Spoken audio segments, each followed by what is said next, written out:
1 minute, please.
Okay, ladies and gentlemen, if you take your seats, please.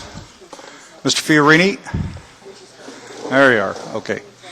The Delta Stewardship Council is called to order. I note Mr. Nordhoff's present, Mr. Fiorini present. That constitutes a quorum for activities. Mr. Johnston's coming from Stockton, and Mr. Natoli's coming from Galt. And so there are three of us here to start as a quorum.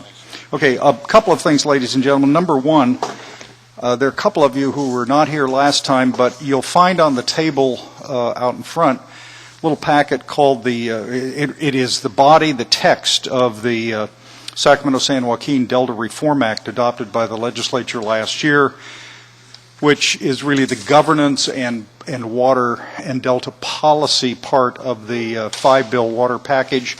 It has our first attempt at an index. As you understand, normally legislation doesn't carry an index with it, and after a while you try to figure out what code section references what subject. This is our first attempt at trying to index the legislation for our own use, and hopefully it'll be useful to you also.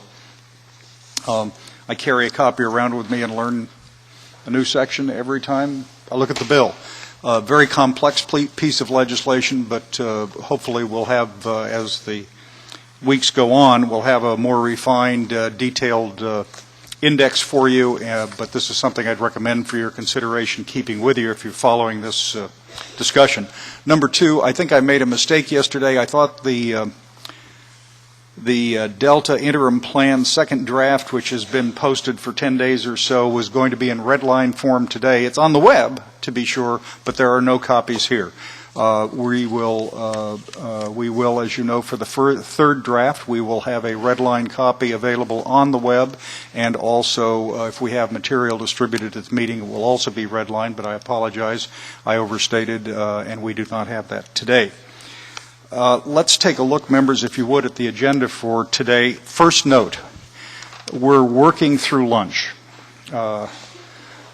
Some people have to get out of town, but more importantly, we don't know how long this is going to go, and hopefully we can plow through this. So at approximately 12 o'clock, I'm going to propose a 15-minute break.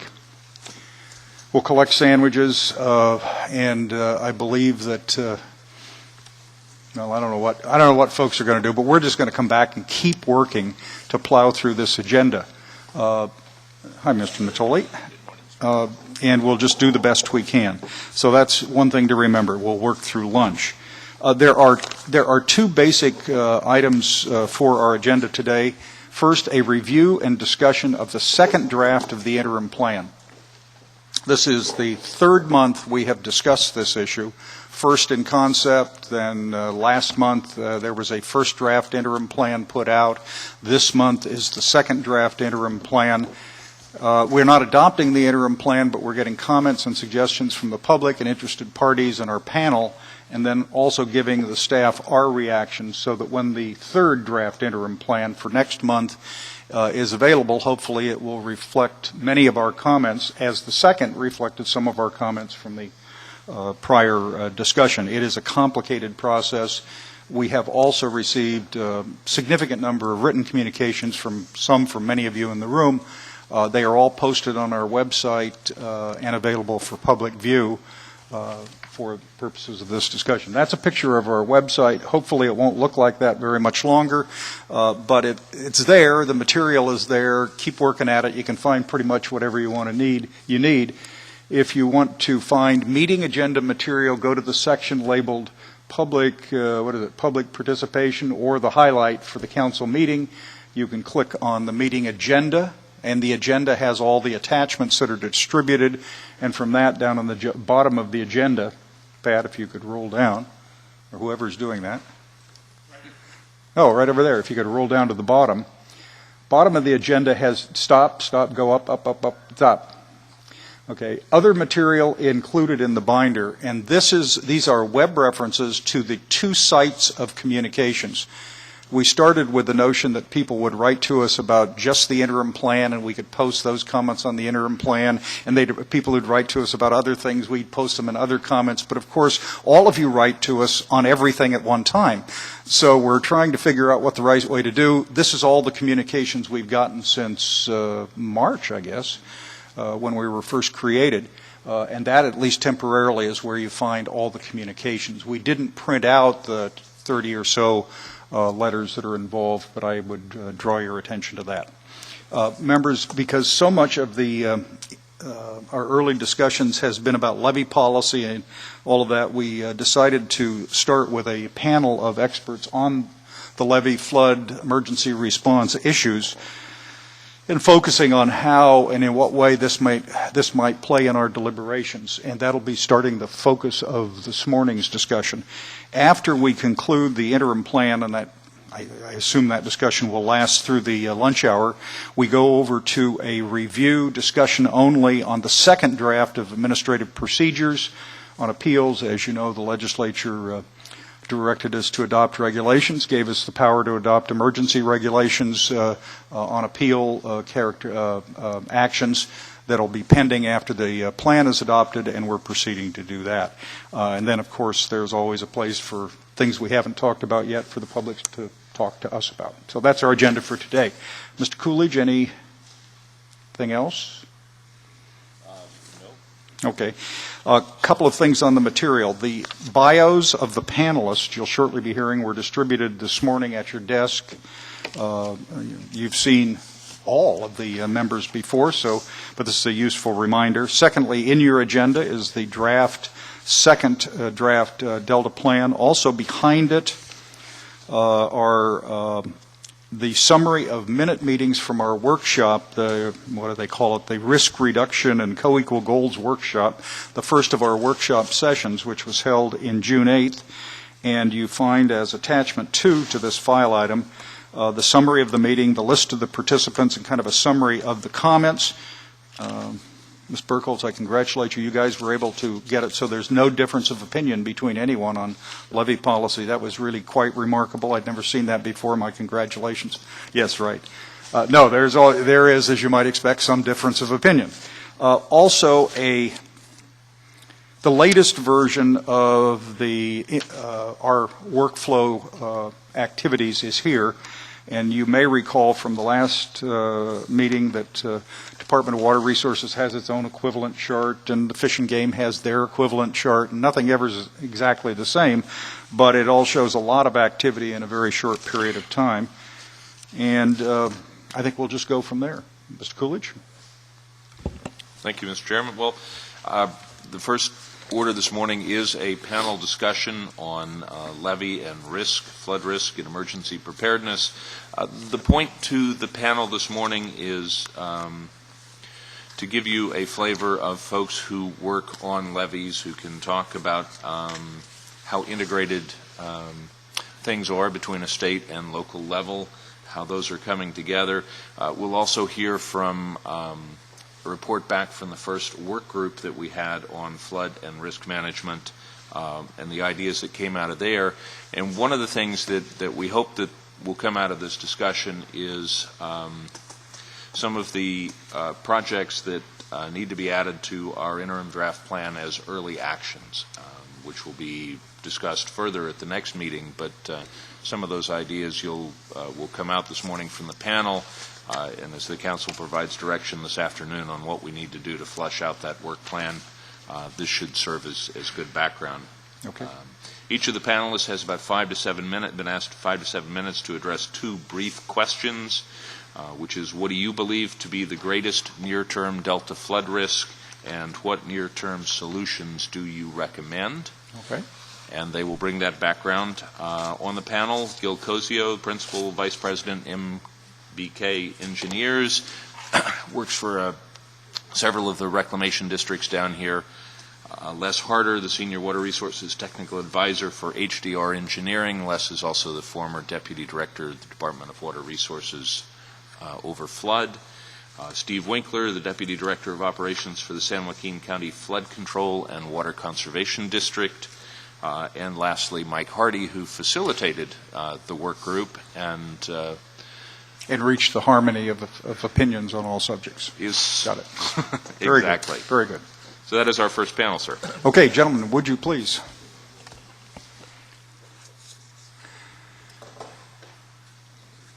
Mr. Hardy, are you going to kick this off and tell us the order of the presenters, or what?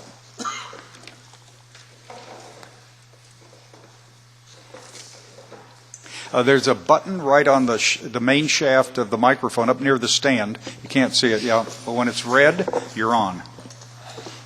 Well, I'm not going to kick it off. I'll nudge it I'll nudge it forward and then let things take over. And I think I'll leave it to Keith to identify the order. But I thought this morning what my task is not to speak to you about the details or from a perspective of expertise about levees, preparedness, but to introduce the work group process that the council had decided on as another forum that would be open to members of the public to provide their perspectives on issues that face the council, both in adopting an interim plan as well as a Delta plan. And so the first of the work groups, the open work groups, did meet early in July, on July 8th, and I had the opportunity to facilitate that process. And so my task this morning is just to give you a quick rundown of that session from my perspective. I'd be happy to answer any questions, and then we'll move quickly into the views of the experts. The way the work groups are intended to operate, as I said, is to be open for people who are interested in participating. They are also very focused on issues of concern to the council, and so they are not sort of open topics. What we do is work with staff to develop a charge or a set of charge questions that form the agenda for each one of these work group meetings. And then we facilitate the meetings specifically on the charge questions. And so if you look at the draft meeting summary that we prepared, we attempted to capture all of the input in the context of the specific charge questions that were used. And this is attachment 2, file item 12. That's right. And so there were 3 categories of questions for the risk reduction work group. The first was levee risks, and we had a set of questions under there. Then the second category that we addressed was preparedness, and the third category was land use.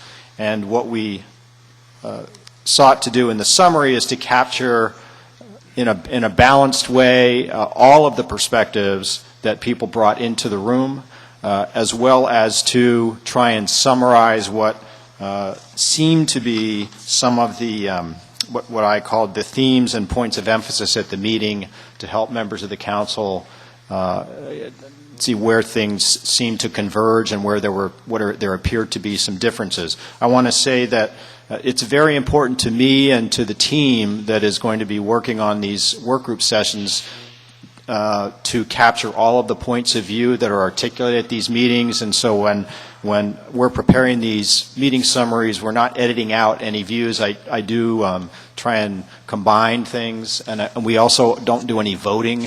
We didn't do any voting at that meeting. It may be useful in the future if there are specific proposals in a work group session, and it's useful to the council potentially to see where people in the room might be headed toward to try and do some of that. But for purposes of this meeting, we just wanted to capture the views and then identify what some of the themes are. It's our expectation we're going to use the same type of format that's very open going forward.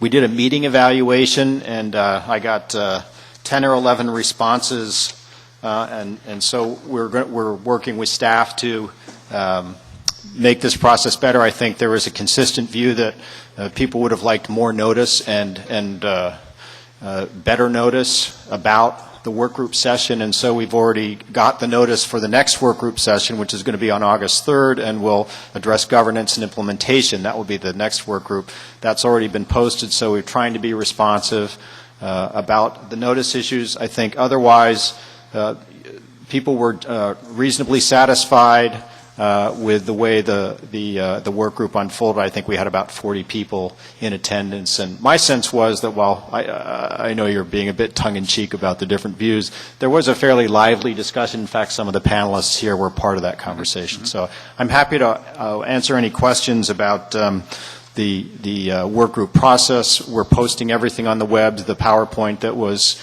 used by me to give an overview will be posted on the web, and in fact the work group sessions are videotaped, and we will be posting videos, and I think Keith can give you details of that. We will be posting videos, so if people can't get to the work group sessions, they'll have an opportunity to listen and see everything that goes on. We're trying to make those as open and transparent as possible to be responsive to the council's desires there. So I think that's what I intended to cover. If I can answer any questions about process, but otherwise I'd turn it over to the substantive experts. Okay. In what order, or are we tossing a coin up, or have you guys decided? Actually, Mr. Coolidge?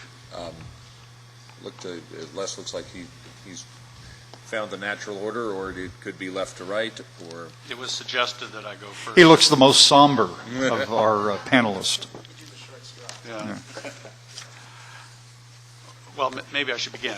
We'll go forward. So first, let me thank you for the opportunity to talk to you today and share some thoughts. I'm really gratified that you're taking this particular issue on levee integrity and levee problems. You all know, as well as everybody, is that the whole delta is defined by the levee system. Everything that's in the delta currently depends on the levee system for its current existence.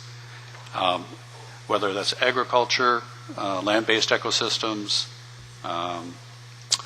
critical infrastructure, the water-based habitat, water quality, everything depends on it. Even if we had a isolated water conveyance to make the water supply safer over time, the other co-equal goal will still be dependent on the levee system. In trying to answer your first question about what is the most important risk, I would tell you I would have different answers depending on how I interpreted the question. So if I've thought about addressing what's the most likely structural levee problems that would occur in the next few years, I would probably say the loading would be from either an extreme high tide or a flood event, storm event. And that would be associated with certain mechanisms or defects in the levee associated with underseepage, where flow goes underneath the levee and pipes out material, sands, and so on, leading to sand boils and destabilizing the levee. A collapse of beaver dens during high tides or high water levels leading through levee seepage and erosion would be a problem. And also wave erosion from strong wind events. Those would be the top three for those extents. And to lesser extents, slope failures and concentrated seepage and piping failures along pipe penetrations. However, if I interpreted the question as what's the single greatest structural risk to delta levees, that would probably still be a strong earthquake, even in the near term. So even while we don't have a high probability of an earthquake happening in the near term, it's probably under 1%. The consequences are so overwhelmingly high for permanent change in the delta that makes the risk the highest. And we all remember how risk is defined. Risk is defined as the chance of something happening, a negative event happening, multiplied by the consequences. The severity of the Right. impact. Right. So, a more recent example, if we think about the Deepwater Horizon blowout in the Gulf, the chances of that happening are fairly remote. There have been hundreds, if not thousands, of wells completed successfully in the Gulf.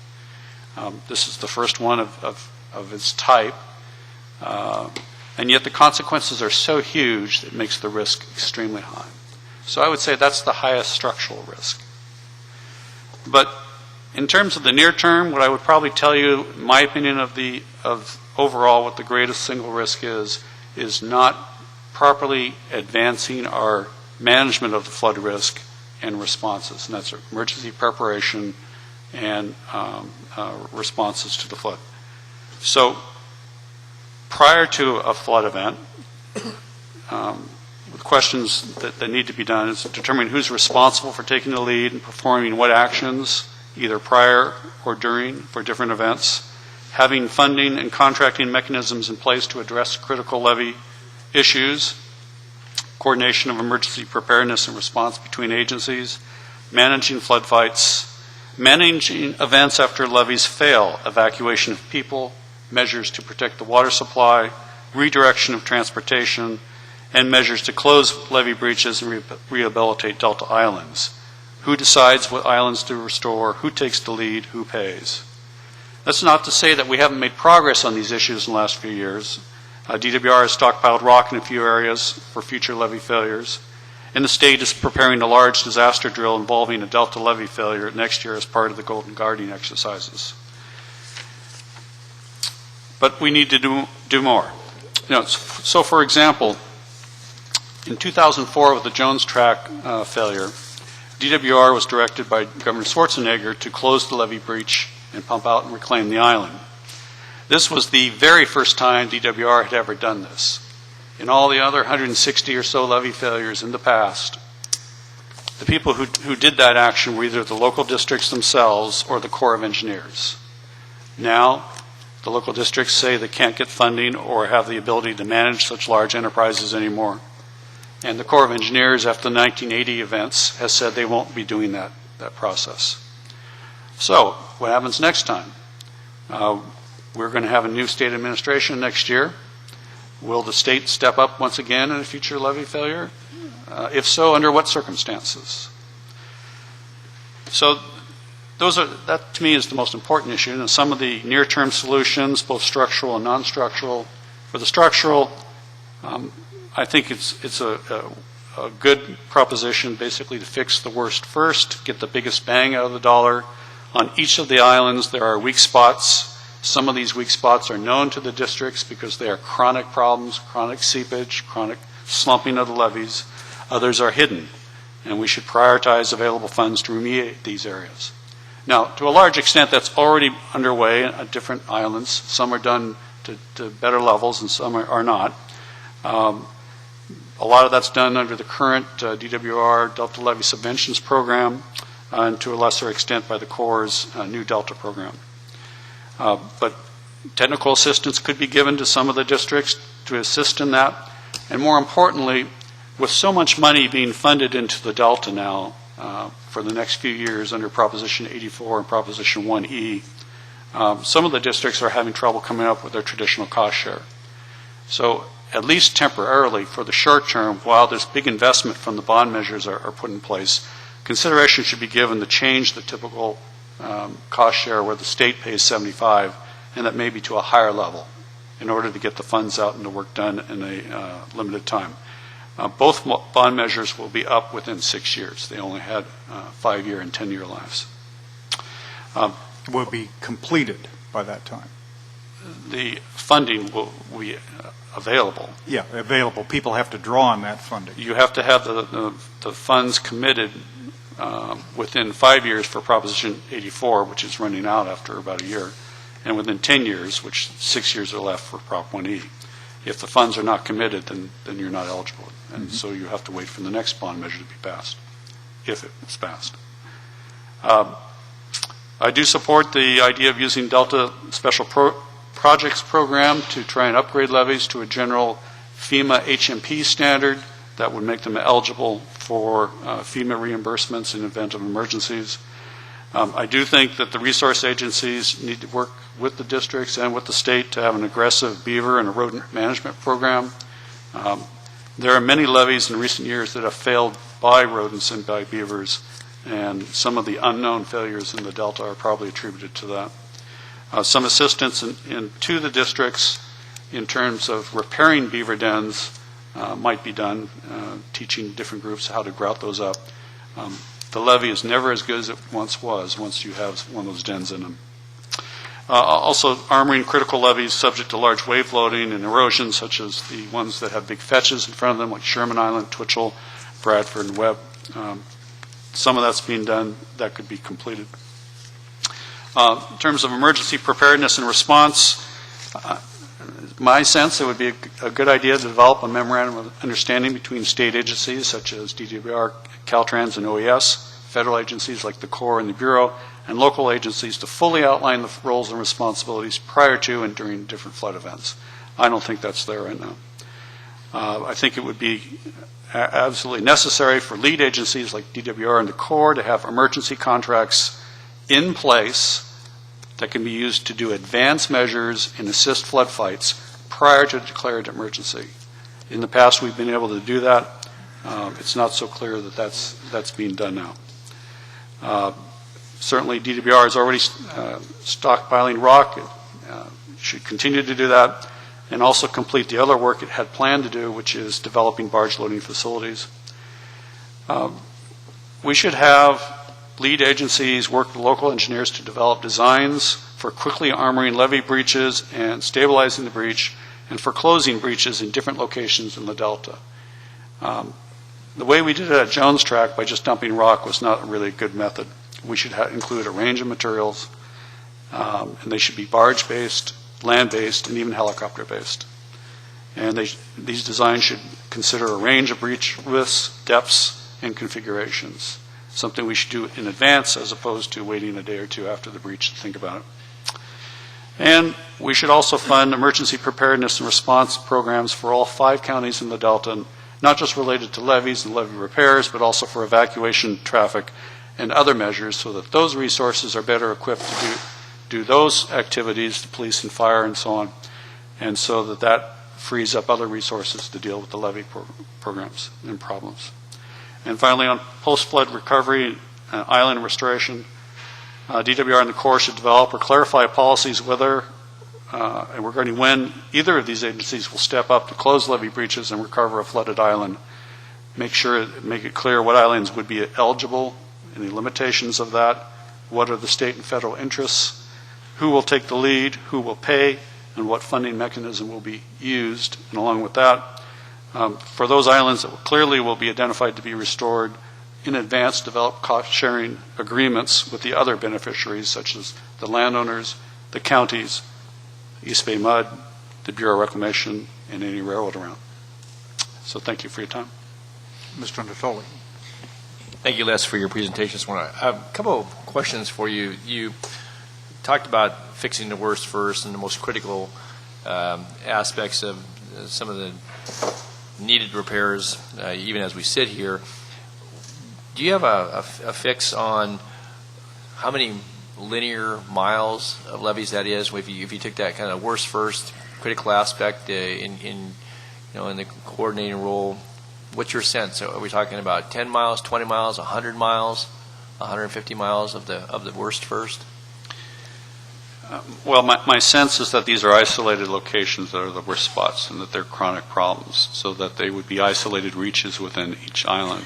So if each island, they all range in size, but right. if you had 10 miles on an island, there might be, critical spots, probably less than 5% of each island. Okay, so if you took 70 islands and times 5% of each of those, and linear, so I mean, if you have 1,100 miles, and if you have 5%, so we're talking about 50 miles, 60 miles of levee? I think it would be less than that. Okay, well, no, again, and that helps, because again, I think that, and there's different needs at those different critical locations. And is it your sense that with either the bond monies and some of the things you've described, some of which already, at least in the works, people are not only thinking about them, they're working on them, that we're going to be able to, even with the bond monies that have been made available, to get to those worst first? I mean, there will always be a list that will get added to, because that's just the evolution of things. But is it your sense that there's sufficient dollars out there, even if you can overcome some of the cost share issues, to get to those most critical places? I do. I think, under the Delta Levy Subventions Program, that's been going on 20-plus years, Right. that's been part of the approach they've taken for many of the islands, and Gil could talk about that more in detail. But my sense is that you could address the critical spots on each island and raise it to HMP with the monies under Prop 1E that are currently available, and probably leave money for other activities as well. And where is that conversation occurring beyond, obviously, the discussion here this morning and in the various entities that are applying for the money, identified the critical locations? Who's looking at that? With monies that could already be available, and you could do it in a fairly short time frame, recognizing the tail that's on both of those bonds for expenditure of those dollars, is it your department that's got the role then of taking that on to say, okay, here's what we're going to take that strategy and say, utilize these monies, let's do those worst first? I mean, or is it still kind of hit and miss?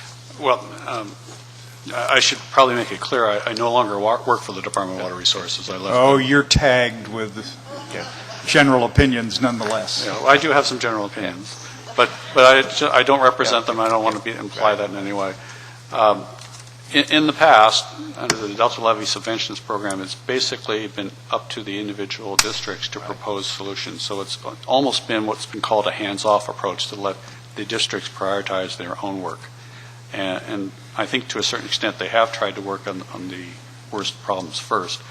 Again, some of the limitations of that is knowing not only the chronic problems that they have, but also the hidden ones. And maybe some of the districts could use more technical assistance to try and figure that out. That's something that could be provided both by the state and the federal government, who both have technical abilities in there.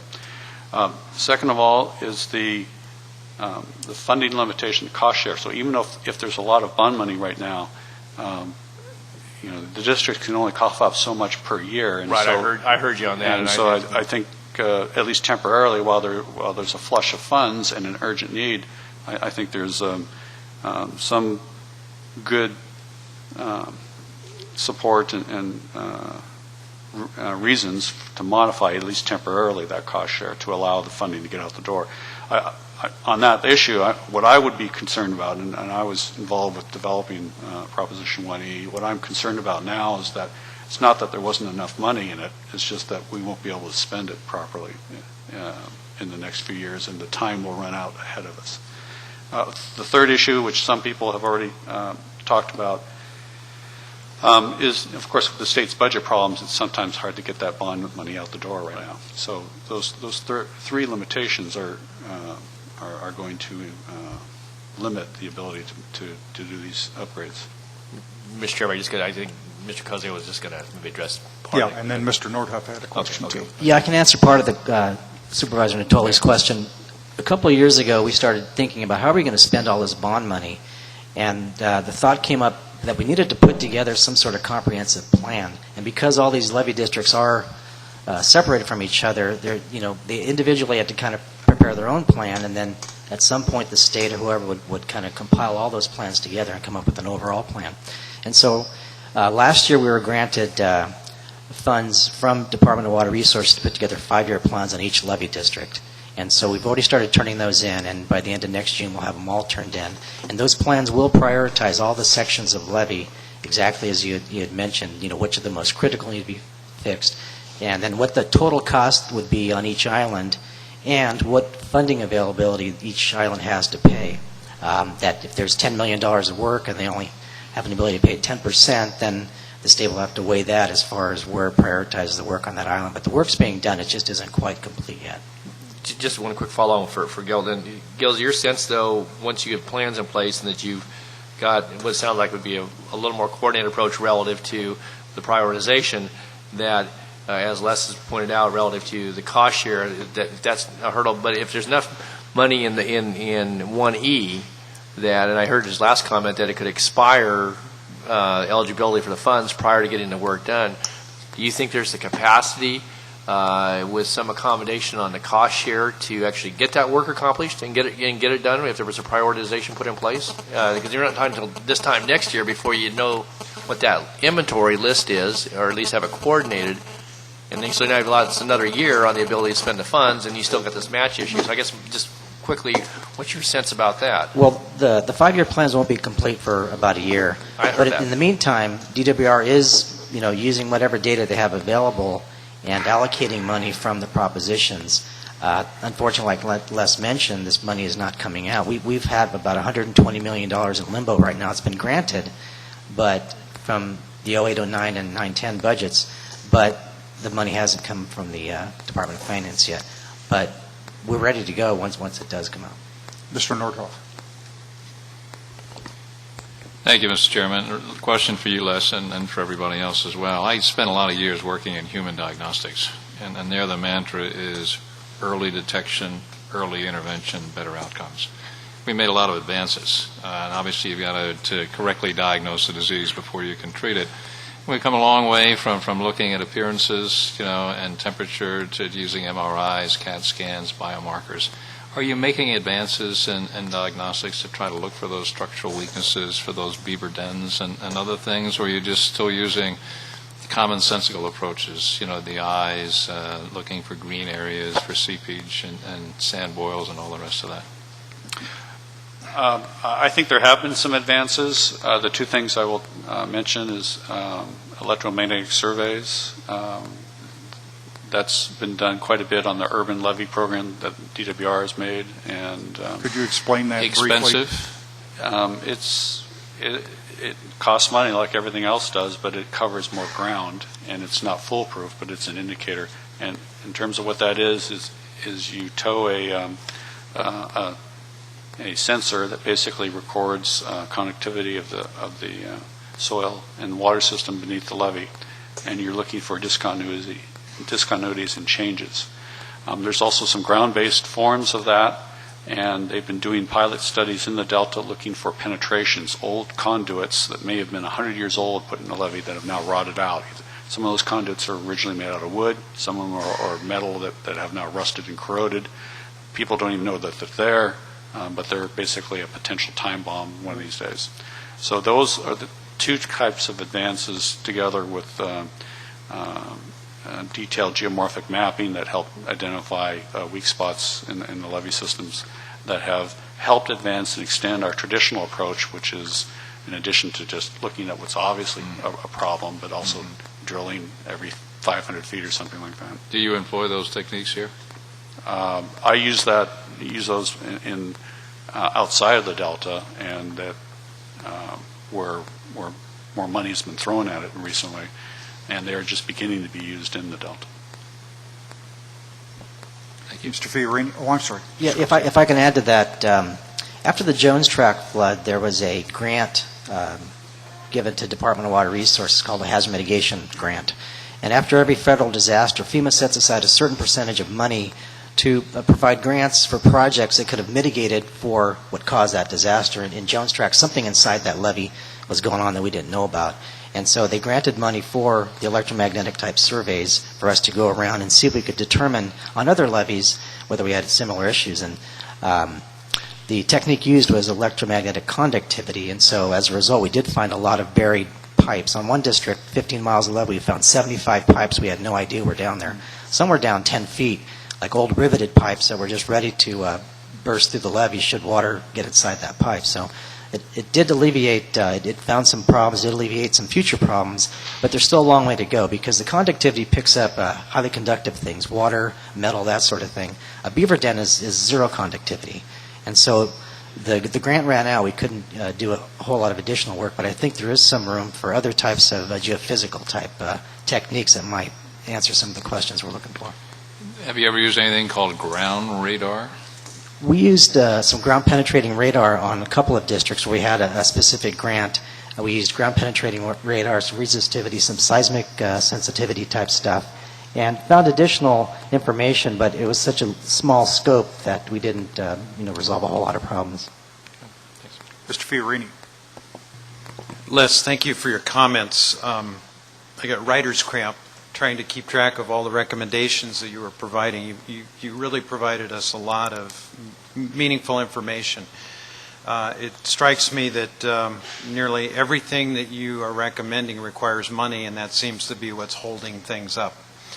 I have a question for you regarding the Memorandum of Understanding. I agree with you that there doesn't seem to be an existing document between the state, federal, and local agencies responsible for levies, and that would be something good to do. Can you amplify that thought and provide some items that should be included in the Memorandum of Understanding, and can you cite an example of one that exists for some other purpose that we might look to as a model? I'm not aware of a model that would be used as a good example right now. I do want to, I guess, reinforce what I was saying before, is that it's important for clarity for everybody involved, whether you're at the local, state, or federal level, to understand what your role will be in an upcoming emergency. Will they be tasked to come and repair and rehabilitate and restore a levee, an island after it's flooded? Yes or no? Under what circumstances? If you start deciding that, it gives you options for instance, developing a cost share agreement in advance, and that would offset some of the maybe the public government costs. I think some of the experience I've had with memorandums of agreement and understanding with the federal government, that's a process involving lawyers of many sides. It usually takes 2 or 3 years. I do think it could be done in 2 or 3 years if there was strong leadership at the state and federal level. If nothing else, to clarify, if the federal government's role will continue to be not to restore these Delta Islands, to clarify that is information that's useful. I have this vision, this picture in my mind from the post-Katrina news reports, pictures of school buses underwater and people standing on bridges that needed transportation, and the lack of coordination that was available after that disaster. You cited legal requirements to help draft this, and Hank and I have had a conversation recently after yesterday's meeting about why not put together the people who are the experts in emergency response, develop the plan, and then consult the lawyers after the fact or as needed, instead of overreacting to legal concerns, because the 2 or 3 years it takes to put something like that together may be too long. Yep. If I can add, there was such an agreement after the '86 flood, and that's what led to SB 34. There was a three-way agreement between the federal government, the state, and locals, and what it asked for was the state needed to be assured that these levees are going to be in better shape and prepared for a flood than they were. Well, those were the westernmost islands primarily, were they not? No, this was the entire delta. It was which led to our subventions program as we know it today. The subventions program had been around since 1973, but it didn't have the funding. So FEMA came in and said, "State, you got to give us more, give these districts more funding. Districts, you got to pay your fair share, 25% or more. And if you do this and get up to these minimum HMP standards, we will come in and help you during a federally declared disaster." I'm looking at the Department of Water Resources, Delta Atlas, and they've got a note, the Delta Flood Protection Act of 1998, Senate Bill 34, the bill you're talking about. A portion of the act provided financial assistance for the targeted islands and for the communities of Walnut Grove and Thornton, which is in San Joaquin County. There was other money, but the targeted activity was focused on Western's Island. And wasn't most of the money spent there? Well, I could be wrong. It was split 50-50. Half of the money went to the subventions program, where it was a reimbursement program where the state did the work and got reimbursed up to 75%, or the levee districts did the work and got reimbursed up to 75%. And then there were the special projects, which is the other 50%, where the state focused money on the 8 Western Islands because they're critical to the water quality. But that all came about a very short memorandum of understanding. All 3 parties agreeing we've got to work together to solve this problem because FEMA was really tired of coming in 78 and 80 and 82 and 83 and 86 and bailing out the Delta Islands. And so that was one instance where it worked. That was almost 25 years ago. So with more lawyers involved, who knows what kind of agreement we'd come up with today. Can I back you guys up for a minute? The levy discussion has puzzled me for all of my adult life. Not because I don't understand the risk to people, the risk to property. I understand that. But I can't put my finger on a coherent federal, state, or local policy on any of it. I can add up hundreds of requests, needs, programs that are out there, but I'll give you an example. The California Constitution in 1850 started the state on the road to assuming primary responsibility for public schools. Constitution said the state shall be responsible or guarantee to citizens a common school education. I mean, I'd never even heard the term until I read it. And courts generally say that's a 6th grade, but everything's been added on since then. And you can lateral to your lawyers if you want. Is there anything in the United States Constitution that says the federal government is guaranteeing levy assessments, levy protection programs, or in America is guaranteeing any programs against threats? I mean, I know of nothing. You guys know of anything? I'm unaware of that. In fact, the federal government didn't really get into the flood control business until the early part of the 20th century. And they got pulled kicking and screaming into the flood. Right. They were primarily interested in water development, keeping navigable waters open. All right. Is there anything in the state constitution that's comparable so you could say the state of California is fully responsible for the levees everywhere in California? Now, I understand the caveat. Well, if you say anything, you'll get back to the office, and 17 lawyers will be on the phone to you saying, this screws up my argument I'm going to make 12 years from now in the litigation on such and such. Okay. But I think there's nothing constitutional about levy pro. This is not the same thing as education, which at least in California has a constitutional recognition. All right. Is there a statute in America? By the way, my experience, I never found it, although I looked when I was representing the Delta very hard. A statute that says the federal government has to protect all the levees in California. Answer no to that. There is federal involvement in the project levy program, a portion of the levees, but as I understand it, this is very much like the state involvement in certain things. It's the designation of a category of levees. We got a map distributed yesterday showing the current understanding of project levees, boundaries of project levees. And the feds have agreed to some kind of program of support with the state and the locals to protect those. And this is arguably, although not exclusively, I think, still under the nomenclature of navigable waters, and then with a bleed off for the feds, with a bleed off that they inched into flood protection as well. That's at least my sense of it. Am I wrong? My sense of the project levies you're referring to, these are flood control projects that were authorized by the federal government, in which case the Corps of Engineers will come in and help fund and build the project, provided that there's a non-federal sponsor. And the role of the non-federal sponsor is to provide all the lands, easements, and rights-of-way for the project, all the borrow material. It then has to accept the project from the federal government. That's part of the acceptance doctrine. And that is to doctrine. avoid the liability of the federal government for endless and eternal maintenance, repair, expansion. The federal government, the Corps of Engineers, has immunity against liability granted to it by Congress. As the states do not. As the states do not. And in fact, part of the deal is for these federal project levies is that the non-federal sponsor, whether that's the state of California or a county flood control agency, has to hold harmless and indemnify the federal government from any other liability that could possibly be pertained. In addition to accepting the project and holding the federal government harmless, it agrees to maintain the levy to federal standards to protect the federal interest in the federal investment. And then the federal government keeps tabs on the project to make sure that their federal investment is still being maintained and is protected. And so it's up to the non-federal sponsor to basically, is considered in many cases to be the owner. They own the lands and easements. They're responsible for operating it. They're responsible for maintaining it. Ms. Kosier.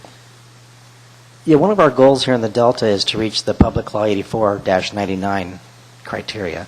And that's, I don't know all the ins and outs of that law, but essentially the Corps of Engineers is allowed to come in and assist with disaster on non-project levees if they meet certain criteria. And in the Delta, it's specific on structural stability, freeboard, width, that sort of thing. And also, they also require certain flows in the river to be constituting a flood. So if you're qualified before a flood, as PL 99 eligible, a flood happens as defined by the Corps of Engineers, then supposedly they'll come in and help you. So that's one of our goals, is to try to get our levees to that point. This is back to Mr. Fiorini's point. I'm still puzzled. Most of the political overlay discussion of this is on threat of life and property, but most of the practical political questions are how much money is available, who gives the money, and how much do I have to pay. Not unrelated, to be sure, but fundamentally a different discussion from what is an intelligent policy for California involving any protection. What do you do with the forests and people who live in houses in the forests? What do you do when folks in Los Angeles build on the hills that always slide down every time there's a rain? I mean, the classic problem. I can't escape the feeling that we refuse to address a policy, and it's more comforting to argue about money in this whole discussion. And it's damnably hard for me to figure out what a policy is. If the state said, by God, yes, we're responsible, I could understand that, you could implement it. But there are consequences from that. The state is not in favor of endlessly expanding its legal liability. So if somebody wanted to bring 50,000 new homes into the Delta, probably the state, if it were fully liable, would say, you're out of your mind. Why would we want to see that?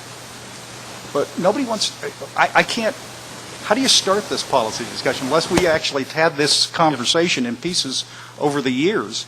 I can't get my hands around a policy. I know a laundry list of things that people want or need, but the policy's unclear. Let me just comment a couple things. Gil touched on the PL 8499 criteria and the program and what promise it can bring.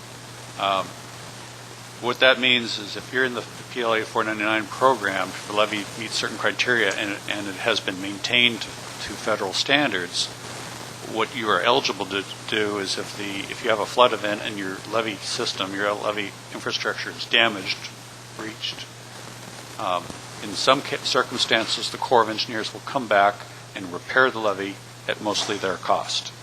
And that's been done in many flood events in 1986 and 1997. But the limitation on that, there's two important caveats on that. One is, there has to be money available for that. So one of the things we found out in 2006 when we had a sort of minor flood event, a 10-year flood event, and we had a lot of erosion up and down the system, those federal levees were eligible for PL 8499, but there was no money available. There had been no declared emergency because they hadn't failed and flooded people, so it didn't rise to the national emergency, but there was millions, hundreds of millions of dollars worth of damage that the federal government decided it didn't have the money for, and therefore while you were eligible for it, you didn't get it. And so the state ended up paying $300 million to fix erosion problems. In addition to that caveat, the other caveat regarding the money is that they'll come in, even if there's money, but if the area doesn't have certain benefit cost ratio, they won't expend that money. Based on what? Based on the what's at risk in terms of when you say benefit cost ratio, how many people are at risk or unflooded? Is it agricultural land or is it a small community or a large community? And then you compare those benefits, potential benefits, to the cost of the repair. And if those benefits are not large compared to the cost of the repair, then the Corps has the option of saying that doesn't rise to the need, and we won't fund that.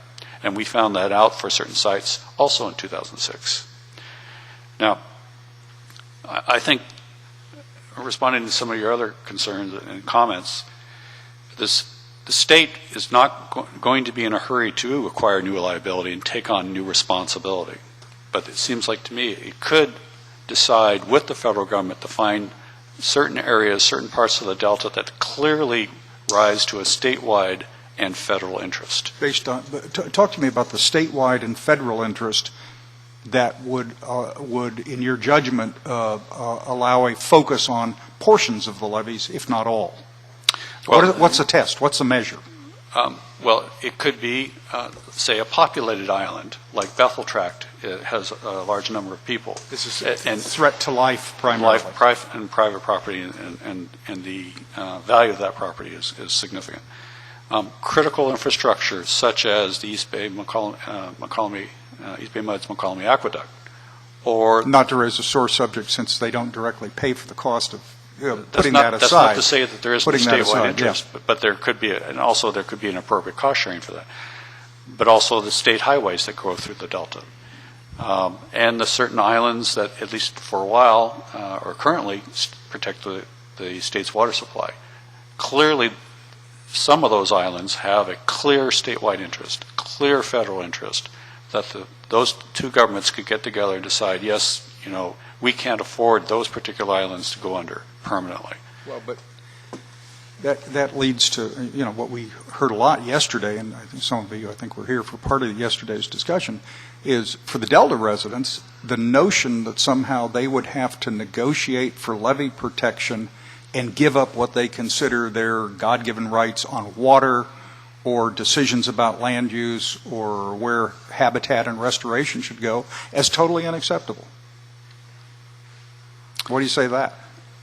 Well, I'm not aware of anything that we do in this country at the public level or the private level that's, one, not prioritized and limited by funding, and also that in order to get certain levels of protection, certain benefits, you give up something. So for instance, to be eligible for PLA 4999, you do have to maintain that levy to a certain standard. And if you don't, you're not in the program. If you want to be eligible for FEMA, you have to keep that levy to a certain FEMA classification. If you want to be in FEMA's NFIP program, you have to adopt certain programs and, in certain cases, have to pay flood insurance or be willing to pay flood insurance. Let's rope Steve into this discussion. He's been unbearably patient as we've been moving around.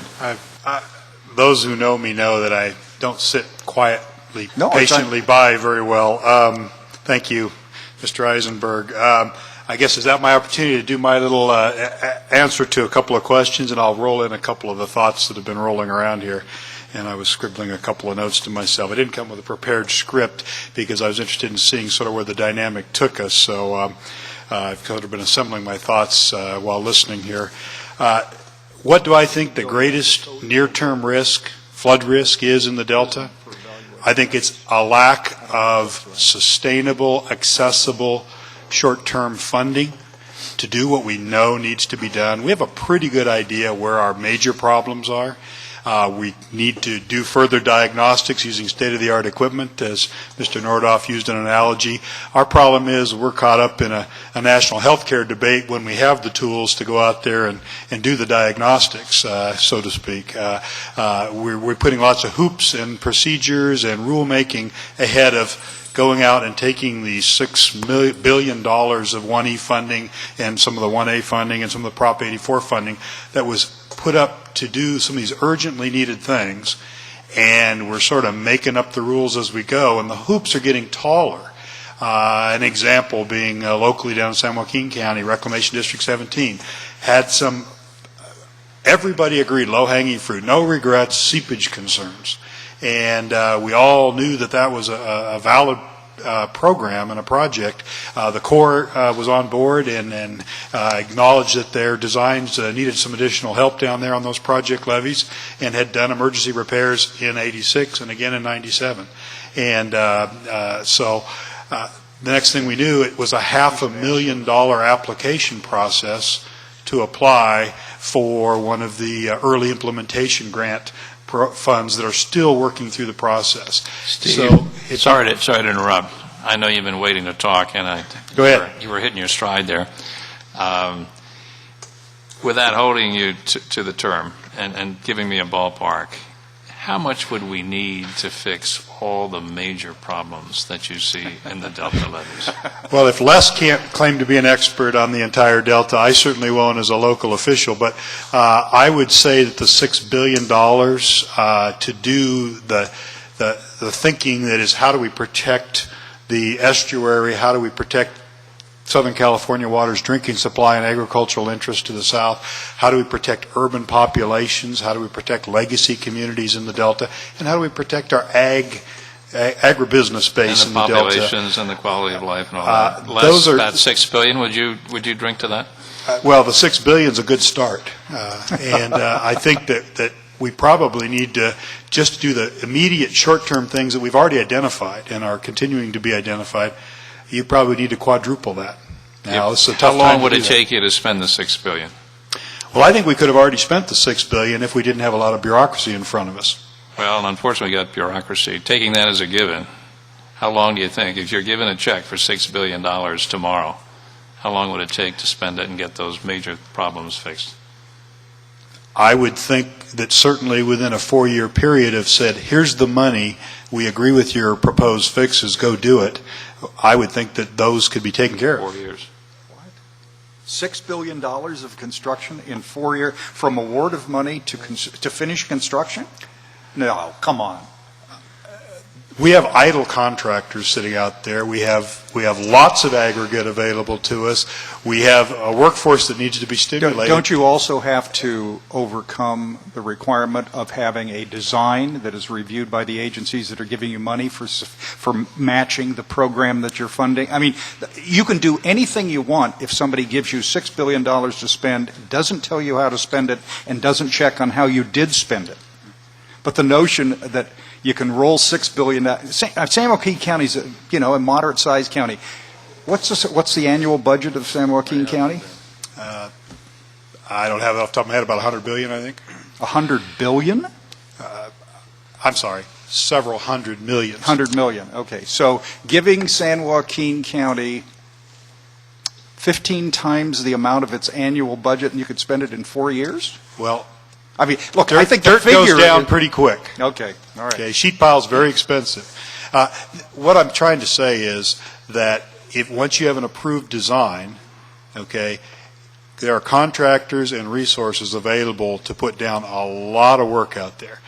And we, as government, and I'm part of government, we find lots of ways to slow down the progress. If you brought a patient into the emergency room who's bleeding out, you don't put a bunch of paperwork in front of doing the critical care. We've got critical, urgent situations, and we're all concerned about these near-term threats, but we put the red tape in the way of applying the tourniquet or the pressure compress or the emergency surgery. Mr. Natoli. Yeah, Steve, just while you're on that point, then if you use your a case in point, this $500,000 and the extended period of time when you said that the Corps, local entities, folks were on board. So use that as an example. Well, what's transpired? It sounds like you haven't done a bit of the work yet, and you've got plenty of paperwork to back it up. And what's the prospect of getting it done either this construction season or next construction season?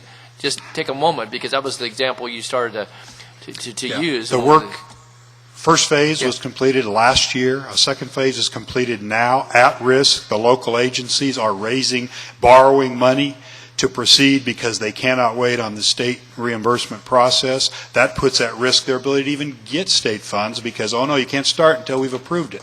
But local agencies are saying this can't wait. And so we're trying to bring along the state and federal approvals and begin the work without jeopardizing the eventual reimbursement of funding. What was the dollar amount of the work? I believe they're doing approximately $120 million worth of work on just one district's levies. Okay, and that was the $500,000 application to do the $120 million worth of work? To get an early implementation grant. And early implementation is how long? That's 24 months? 36 months, 48 months? What's early implementation? It sounds like it's protracted to me. Les could probably speak more definitively to that. Let me try and answer some of your questions. There's probably out of Proposition 1E and 84, probably the thinking is somewhere around $700 to $800 million could be allocated over the next few years for delta levies. There's another chunk of money that's going to urban levies up and down the Central Valley. There is some overlap with some of that because of communities like Stockton and Lathrop, for instance, that are eligible for a different subplot or subset of that money.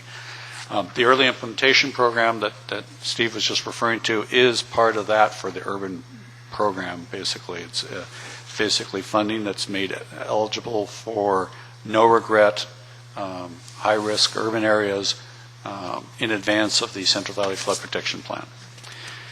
Now, with regard of how fast can you spend things and so on, the Corps of Engineers spent about $7 or $8 billion to address 150 to 200 miles of levee and flood walls in New Orleans following Katrina between 2005 and 2008. They are now spending another $7 billion. That'll total 15, and they should be completed in about a year to a year and a half from now. At the end of that time, they will have spent $15 billion to get roughly a 100-year level of flood protection for one single urban area. Now, for the Delta, it's probably been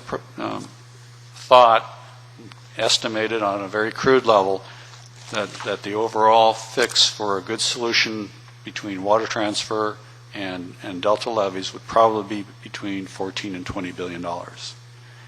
That can't be spent in 3 years or 6 years or even 10 years. It would probably take 10 to 15 years to do that once the money was approved. It would be a whole series of projects done in phases. But that's not what your initial question was, which is the near term. The near term fixes and solutions that we've been talking about here, there's probably money in the bonds right now if we decide. Already authorized money. Already authorized. The difficulty is making sure it goes to the right spots, that the locals can afford it, because I still believe that the cost sharing is a limitation on how fast the local communities can apply for it, and the bottleneck for the state because of its budget problem in making the bond monies, even though the bonds may have been sold, in making those available. That's because the state typically uses its general fund to advance money on some projects and then get reimbursed when the bonds are eventually sold. That's my understanding of it. My understanding is they sell the bonds, and every year when I was with the state, we made an estimate of how much money we're going to need from the bonds, and that goes to finance so that they can sell the bonds and have that money available for that year. My understanding is that they have sold the bonds sufficiently for the forthcoming year. There's some internal processes, from what I'm told, is making it difficult getting it out. But again, those difficulties and the cost sharing, which I think is a very real problem, there ought to be consideration to modify those cost sharing formulas temporarily, at least, while the communities, the state and locals, are flush with this bond money to spend. Mr. Nordhoff, and then Mr. Fiorini. Could I try to recap a little bit? Steve, I asked you how much we need to fix the major problems on the levees, and you said about 6, and you could spend it in about 4 years, assuming we didn't have all the restrictions, problems, and processes and procedures that bureaucracy seems to put in front of getting something done. Unless you think there's enough money in there in the near term being 2 to 4 years, the midterm, already authorized to be able to take on those major problems and deal with them. Is that fair? Again, I'm talking about the short term. I'm talking the midterm, Right. 2 to 4 years. Okay. I think there's enough money in there to take care of what I consider that, by the way, near term. Okay. But if we call it 2 to 4 years, the types of problems and projects that we want to try and take on, that I think collectively we're in general agreement: fix the worst areas first, try and bring up to all the levees to the level of HMP, fund a robust emergency preparedness and response program, clarify responsibilities for that. I think there's enough money to do that if there's a will to do that. I have to disagree with my friend here. If we spent $6 billion in 4 years, one, I doubt you could do that. But if you did do it, it probably would be done foolishly. Gil? Yeah, I actually had this as part of my presentation, but 2 or 3 years ago, the locals put together a 5-year plan, just a general 5-year plan. And based on a local cost share of 5 to 10%, we think we could spend about $100 million a year. So over 5 years, about $500 million. And we think that would get the worst levees, the non-project levees in the Central Delta, up to HMP and even beyond, maybe up to PL 99 in some cases, but definitely a stabilized HMP, which would then be critical as far as getting FEMA involved in disaster assistance. That's kind of the, I guess, the highest priority is getting those levees, and we think that we can do that in about 5 years. And they're the problems that we know about, not the hidden problems that we may not be aware of in the levees. Yeah, I mean, it doesn't.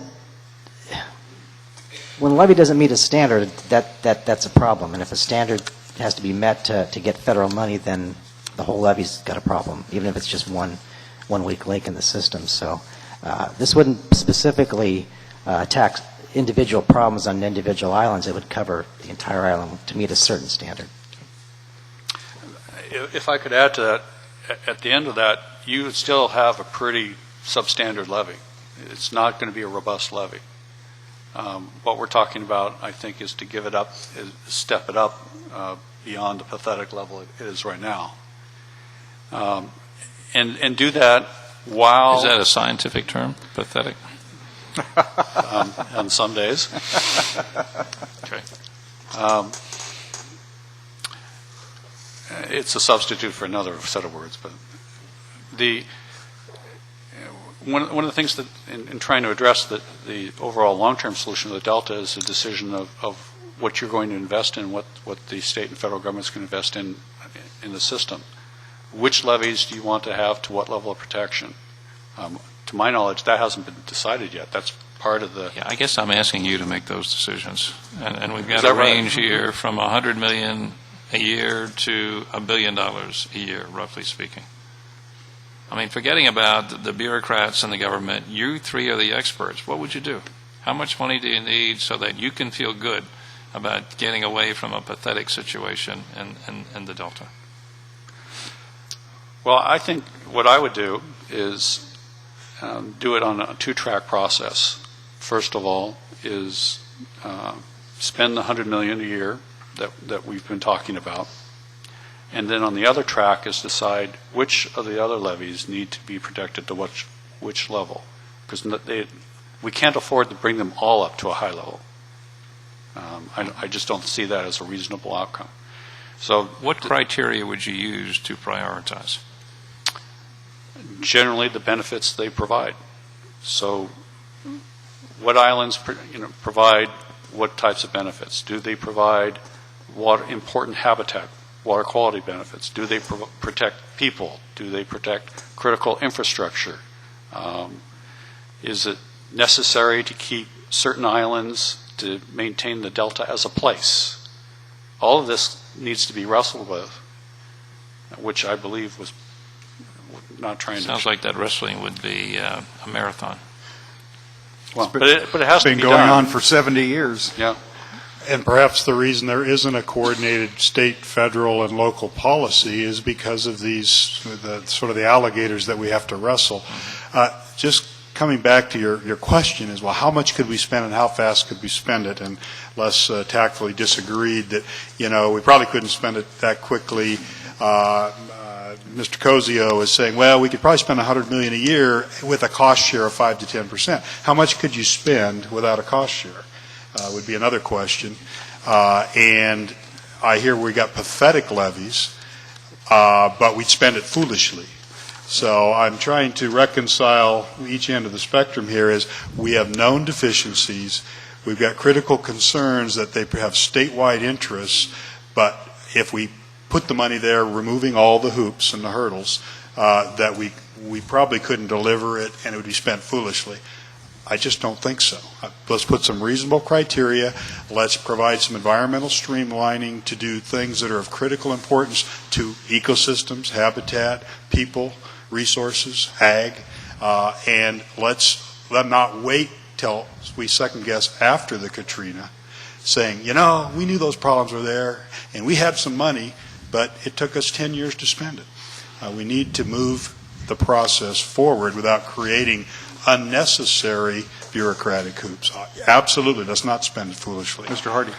While I am not an expert on the details of levees, I have been educated over the last year or year and a half as part of the Central Valley Flood Protection Program process, and I would point out that your question was, is there a policy? And I think that the process that DWR is implementing is designed to develop a process through the planning process. They're identifying goals, principles. Well, we're going to develop a process to decide whether we're going to have a program by identifying priorities. No, I think that the program is very deliberately intended on a regional basis to allow people who are knowledgeable and understand the interests and the values and the assets in that area to identify what is important to them and to try and then bring this all together in a plan for the board. Now, Mr. Hardy, does it shock you that if you add up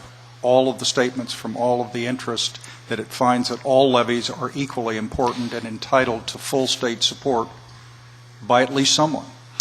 That doesn't surprise you? No, it doesn't surprise me, but I would say that the process has Phase 2 is starting, and in Phase 2, they're having to grapple with management actions. And so what I would say is they started large, and now the process is getting down to the challenging question of how much do we have and how do we do this. And some of the differences that exist, for example, in the lower Sacramento region versus the Delta. So that, and I raise this not only because it seems to be relevant to your very pertinent question about a policy, but also because I think one of the challenges for you will see this question coming up in governance and implementation. And that maybe we're pointing to that work group, which is going to be on August 3rd, but certainly this highlights the challenges that you face around this set of questions on governance and implementation. Just an observation, Mr. Chairman, if you will. It looks like there's no real unanimity among the experts about what the problems are, what it's going to take to fix them, and how long it's going to take.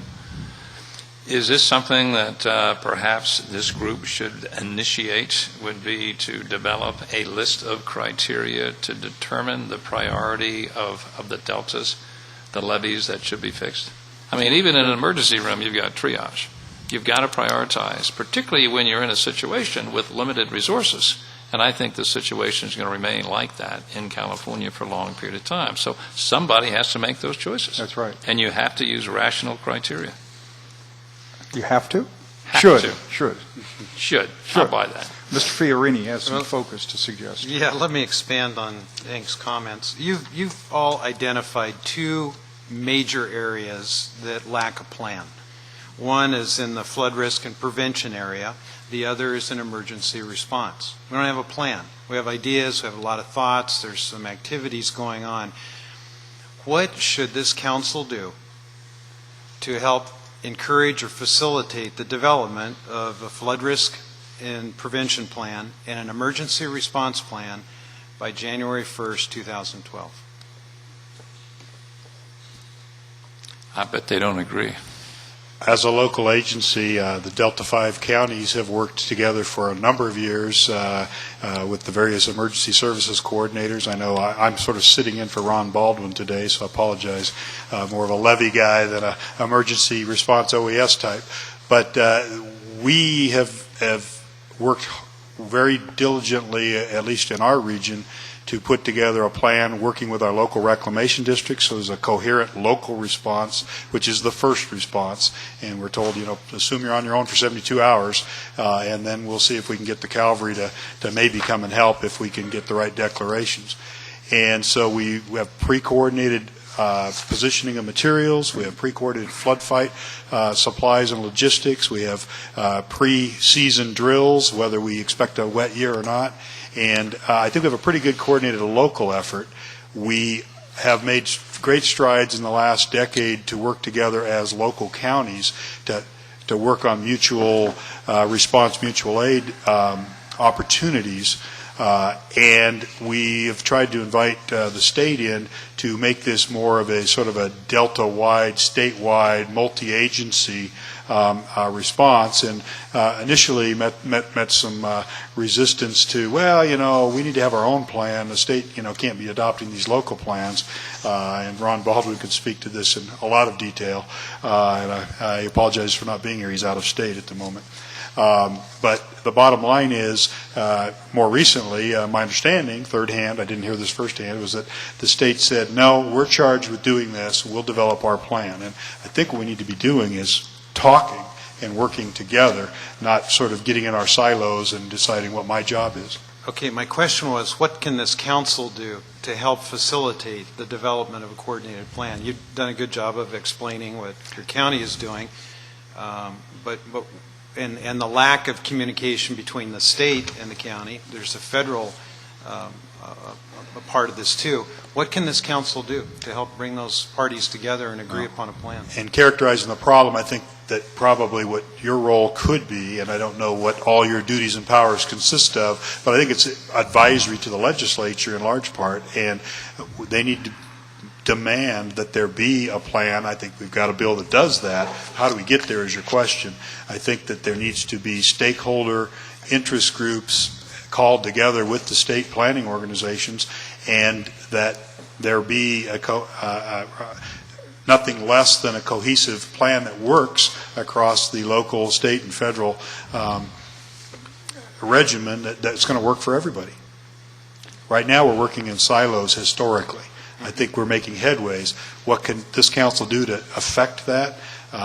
Continue to call for, demand, coerce, cajole, whatever you can, that there be more discussion, more dialogue, more cooperative planning at all levels.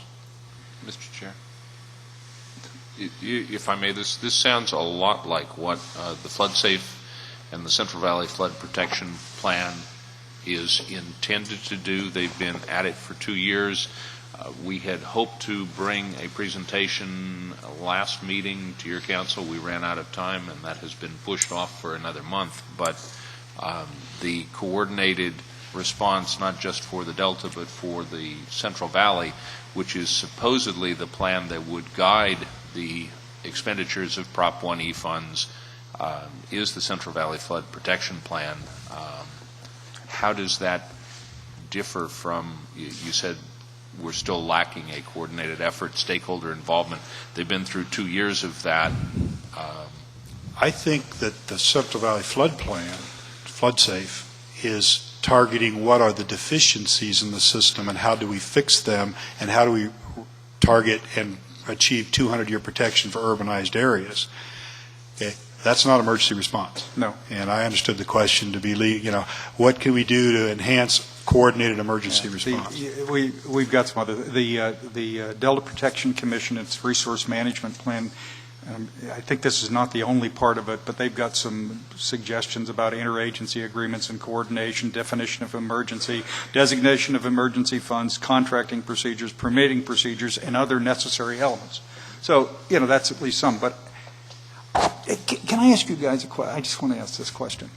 From the perspective of the state of California, there are at least 4 of us on this commission who are required by law to have a statewide perspective. Every Delta island is equally important for those state interests. Yes or no? Yes. Okay. So let me just get the answers. No.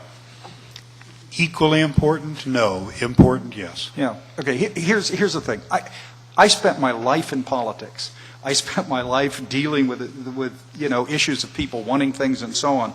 And we are, as a society, not easily able to articulate priorities. We've got, in this statute that created this body, the co-equal goals.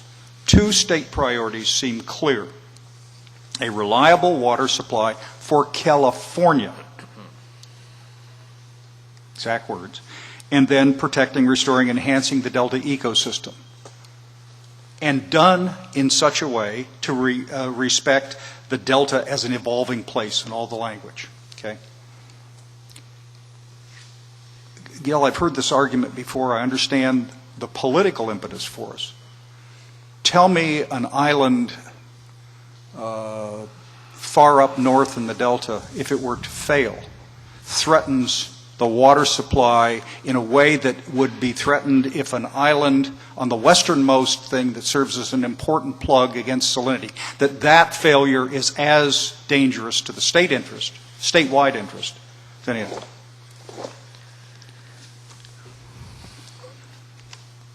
Could I interject here? Phil, I think it's an artificial situation. The levees on all the islands are not in exactly the same condition. Well, and that is a very important component Should in they that be? decision. If the priority but they're is, not now, and No, I some understand. are at greater risk than others. No, and the Delta Protection Commission seems to suggest that whether it's a project levy or a non-project levy, there should be long-range funding priority. I think there's a little caution on some of the agricultural lands don't need a 200-year flood protection because that would, among other things, lead to higher cost sharing at the local level.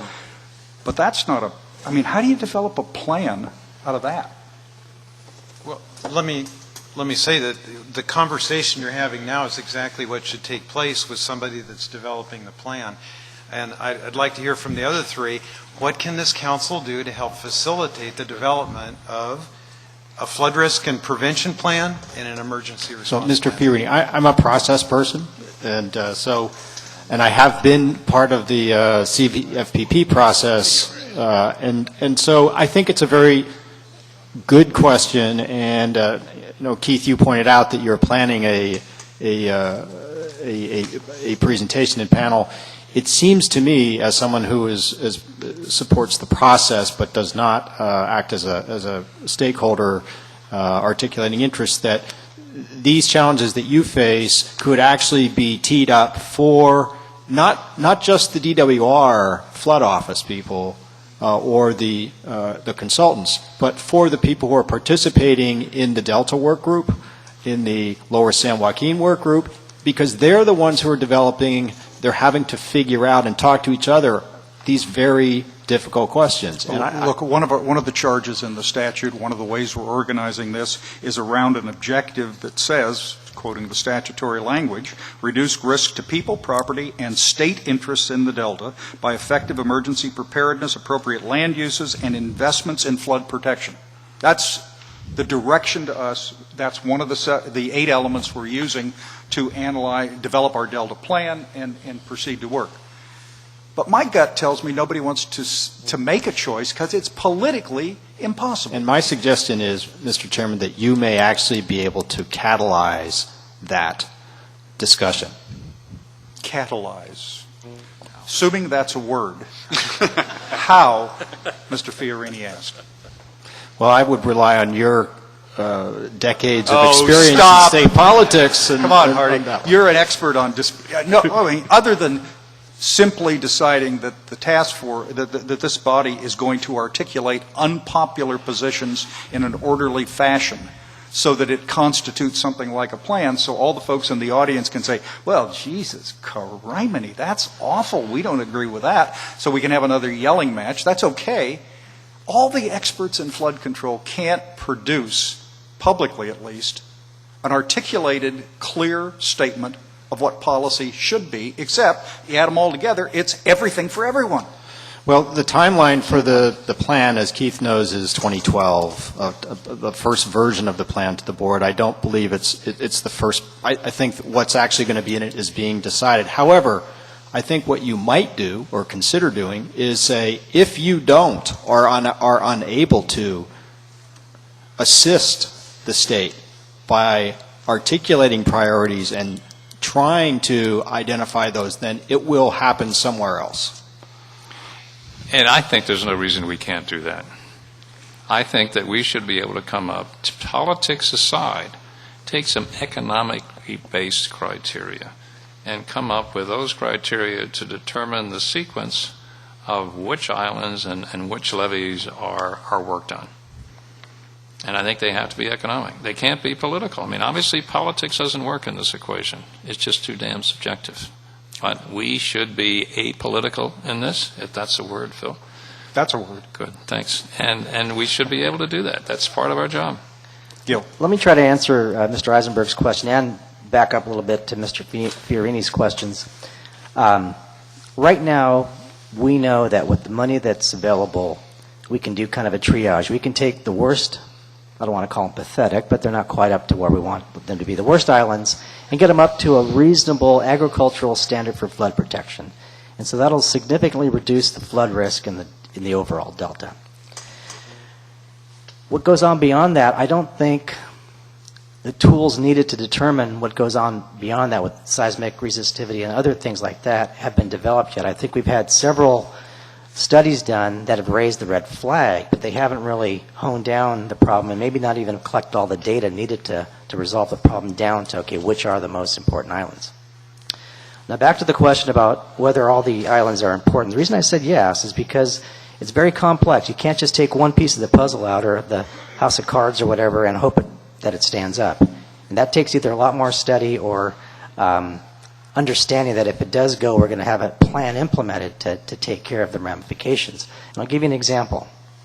The PPIC report did a totally economic evaluation and determined that Tyler Island was not economically viable to reclaim if it flooded. Tyler Island's got project levies, the federal Sacramento River Flood Control Project levies on one side and non-project levies on the other. So, and it did flood in 1986, so it's conceivable it could flood again. At the upper end of Tyler Island in Walnut Grove, the 100-year flood elevation is 14. At the lower end, on the McKelvey River, it's 7.5. So you've got about a 6.5-foot drop of water that would then come down on top of Bolin Island, which protects Highway 12, should Tyler Island fail, not be reclaimed, and those project levies not constrict the flow like they do now to keep the water going towards Rio Vista. They'll come down to the central delta and raise all the central delta water surfaces significantly. So that's one of the things where you can't just use a strictly economic. You've got to look at the physical characteristics and what happens if you pull that piece of that puzzle, what's going to happen? And it's very complex, and none of the studies that have taken place yet have looked at those individual cases. But that is an economic analysis.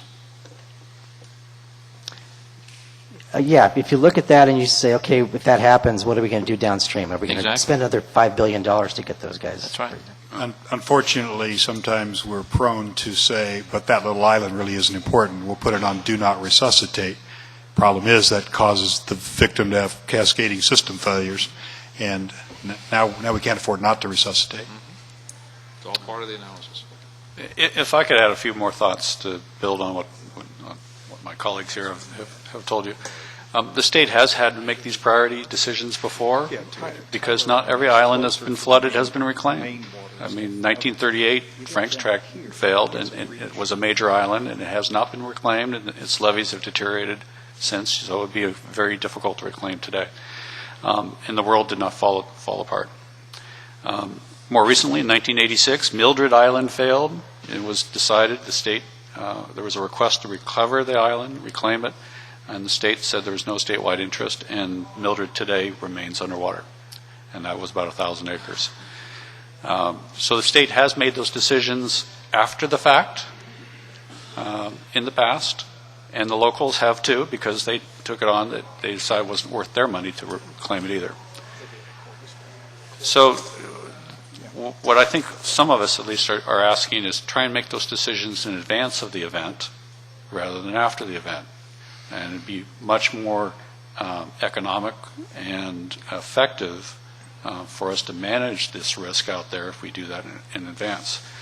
One of the things that, while I think we all acknowledge the very extreme difficulty of making those decisions and establishing those priorities, one thing that might be done is a clear-cut agreement, at least that there's these islands, however many there might be, whether it's 6 or 12 or 27, clearly represent statewide federal interests, and at least for those, we'll make a commitment at the state and federal level that we need to reclaim them and invest in them in order to protect people, maintain the critical infrastructure, maintain the habitat, restore the habitat, which that part of it doesn't always necessarily lend itself to economic analysis.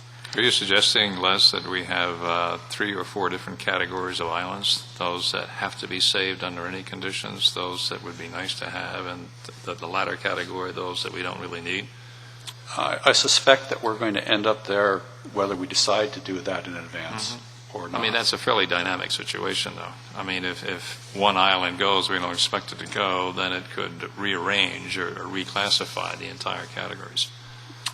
Because of what we said before, because of the location and the ramifications. If one goes unexpectedly, what will happen to the rest?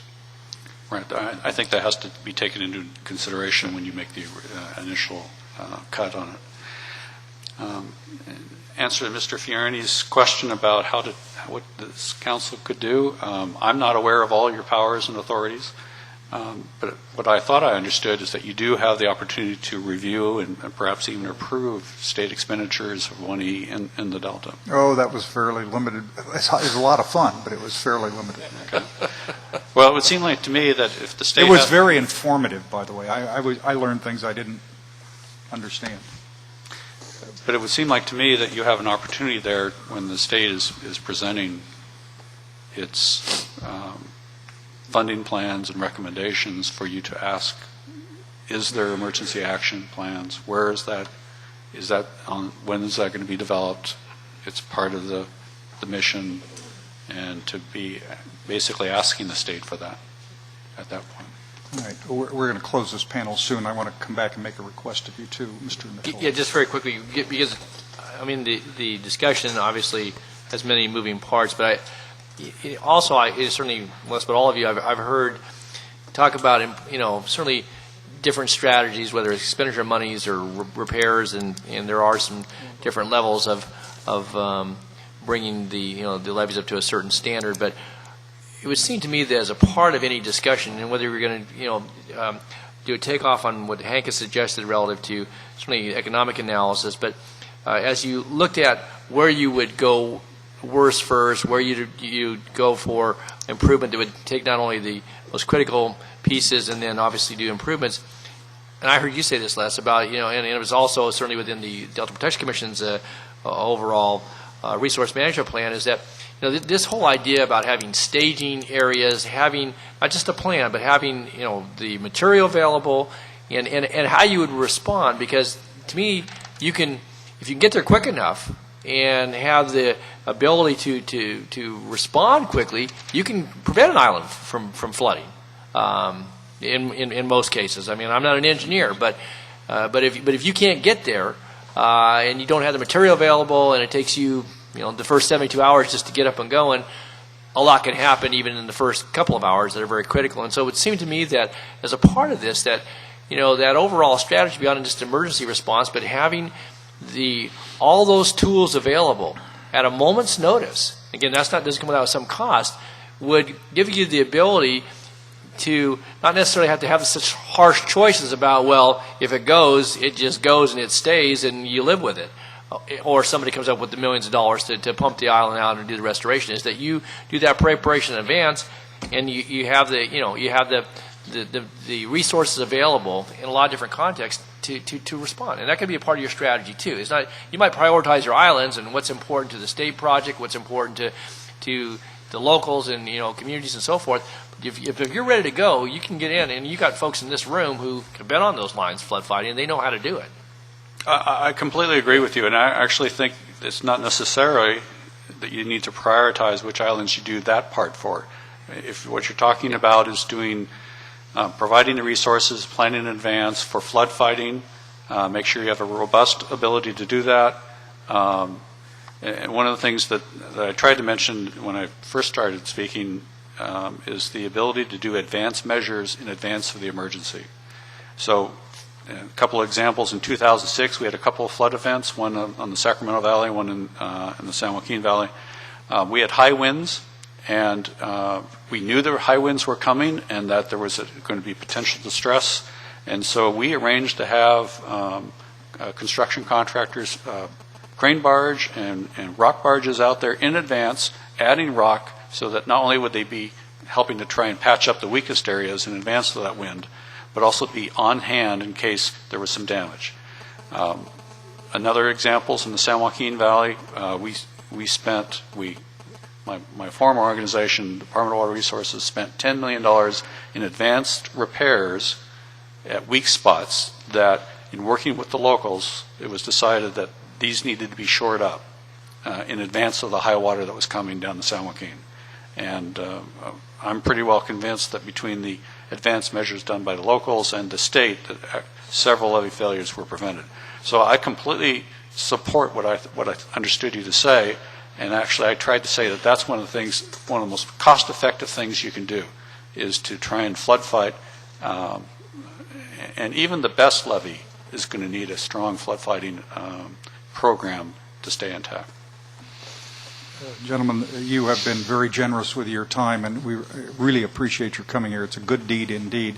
And to show that no good deed goes unpunished, I have a request for you, which is, think about Mr. Fiorini's question, which to me is, for this body, the most imminent question. What could the council do to facilitate, I would add, prod or force, a flood risk prevention plan that's effective for the Delta, and an emergency response plan that's effective before we have to adopt our Delta plan on January 1st, 2012.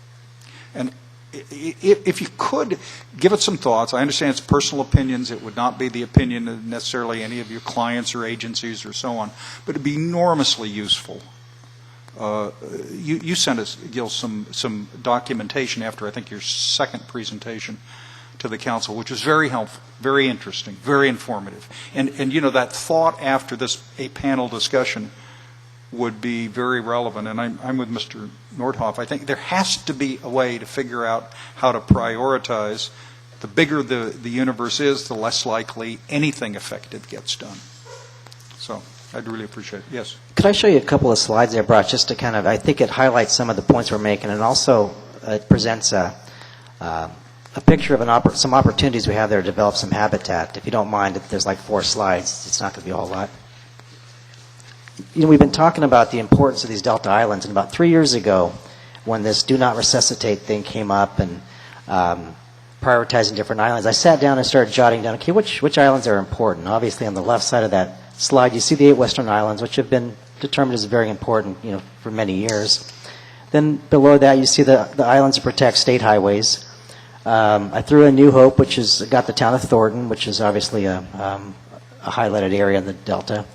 There's another category for habitat government investment. A lot of islands have been either purchased by the government through CalFed or NRCS easements or wetlands types easements. And then I have another category called major island ship channel conveyance. These are the islands that are big, and they lie along Middle River that could be conveyanced south. They lie along the ship channels, which people don't understand that when ships come up the river, they use the levees to bounce off of. They essentially propel themselves off the levees. Without those levees, they'd have to change the way they meander up the river. And there's those islands. And then the last ones are obviously the East Bay Mud and the railroad, the ones you've talked about in the past, that protect the East Bay Mud pipeline. And if I get the next slide up, please. Oh, I can shoot it there, I guess.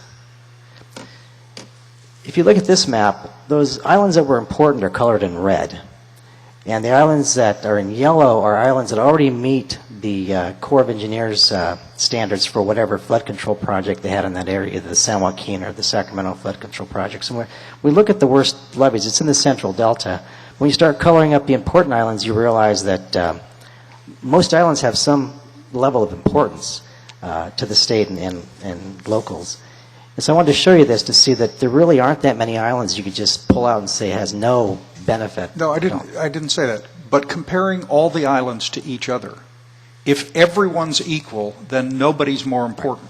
And that's a declaration of no priority. That's a declaration that everything has to be done. I got it, the politics of it. I can't believe that is true on an engineering basis or an economic basis or anything. I mean, I understand you're arguing that, but just saying it doesn't make it so. Right. Yeah, there's a lot of study that needs to go into it, because I think local districts are willing to accept different levels of risk. And I think those along the eastern part of the Delta understand they're not a high seismic risk, so they're not going to expect to be seismically retrofitted with a huge levee. But they do have flood susceptibility, and that's what we're pushing for right now. Okay.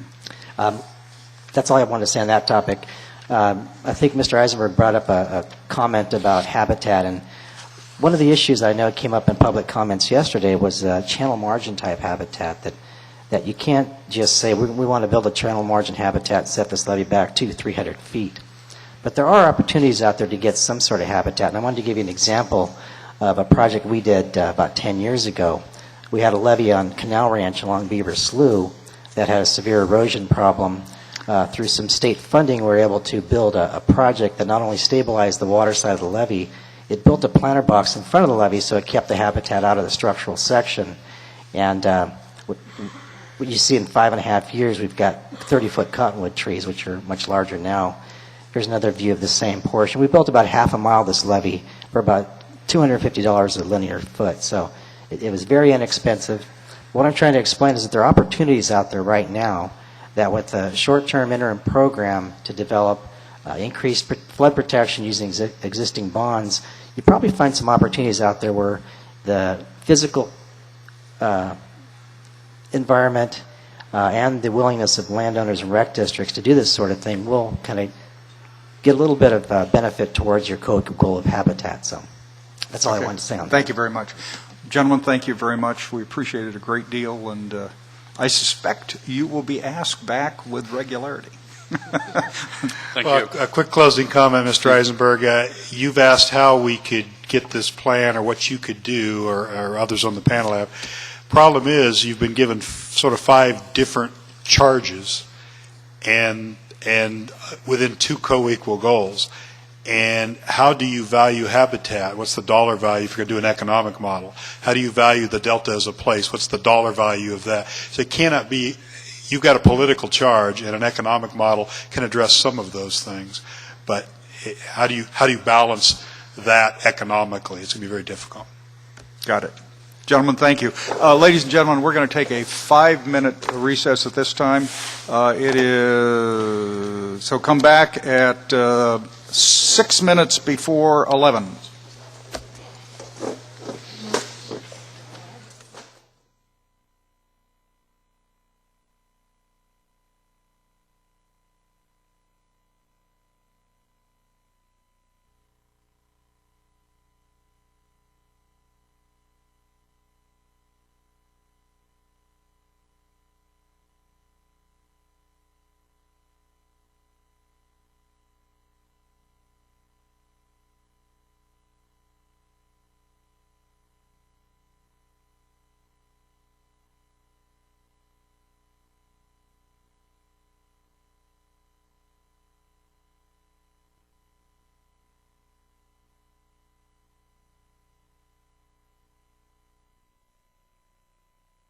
So if you would use the microphone right there, we would appreciate it. Ms. Terry, as you know, is with the Central Valley Flood Protection Association. Yes. And I think it's that you wish to comment on their behalf on the last panel. Yes, please. Okay, thank you. Thank you, Melinda Terry. And one request I would make of the council is, I know a couple of the panelists really did not get an opportunity to make their presentation. I, for one, enjoyed the banter that went on. I think it is important for you to kind of get your questions out because you have tough decisions to make. But it would have been nice if they really would have got to make their presentations. I know Gilbert kind of snuck in some of his slides at the end. Steve got to start his, didn't finish. Melinda. Gilbert was never asked to really start. But my point is, I serve on a lot of panels too, and you spend a lot of time preparing. I would have liked to have heard what they said. I've talked to some of the audience members. We all just would have at least liked to hear the presentation. Leave it at that. I don't need to banter back and forth. That's just my comment and request. Thank you. And then secondly, just generally on the topic, I think it went really well, and it is important that there aren't just statewide interests here, but the Delta is an evolving place, and the flood protections for the community all need to be considered by you, and from the discussion, I think that came out, but that would be the request as well, that those be considered as we look at the levies and what to do about them and what standards to get them to. Thank you. Thank you. Mr. Rentz from Aqua. Mr. Rentz?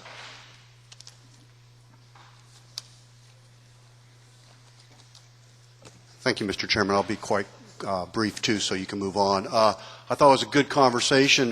There was a lot of discussion about developing a interagency MOU work plan, and a question was raised about models out there. And I just want to bring to your attention there was a similar effort amongst the federal and ultimately the state agencies to address firefighting issues in the mid-'80s that resulted in an MOU amongst the agencies. Many of the issues that were raised today, cross-jurisdictional responsibilities, funding, et cetera, were resolved during that. So I would suggest to one action that the Delta Stewardship Council might consider is suggesting that to those responsible agencies on the Delta that they look at that model and see if they could use that model to bring forward some similar type of coordinated MOU that for your consideration as part of your stewardship plan. Mr. Cooley, Ms. McCauley, would you just kind of make a note of that subject? I don't know exactly what to call it, but it's a mutual aid fire protection issue. Let's see what's there that might be relevant. And I would be glad to follow up. Thank you, sir. Thank you very much. Okay. All right. Now, as you know, the previous discussion was really designed to be part of the draft interim plan discussion. So, Ms. McCauley, let's go back to the interim plan overall, and then you work us into all of this as appropriate. Okay. Thank you. Introduce who's here and who they are and their expertise we have and what they're supposed to say.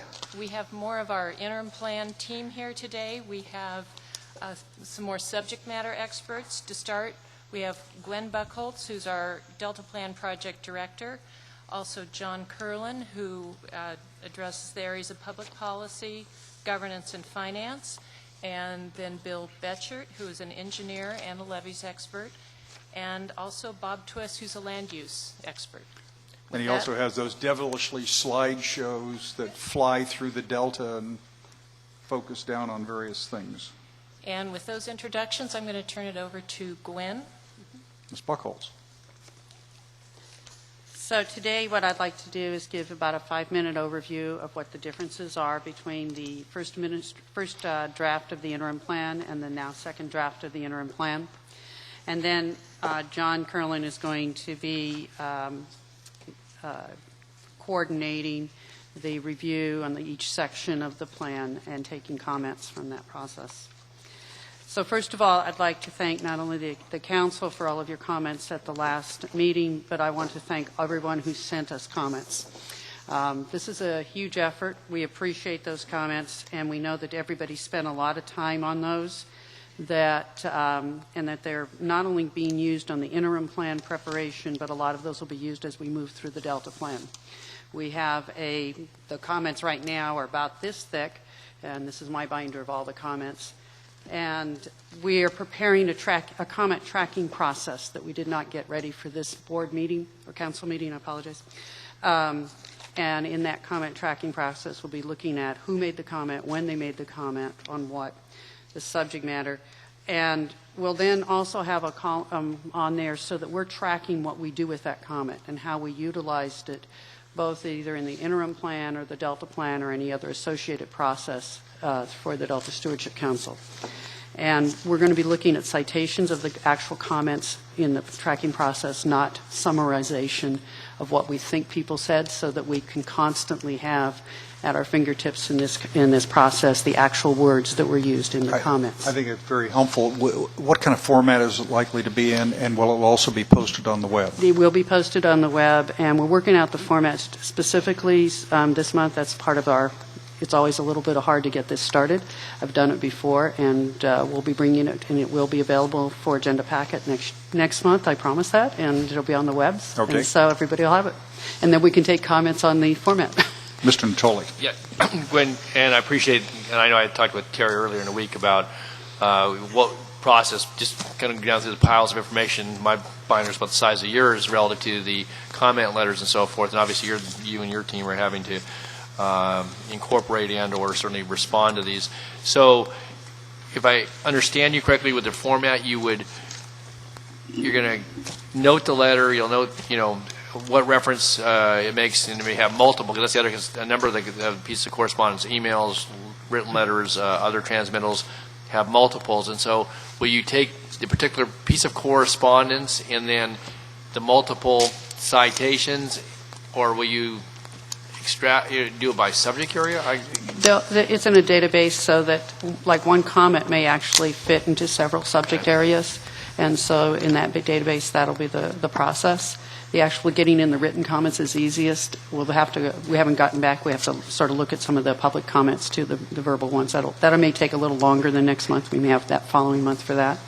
But so that you can pick up and say, we'd like to see what comments we received on the interim plan for levies process. That would be an interim plan, but it also would be in the levies process. Okay. And will you have it done by, is it a date order, is it subject order, or you don't know that? Or will it be alphabetical, so if it comes from XYZ Reclamation District, the database can be managed and data sorted in all those different types of things, because that's how we put the database together. So if you wanted to know everything that San Joaquin County provided to us, but at some point in time, we can provide you all of the comments that San Joaquin County provided to us with their dates and their comments.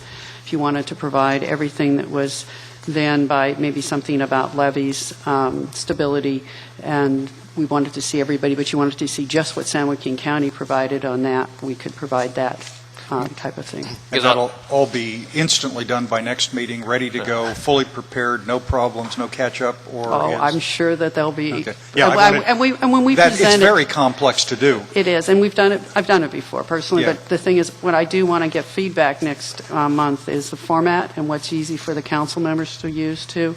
Yep. Because it always has to be customized a little bit to each process. If you can manage to get it on the website before the meeting, we could probably get some comments from the public, and we'd also have a chance to go through the website, see how usable that would be for us too. Right. What we won't have ready for next month, and this is the part that'll be a little more difficult, is because we'll already do the sorts, and the results of the sorts will be up on the website. This isn't a live process for people to sort yet, so I'm not sure where we'll get to that or not.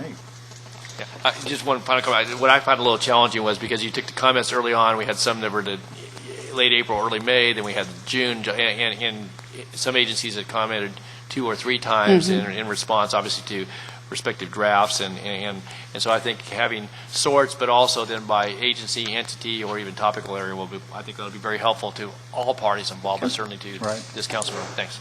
Okay, good. Let me write that down. So, going from there, as I said, we had many of the comments that we looked at reminded us that the interim plan is really a framework. It is a framework, and there's not specific discretionary actions that can be taken out of it. It doesn't have a CEQA documentation with it. It is a framework to allow flexibility for the council actions over the next 18-plus months while the Delta Plan is being prepared and prior to adoption of the Delta Plan.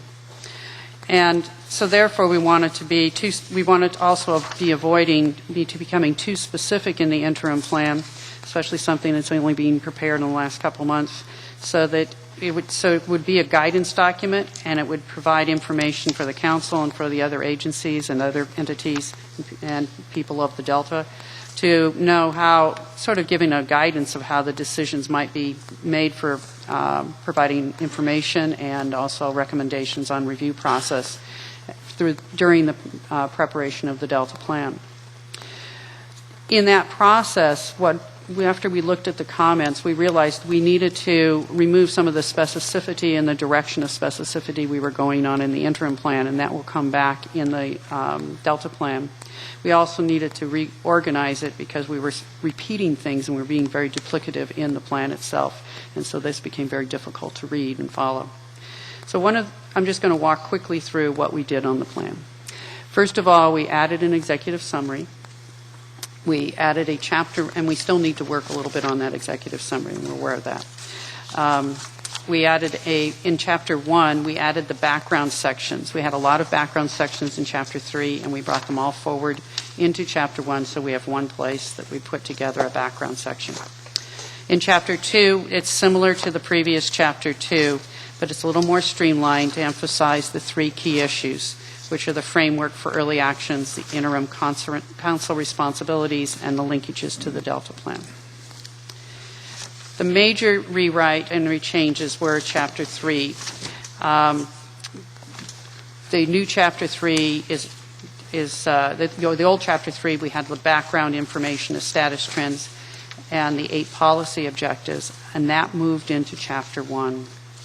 The performance measures and the best available science discussion primarily moved into Chapter 4, and then some of the information will be held and will be utilized in the next couple months as we start preparing the Delta Plan. We really appreciate, and I do want to say this for myself and the whole team that worked on the responses, we know a lot of the comments were line by line in Chapter 3 and 4 especially, and we really appreciate that, and we have kept that. We have made the markups, and they will be utilized to their fullest as we move forward into the next sections, and not only in that process. So I want to say thank you to everybody, because I know how long that takes everybody to write. In new Chapter 3 was actually the old Chapter 5. We moved it forward because we realized that we needed to talk about what was in Chapter 5, which is the outline of our procedures and processes prior to describing the tools that we will use in those processes. Chapter 4, it describes our 7 tools that we believe the Council could use until the Delta Plan is complete. And we recognize that these tools also will be considered in the future and modified and updated as the Delta Plan is prepared and end into the third draft. Can I make just an observation? I know that we've got a hard copy of the red lines here. Yes. Next time we do it, you're going to have to put numbers on the pages consecutively, so... Oh, did it not no, come out? didn't I get on. apologize. And so some of the old numbers are there, still but not there, all... but I apologize. Not a problem. We are going to always remember to have red lines from now on. And will be submitted in the agenda packet on the website. And we apologize to everyone on that. So in Chapter 4, we do go over our 7 tools, and I'm going to let John talk about that in a little bit more detail. The Appendix 1 was expanded. This is policies and procedures for the Council, and Chris Stevens helped immensely on this processes. So Appendix 2 is a format for maintaining a record of the Council actions. Appendix 3 is the beginnings of a work plan, and you'll see a lot of changes between now and the third draft on that. And Appendix 4, we had a lot of the legal authorities information that was in the old Chapter 3. We've Right. moved it to Appendix 4 now. Finally, the Appendix 5 was the strategies from the Delta Vision Strategic Plan and other activities as called for in the statute, and those are in Appendix 5. And finally, the old Appendix 5 and 6, the ongoing programs and plans, the over several hundred programs on that. We felt that that was probably not necessary in the interim plan. We're going through it and using the comments that were provided. We're modifying that information, and we plan to put that up in a process on the website very soon. And this is the combination of individual suggestions as to what should be short-term action or whatever, near-term or whatever it's called, plus statutory requirements on either consultation or conversation or studying or things to so it'll be a compendium of specific things, Right. reports or projects that have been recommended for review.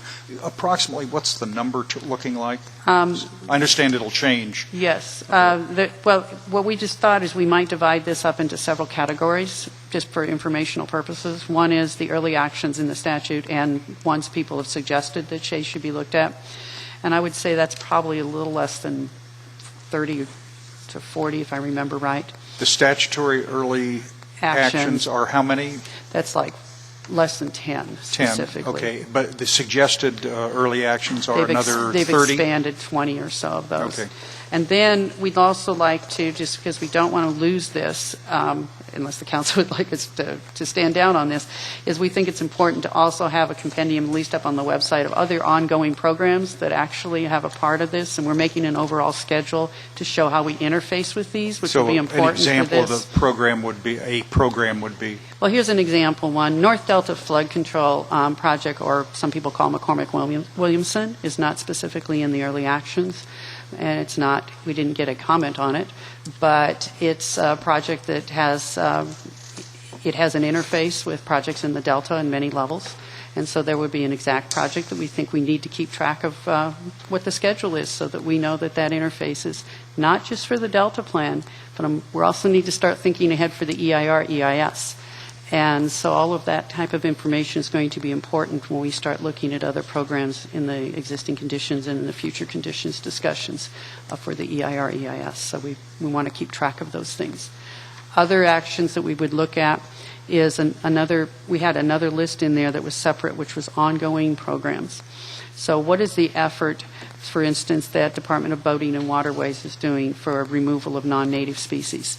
And so we don't want to lose those things. They may be at different levels of funding or different levels of development, but they're all very important to the overall process and development of the Delta Plan and the environmental documentation.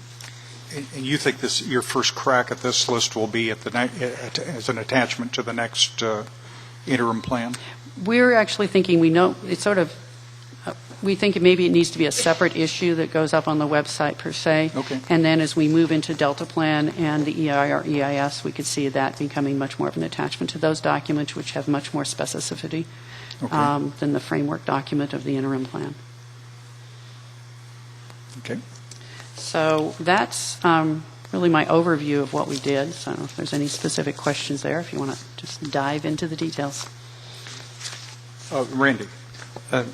Given the last topic of discussion, I think there are some stakeholders that were expecting the term in the statute, early actions, to result in a list of projects or activities that should be included in the interim plan. I'm hearing that you're offering that up as an attachment that will maybe not necessarily be a part of the next version. It's probably something that we ought to talk about. It's a proposal to the council, and right. you guys give us direction. Right, yeah, I think we should talk about that, because I know that there are a number, including myself, that were expecting seized on the term early actions, to meaning that there should be some things listed that either are ongoing or should be started. Yeah, I'd note that the early actions in the statute, a couple of them are within our control, including the appointment of the Independent Science Board, but most of the rest of them are run out to departments, particularly DWR, or the Water Board, the watershed diversion data collection, or the flow criteria is something we've got to consider. One of the things that we've got to talk about is how we develop a Delta plan without falling in the trap of having it nothing more than an unconnected list of requests from individuals or entities that they would like to see in the Delta plan, because it helps them get funding from somebody somewhere. And, you know, at the end of that process, it would add up not to meeting our legislative mandates, but simply responding to requests, which is not the same thing to say we need to ignore them. I don't know the right way to do it. We could find ourselves in the position of spending 8 hours a day for 2 days a month on nothing but hearings on those activities if we wanted to. And I'd rather do it. I think we have to be selective. We do want to make a point, maybe I misspoke here too, is that as we put detail in the work plan, which is in Appendix 3, that will have those information for the early actions and the other processes. So I apologize if I've confused the issue. But the large discussion on them, we weren't anticipating in the interim plan. So you're unlikely to schedule a 6-hour discussion on Means Island marsh restoration? If the council would like us to. No, I understand that, but the statute said the department shall do the assist in implementing the early actions, and I guess it would come to us if you said, let's kick them, or something. Or somebody said that. I think one of the things I guess that we need to look at is the use of the interim plan as we try to lay it out in Chapter 2.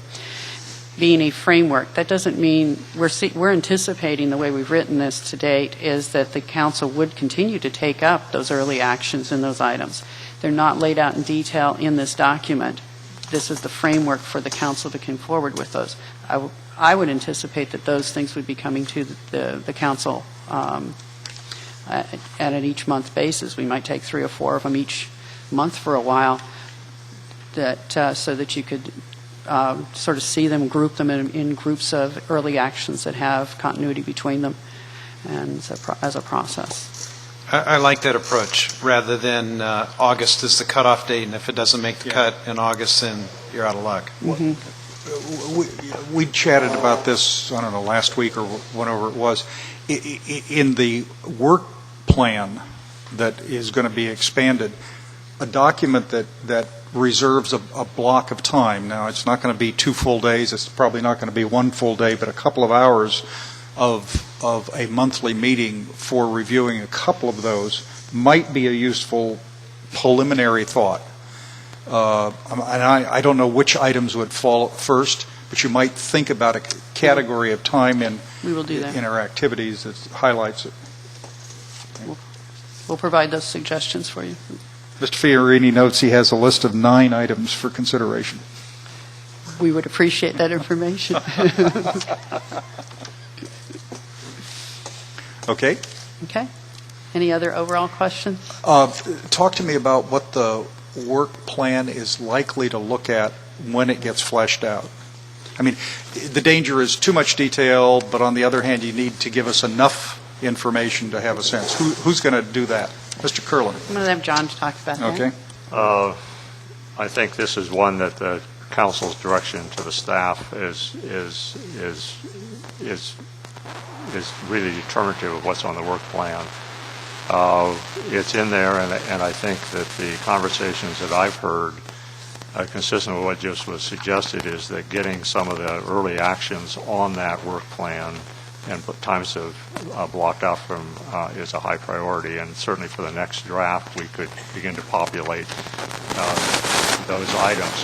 When I think about the work plan, I think that they can be items can be put on the work plan essentially however number you want. That's the way the draft is laid out. The real decision question becomes in the use of your energy and your attention is when you put them on your agenda. And so the work plan basically links to an agenda setting process, and that then triggers actions by because all of these issues, most of them that I've heard of as early actions, are complex, complicated, often contested actually.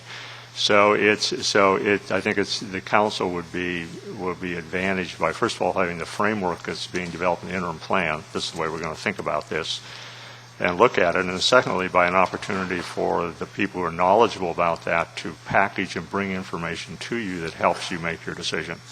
So getting items on the work plan so that if you say, well, in the next council meeting is August, when you have 3 or 4 major agenda items you may or may not have time to deal with an early action. But in September or whatever, or whatever the sequence is, you say you want to talk about, what was the one, means landing. Then if that's on your agenda for September, then we need to go with the staff and whatever the support the consultants provide needs to go to the people who are knowledgeable about means landing, and provide a package of information for you. So we just need to sequence that process. One of the things I'd want to make sure that happens, since potentially this could consume all of our time, I want to try to figure out through your efforts that we get a packet of material that is clear and focused and provides context, including dollars if dollars are knowable, that we can read in advance and that outlines the pros and cons. And then I want to have the public testimony, not 3 hours of it's wonderful, you should do it, because we don't have the legal authority to spend money from the Department of Water Resources or Fish and Game on these projects. All we're doing is kind of observing they're consistent or not consistent or whatever. I want to focus the discussion, and so the notion of preparation of material, not just by us, but by the people who are interested in it, is going to be hard, but it's essential to bring it down. We cannot we can't have open-ended discussions with advocates and opponents just deciding this is the latest place to debate it for 8 hours, unless it's something we actually have some immediate control over. And I don't know how you're going to do that. I know some of the procedural rules about presenting information and something are relevant to that, but I think it's very important we set the guidelines for that early and stick with them with the interested parties. You've been disconnected. Ms. Burkholz I'll use has it been. that way. That's right. Yeah, we'll work on that and put that in with respect to the, we can move that into the interim, or the next draft of the interim plan to work with that. And I think when we turn to talking about the description of decision processes, essentially we've begun to lay out what is expected to come before the council. And even in your experience with the Prop 1E with the Department of Water Resources, as you saw when they came back the second time, they began to organize it in the categories you were using. So I think setting that pattern is very important. Okay. Yes, Mr. Tolley. Yeah, just a question. It's not so much on the work plan, but that some of the folks that may have gotten comments in, say, 2 months ago now, and they see the second draft, and they don't see that incorporated or discussed. They're going to bring us a chart. I understand that with this matrix, but is it to be? Should anybody make assumptions about that? Is it may just still be in the works? You're looking at how those relate. You're going to be responding. You will respond in one way or another. And so, for those who may have submitted comments, even in the April timeframe, but certainly in May, and don't see any result of that, either taking things out, adding them in, commentary about them at this. They should or should not assume at this point in time that hasn't been discounted and or even fully vetted or considered at your level, because you're going to be obviously issue another draft, and then we're going to have fuller discussions at the council level. So I just trying to get some sense of that, because that's part of the feedback I've gotten, Gwen, just from just a handful of parties, is that we sent the comment in, seemed to make sense, didn't show up. You haven't heard because you don't have the ability to respond to everybody individually at this point in time.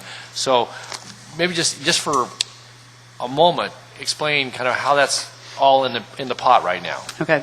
I think one of the things that's happened is over the last, both the initial annotated outline, in essence, the first draft and now the second draft, we've had some major changes in format. And so one of the things that's hard to say is, oh yes, that's where that is. One of the things we're going to put onto the comment tracking process is where are we going to utilize that comment? How does it fit in?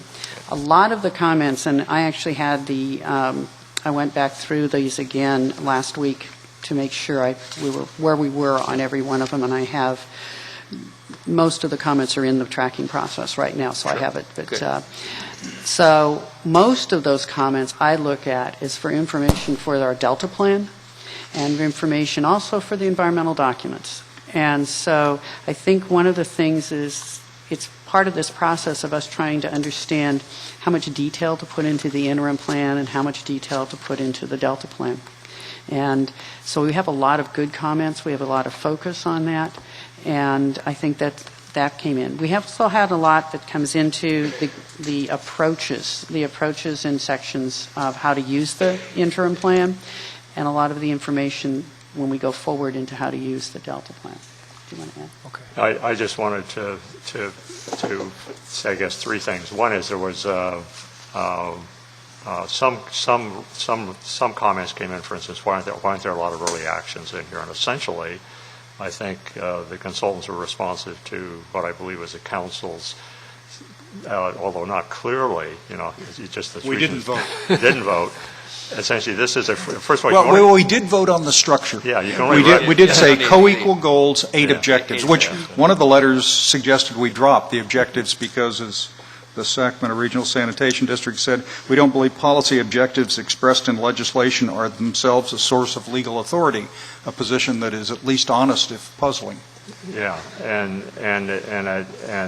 I think, my response to that would be that as a non-lawyer, actually, we use those as an organizing device, and if you look in its current document, we organize off the legal authority into those categories, and it's a useful organizing device.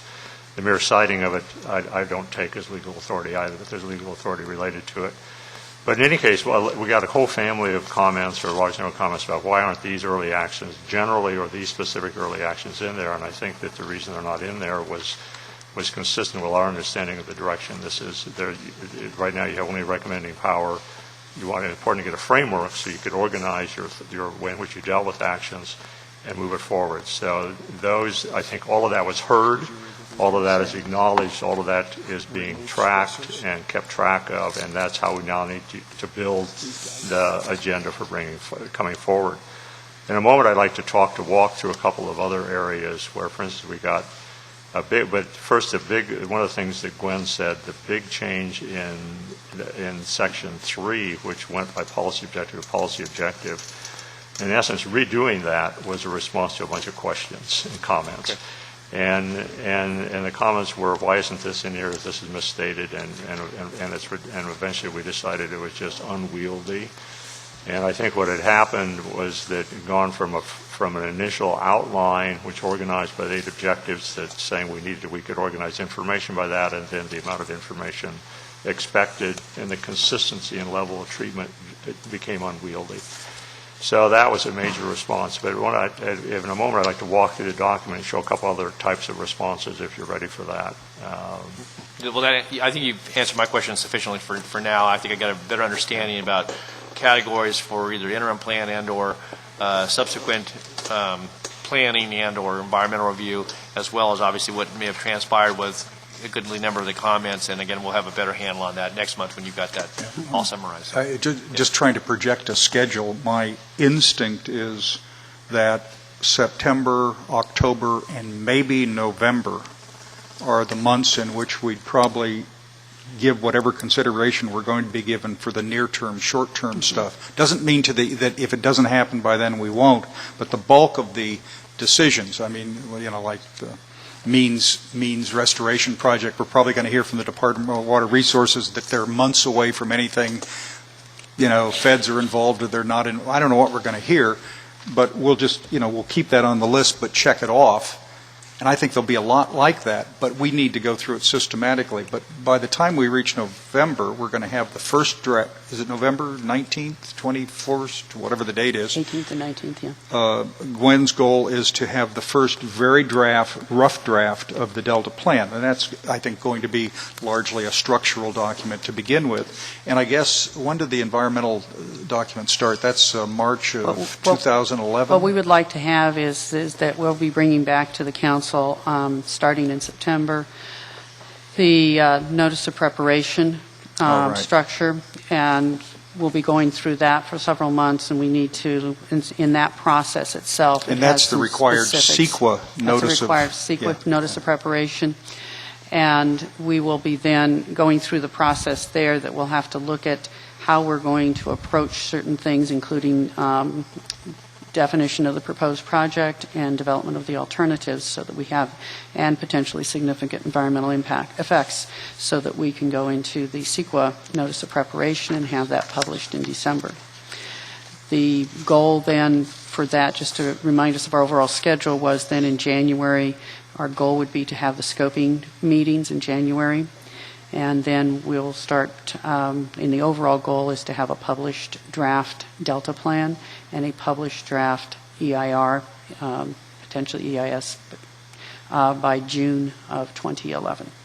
So it's a very rapid schedule, and will be a lot of heavy lifting in the next few months, but that's when we are going to utilize all those comments that we received, especially between now and September. So the documents that we bring to you in September, you'll see a lot of that information in there. Thank you. Okay. All right. John, you wanted to walk through some examples. If I just walk through, because I think it might help frame the conversation. First, I believe Gwen said that the executive section summary is a new document, and this was in response to your request. It is some 5.5, 6 pages long and summarizes the document. As she repeated, introduction section 1 is largely, it pulled up a bunch of, but rewrote content that had largely been in the prior introduction and in section 3.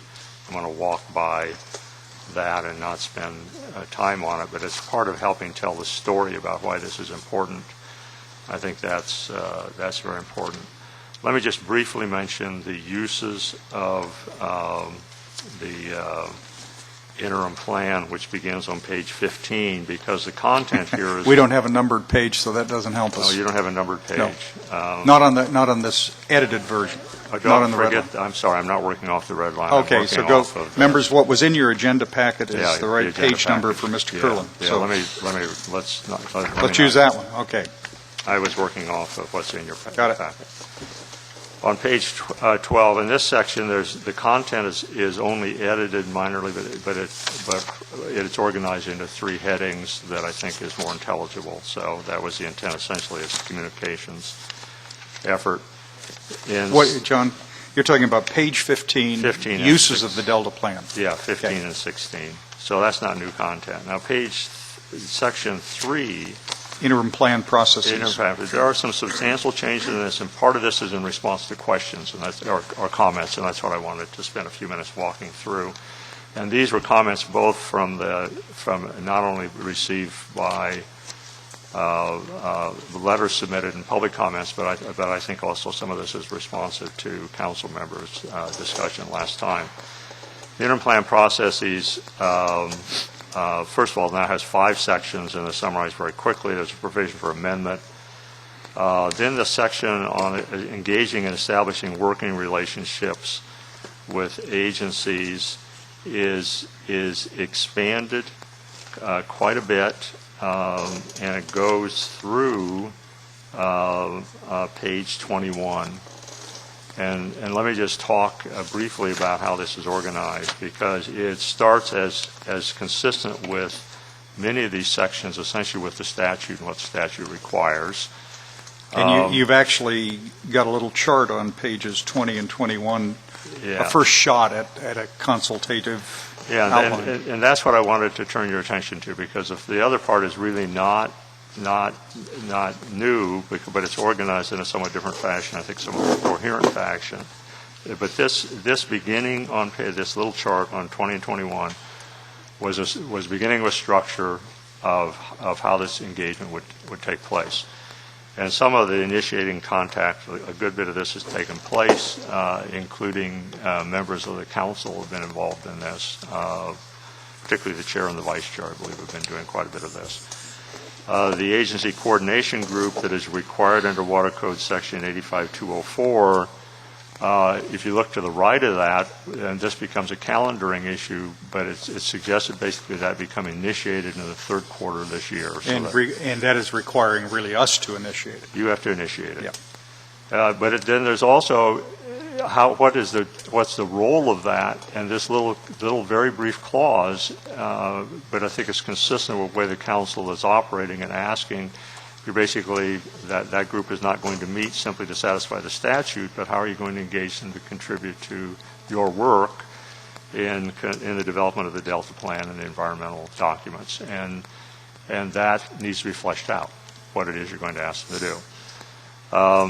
And thereafter an interim plan. But I think so a charge needs to be developed, and that's work to be done. It's not done, and I trust that'll evolve between council members, staff, and consultants who will work on that. Right.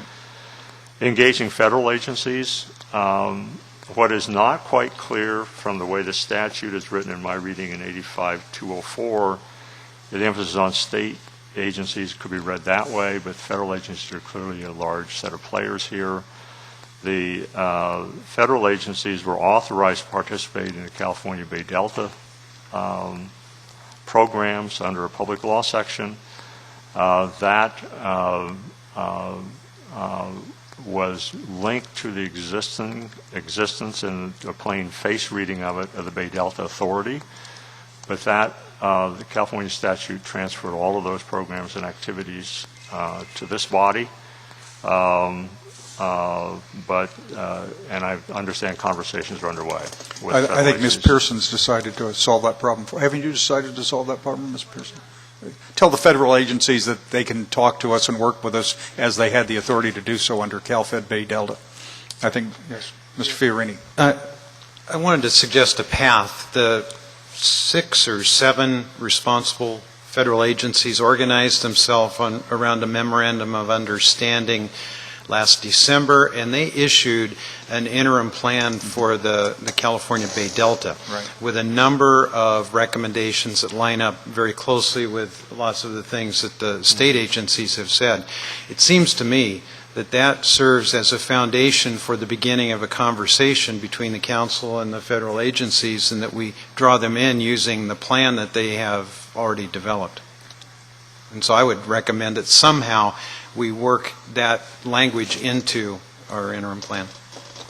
Okay, we can easily reference that. I've seen that document, and it does provide. It is largely congruent with a number of the early actions that have been talked about. Yeah, but much agree. the same way, in my reading of it is it's basically flagging them for attention, and there's no deadlines for action, et cetera. So it's nor responsible parties, I think, in most cases, but they are flagged similarly. The early consultation procedures are further fleshed out. In a few minutes, I'll walk through them, and so we've begun to detail how those might take place. And then the last thing which is laid here, you have a statutory responsibility to develop the Delta Plan consistent with the Coastal Zone Management Act or equivalent. There is no equivalent yet.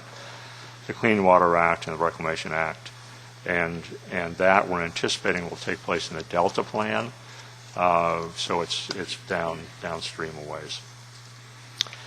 So that was a beginning to try to structure a set of relationships and expectations, and we did have some, and so whatever guidance you have, and we just did receive some guidance about the federal interim plan as an example. Policies and procedures document is not much changed, and that is in Appendix 1. Those are pulled together now. There's a little bit of amplification of some of that, I think, or reorganizing of it, but it's largely consistent. The work plan we've talked about, and we have a draft of the work plan as an appendix, and that needs to be fleshed out, and we received some suggestions about how to flesh it out. Clearly, linking it to the agenda is an important thing to do, and in a quick glance right now, I saw there's no clear linkage to an agenda date. That's one of the things that needs to be done.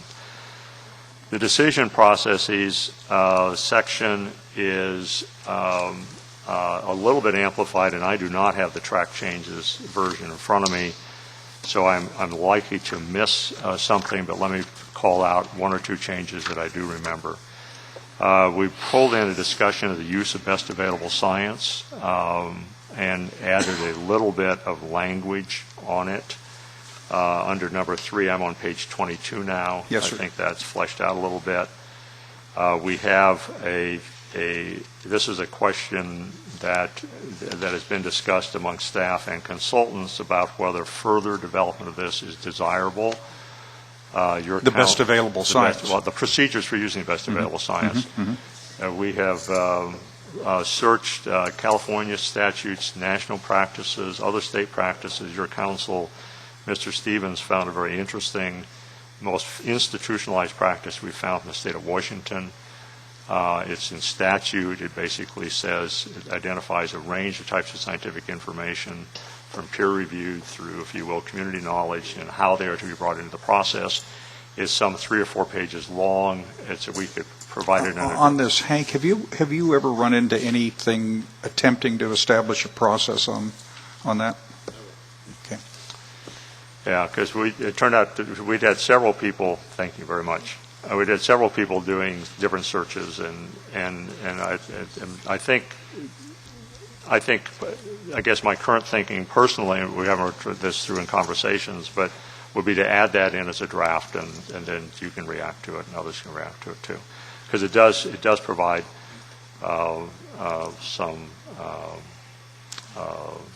specificity. Then the basis for, and so it goes on, largely consistent again, I believe, with what you've been talking about. The section on basis for identifying action. Page 23. Page 23 and 24. A good bit of this is wholly reflective of statutory language, but if you begin to get into the section on pages 24 and 25, it begins to flesh out a little bit about the early consultation process is. We had some people who were saying even a mention of the fact that other agencies had responsibilities under this act already, even before a Delta plan, it created a moratorium type situation, and that's not the intent of the processes here. It is basically to say that the act is in place. It has some responsibilities. There are some clear exclusions that at least things which will never be under your authority, but things which will be under the authority of the council as the Delta plan is put in place, or for which anyone wants a sort of a recommendation while you're working on an interim plan. It's worth thinking about how that would be done. And that's laid out largely on page 25 in only 4 paragraphs. But these are 4 paragraphs that I'm certain many agencies, state and local, will pay attention to. And it really starts at line 4. So basically, an agency takes on the responsibility. I'm not anticipating the council staff going out and saying something is happening and come talk to us. Could be that'll happen, but I haven't had the staff. It's a small staff, who knows. But someone may bring something to their attention. But an agency determines the proposed action satisfies one or more of the exclusion or savings clauses, then go with the action. You're never going to be covered. So that's the first thing, basically, they have to decide. If they contemplate undertaking an action that is potentially clearly a covered action, the basic recommendation is contact the council staff and start a conversation. If you're going to get it completed in the time frame, which becomes an exclusion, then that may be fine. That may be what you choose to do. But if that's not likely to be the case, or if there's some uncertainty about that, then start a consultation with the council staff. It is not specified whether that consultation must result in coming before the council for a recommendation, but it could. And I guess that's kind of something you need to work out with your council and with the applicant, and how that'll happen. But you could, in that period of time, identify potential inconsistencies with a proposed project and your statutory authority. So you're not saying, yes, proceed, no, don't proceed.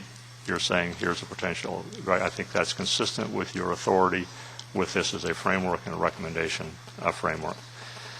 Then, the last 2 paragraphs are essentially we really need to get effective working relationships and getting the discussion going in arenas within which that occurs is important. And the last paragraph is, again, a restatement of your commitment to public input. A good bit of that, I think, is getting materials on the web, getting relevant materials available to you, available to the public for comment, et cetera. But this section was rewritten a bit, and it is a section, and there were comments about it before, so it's one of the ones that's written. It's brief. I guess my own sense is I'd rather have brief language rather than complicated with lots of modifications. If the phase of the moon is full, then don't come to us. But I don't know. But that's very much your choice of how much more additional or changed language you want there. But I do want to flag it as one of substantial interest. Moving on then to Section 4 on the analytic tools. This section, there is one brand new addition, which is best available science. And we've got science. Starting at page 27. Start at page 27. Science is described in 2 places in the document. And the first reference was essentially in the context of making a specific decision. So imagine that you're asked to make a decision about about a large restoration project or a new intake facility. And for that specific decision, you need to organize the relevant science. So that's a decision-specific organization of science. This is more the foundational science understanding of the delta and of the relevant hydrology, biology, everything that affects, that it basically becomes information-based. One of the great successes of the CalFed science program and other scientific information is that there's a better science base. All this is in this section is both to acknowledge that that needs to be ongoing, but also we need to find a way to synthesize it and bring it into a way that is usable for your decision-making and the public decision-making, sort of as a foundation, not case by case. And so it's called out in that sense here. Looking at the language, I think this is a place where we need to sort out the two roles more clearly. The discussion of delta, the two roles. The two roles being decision-specific as opposed to foundational. Yeah. The delta water flow section is unchanged. One of the significant... This was written, of course, before the issuance of their draft report a couple of days ago. Exactly, and I just wanted to acknowledge one of the things referenced here is the board's release of their draft flow criteria, which will go before the full board for action in August, I believe. I predict within a week or 10 days we'll receive several letters saying that we should drop this section because it's not a legally binding decision of the water board and we shouldn't consider it. You have already received a letter which provides two letters which provide contrasting interpretations of how you should rely on this document. Okay. And my recollection is the statute directs the board to refer the information out, and it's for purposes of both BDCP and what else? And the council. And the council, yeah. So I believe... That's the 85086, or is it what? The code reference is there, and you can look at it to refresh your memory, and I won't do it. Yep. Yeah. It is for purposes of informing planning decisions of the Delta Plan and the BDCP. Yeah. So it is clear that it's meant to inform you. What section are you reading, Gwen? 85 what? 036. 086. Sorry, it's the one that's cited there. It's 086. Yep. Okay. The one paragraph on the Delta Ecosystem Restoration Plan is unchanged. The next section on the map and table of current levee system integrity is changed. First, I must acknowledge there is no map. We've received a question from the same individual twice. Where's the map? We don't have a map yet.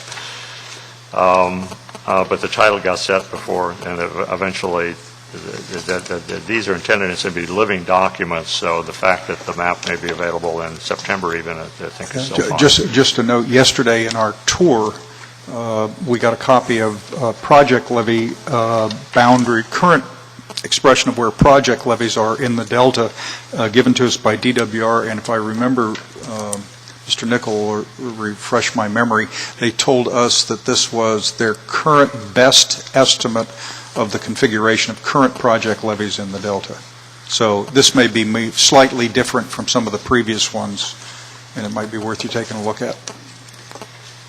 So this section is reworked, and let me first of all say conceptually how it's reworked. In your first draft, what we had in here was the table that was from the Delta Vision Strategic Plan of levies, classifications, and that had been developed in close collaboration, and Bill Betcher to my immediate left had helped as a consultant on Delta Vision in developing that, had been developed in close consultation with what was happening at DWR at that time. DWR's conversations have evolved since then about levies, partly in response to statutory authorization to develop standards for urban levies, 200-year standards. So what was at the time when Delta Vision was done in 2008, 7 categories has now become 9 categories.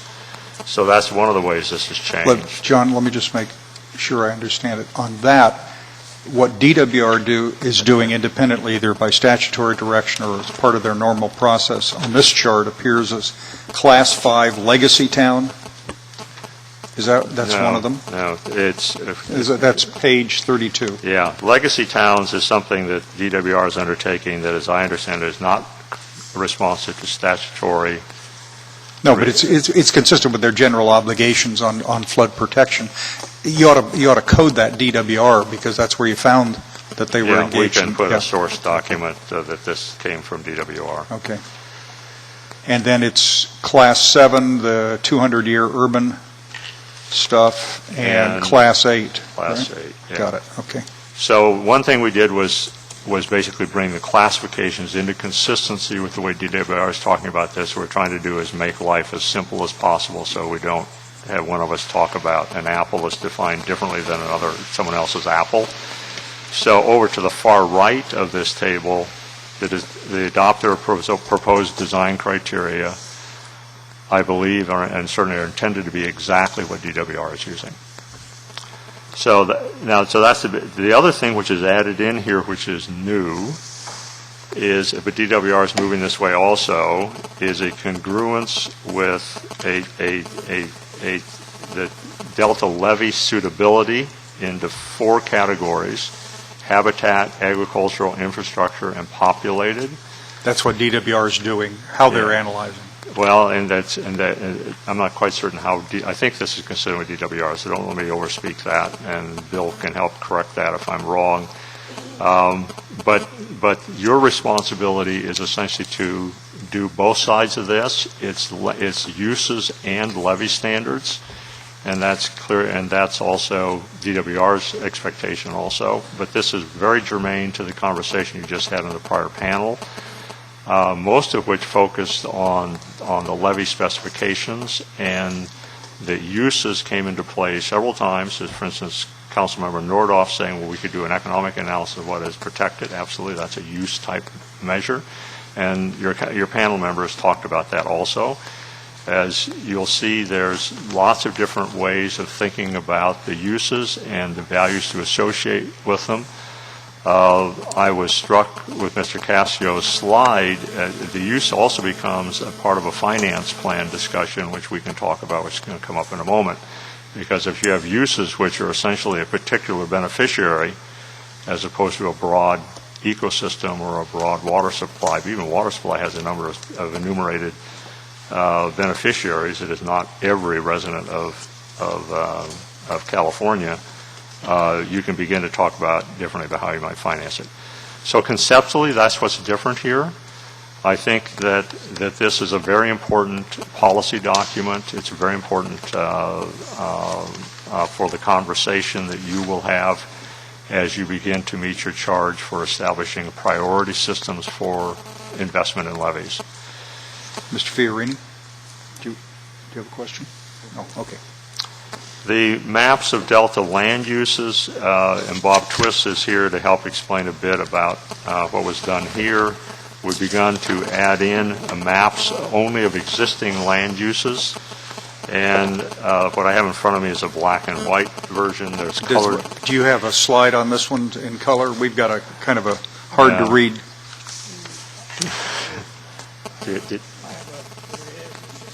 Yeah. Oh, it just came up. Okay, yeah, Bob. What does that tell us? Yeah, respond what it says. It's up higher in the shade. Yeah. There you go. You're on.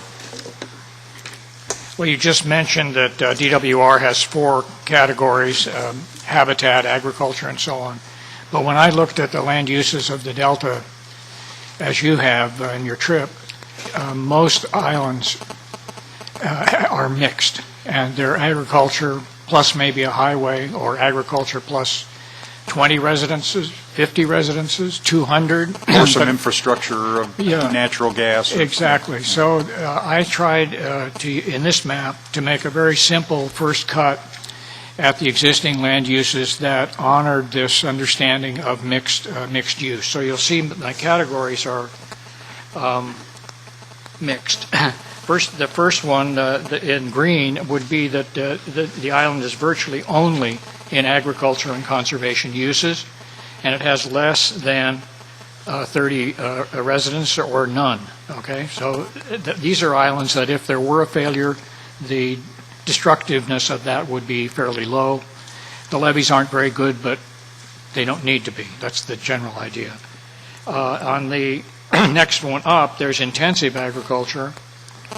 And these you've seen here, vineyards and orchards, which are not flood tolerant, nor are they saltwater tolerant. And so these need a slightly higher level of protection if we're going to preserve these high-value agricultural uses that are so important to the in-delta sustainable economy and so on. Okay. So these are mapped in a slightly different color. Sorry. Can I just ask you a question? That's the, I guess, yellow. I can't, the colors don't work for me either up on that chart here or anything else, but you've got the intent, I assume this is intensive agriculture, vineyards, orchards, flood-tolerant infrastructure. It's not always true that on every island that fits the agricultural definition that the infrastructure is flood-tolerant, is it? Or is it? No, but if it's flood intolerant, it would have been bumped up to the next higher category. Okay. I got it. Okay. And again, this is a draft, and it's a one-person look at this, and so, we need vetting of each island has a story, as you know, and each island needs a strategy, but we do need to get an overview of the other reason I wanted to do this map is that eventually we're going to have a map of levee system integrity, not just project levees, but the quality to the extent we know it, which isn't very well known. We do, but we're going to do the best we can. Mm-hmm. And then I want to take a map like this and the map of the levee system integrity and put one on top of the other. And this will give us a rough idea of the congruence between the levees and the land uses that they're supposed to be protecting. And that will give you a high-level view of the status of the delta. Is your visual going to allow us to, if somebody says, I want to see where intensive agriculture is throughout the delta, we could see that standing alone rather than superimposed as this map I is. can today, not today because you don't have time, but I have a Google Earth overlay which shows orchards, vineyards, and citrus, for example. And those come out in clear colors that you can see. And then if you want to zoom in, like you've seen me do with Google Earth, we can look. The reason those colors aren't very good is they're semi-transparent. You can look under right. and say, oh, yeah, there are 30 houses. And, well, yeah, here's an orchard. So it's not just a dead map that you have to trust. No, I mean, I've been exposed. I like your mapping technique, and I just want to make sure that as we start to look more carefully here, we can peel out all of the complexities to focus on discrete elements. Now, nothing's perfect. Nothing's perfect. So you do not have to identify the type of truck, a year model, or license plate on the property. But, for some purposes, we need discrete evaluation. Okay, so that's good. That will be helpful. One other caveat, I'm sorry, and then is that this is existing land uses and fixed resource assets, if you want to look at it this way.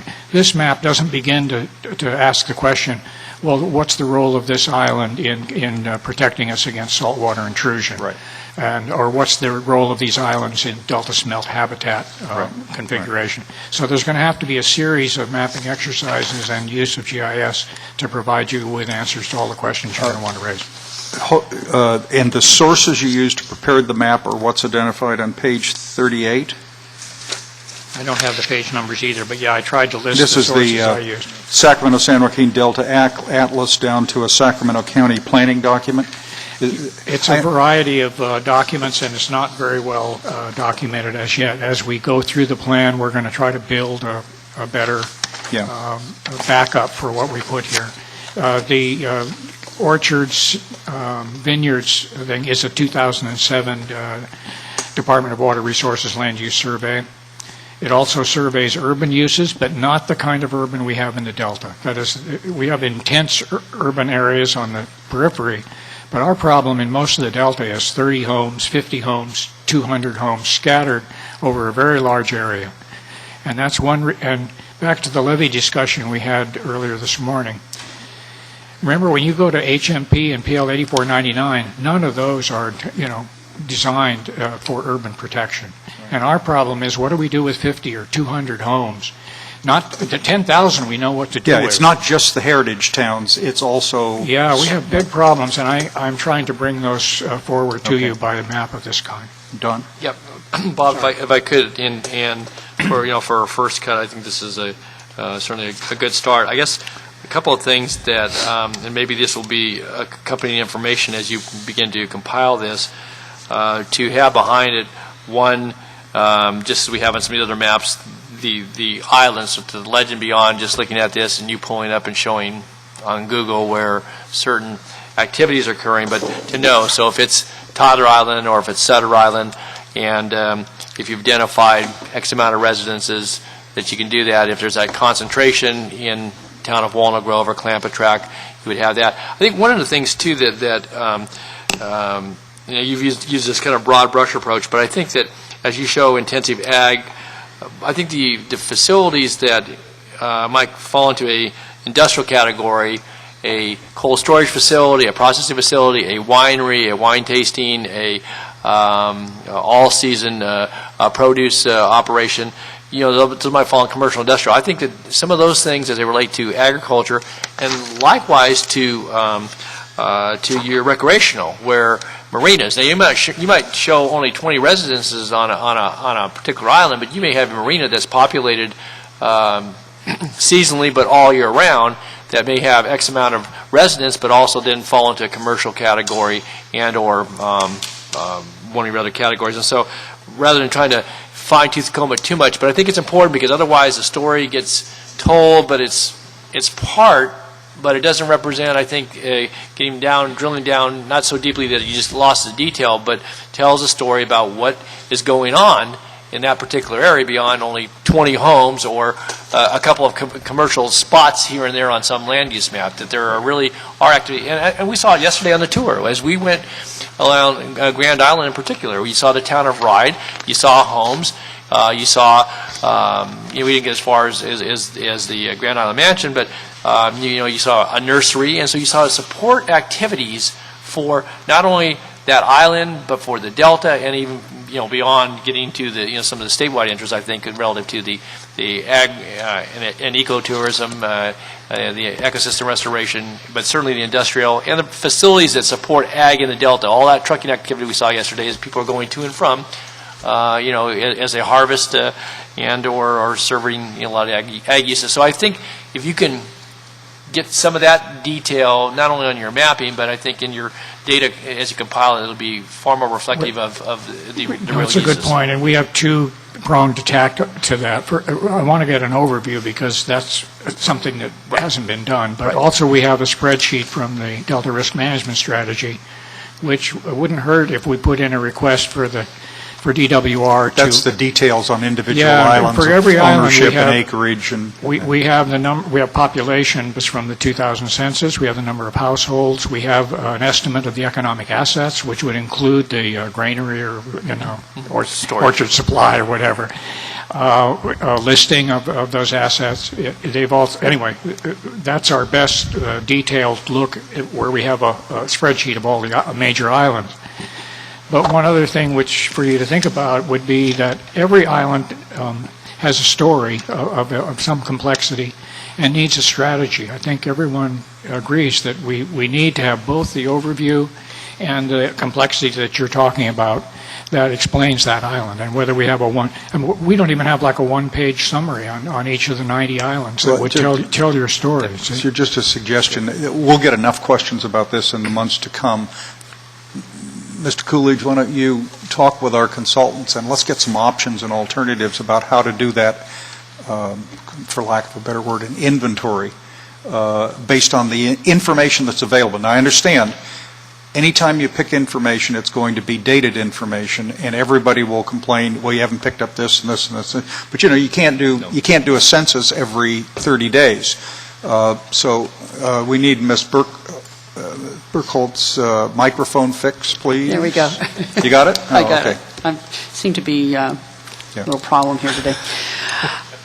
So yes, we'll bring back. Would you like to have maybe a couple options? I think you folks ought to discuss among yourselves what might be available. But I think it's probably fair to say that the council will need to see relatively soon some general information on each of the islands and at least your estimations of how additional information could be gained. And in addition, a more refined kind of socioeconomic survey. The Delta Protection Commission is doing a little bit of that. They've got a little narrative in their resource management plan. I'm sure there'll be others.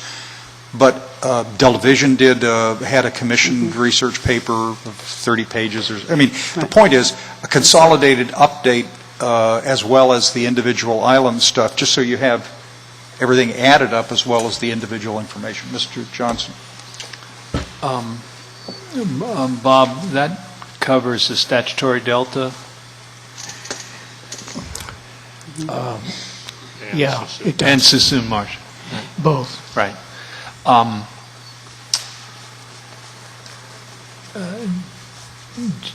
Do you have the level of detail to indicate what changes have taken place, say, since 2000, and what changes are going to take place that are already approved? Or you're talking about land use? Yeah, and land use, and what's on the islands in the future. Yes and no. DWR has detailed land use surveys that they use for forecasting water demand, I believe, but they're useful for a number of purposes. And they go back 2007, I think it's every other year or something like that. So we can go back in time and see some detailed changes.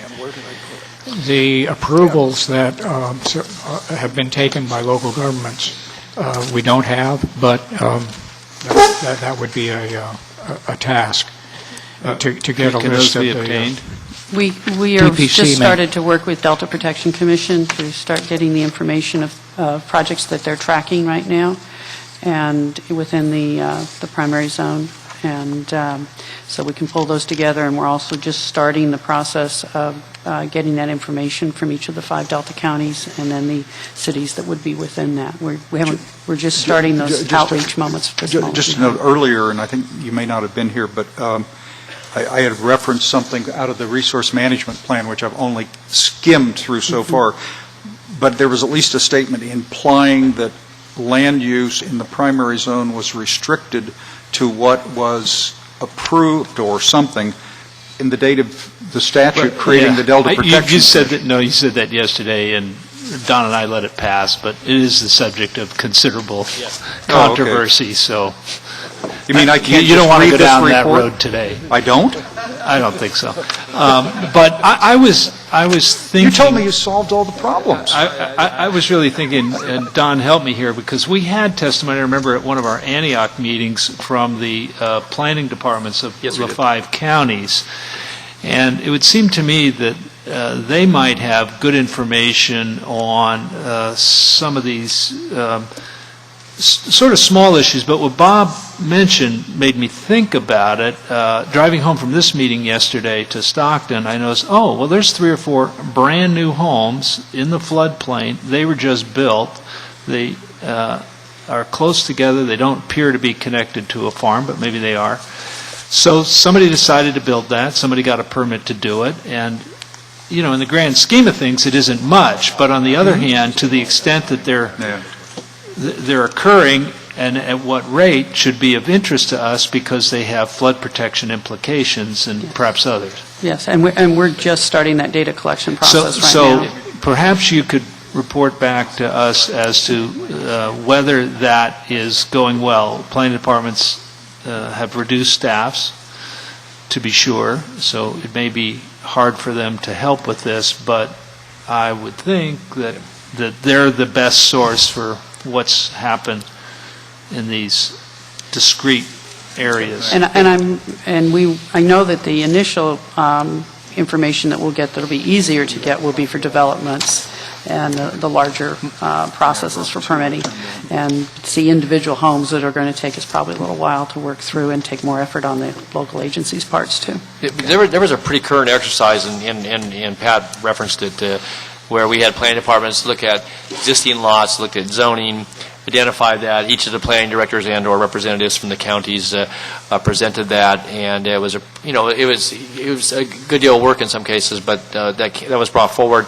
And I think certainly the building permit activity is trackable. It hasn't been too extensive. Certainly in Sacramento County, I can say that with a lot of certainty, but whether it's in the Delta or anyplace else in the county, but in the last couple of years. But I think that there's good sources that may not require a lot of work, and I think Pat's right too. The planning departments have just been, certainly in Sacramento County, has been reduced significantly. And we just started talking with an agencies last week, and Delta Protection Commission is coming up with all of the information that they have, and are going to be transferring a lot of that information for us. We know from the testimony yesterday that the primary zone studies at least a month, maybe more, couple of months, 3 months away.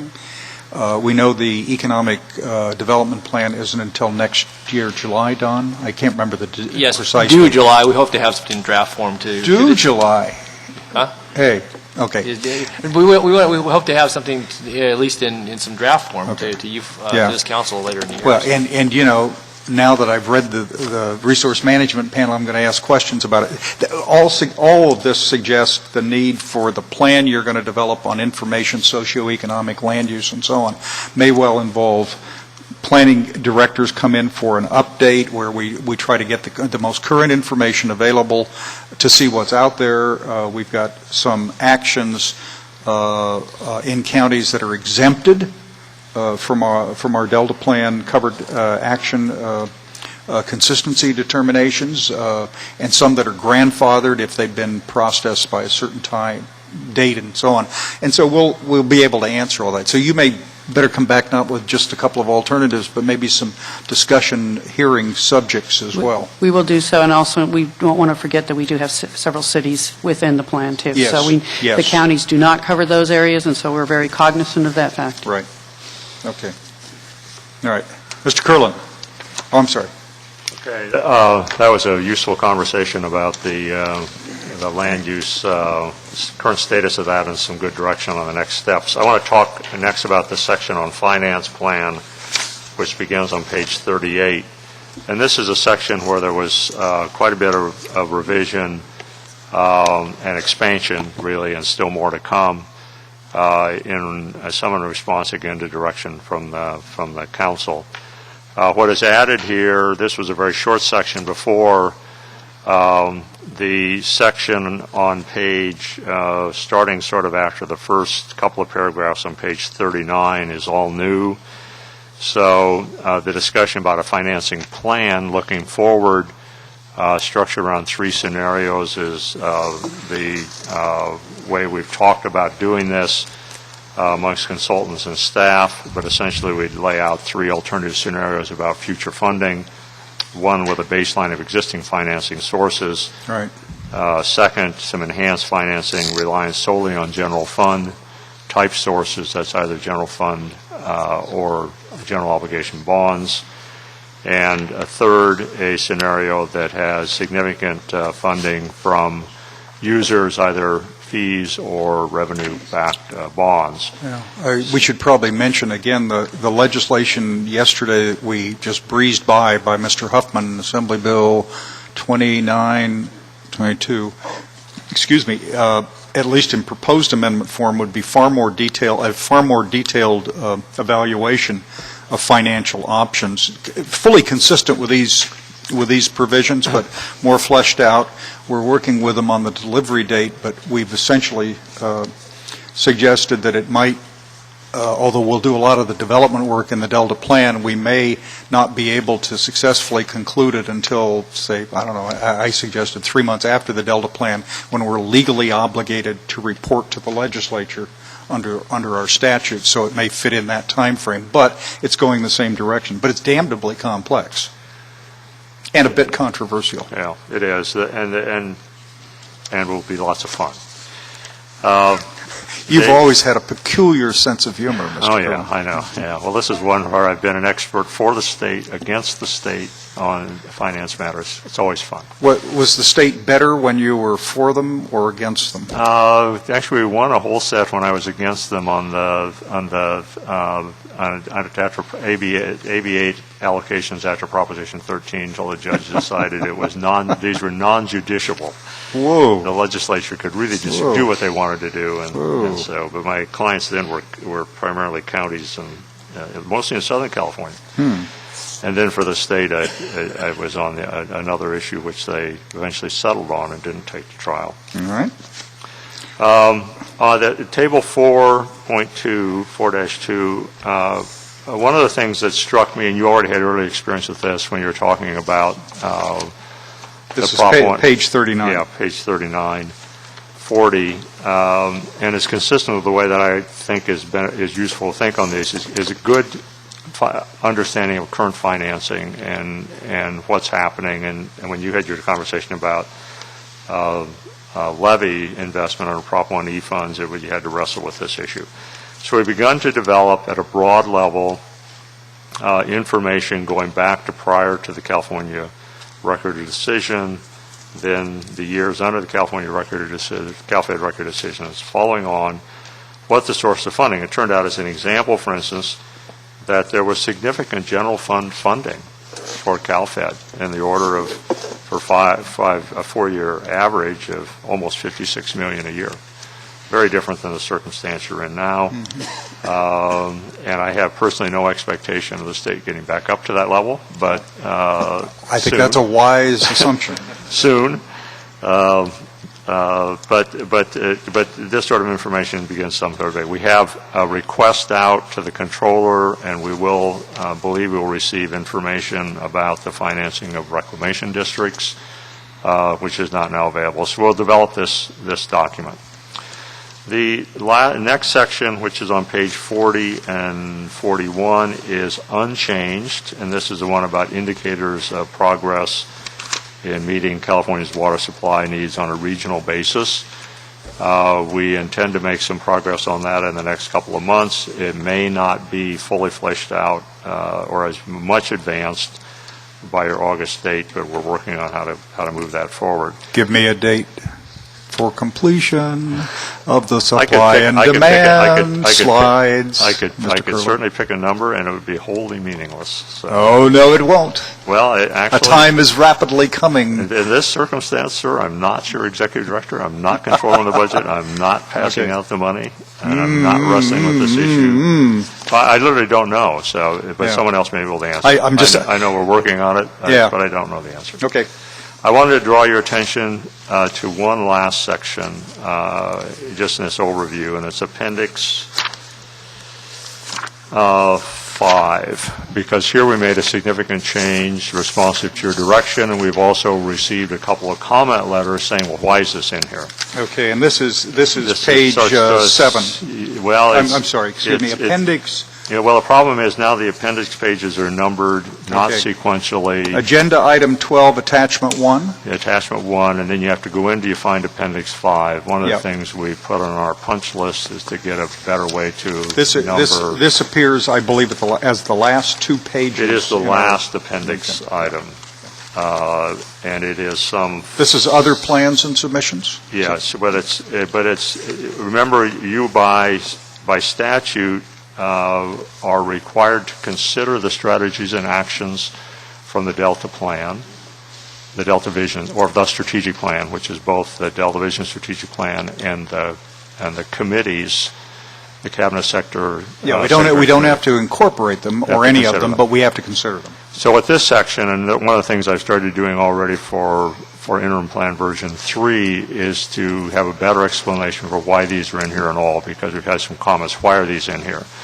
Well, these are in here because you have a statutory obligation to consider both this set of strategies and also the plans which are coming in from other agencies that are required in the statute, and that is what is new here. This first part was in the first document.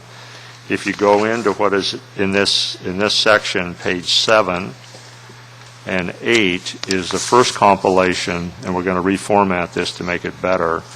The other plans and proposals that are called out in statute that will be coming toward you. And it seemed sensible to us to have these pulled together. This is stuff you will receive and you have a statutory obligation to consider also. Now, again, in some of these circumstances, you don't have to incorporate them. And indeed, the very last authorization, and this is the last quotation on page 8 over on the right, you can pull in any other completed plan to the extent that it promotes the co-equal goals. Right. So someone has an aviation plan for a community airport in Merced County, and you somehow believe it's relevant, pull it in. But I think that's a stretch, conceptually. So this was a response specific, and I forget which of the council members asked last time about the different plans. Well, is this where we should also include the Delta Protection Commission 3 plans or studies? Well, also, and actually, the very first one cited back on page 7 is the economic sustainability plan to be prepared. But, just a suggestion, I think listing the economic sustainability, the zoning study, and the strategic management plan, resource management plan would be useful. Since we've already said we're going to consult with them on the resource management plan, even though that was done long before we were created. So. Yeah, and we need to, this one needs to be reformatted to make it more intelligible, but I did want to note that this is one of the things we added in responsive to your direction. Okay. So that's all the things that I'd like to mention in the walkthrough. Okay. Questions, Mr. Nordhoff? Okay. I'm going to suggest the following.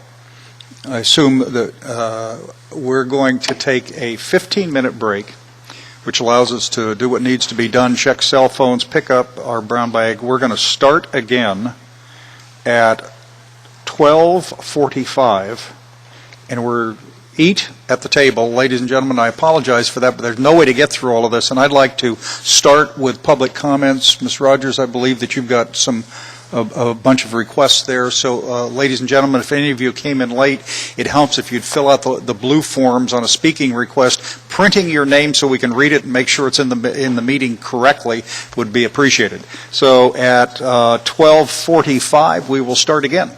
Thank you very much.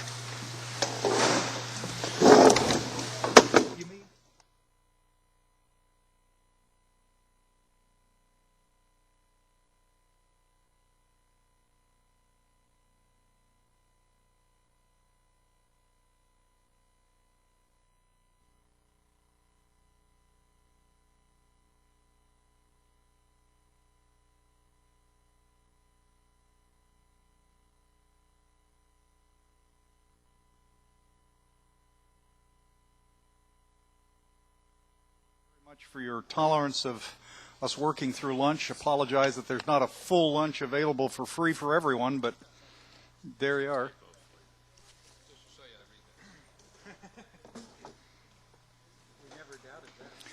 Okay. Mr. Nordhoff wants to point your attention to page 30 of the second draft report. Page 30, line 20. No, this is terrific. Line 22. After the word season, you need to insert N parentheses. Page 30, line 22. I like that because you have all these smarties involved, and you catch them in one of these grammatical or spelling errors, and it's terrific. After the word, the words next flood season N parentheses. Boy. Okay, ladies and gentlemen, we're going to start taking testimony. I've got the various requests, and we'll start. I'm sorry, Mr. Fiorini. Oh, yes, sir. Before the public comments, I have some questions for our panel. Okay. Along the lines of early actions, because I've been reading a lot of the comments we've received in writing and heard in earlier meetings. I just want to run through a few things and ask questions of particularly Gwen and John about where these fit in, if they fit in, to our interim plan. Under the category of stressors, there have been there's been some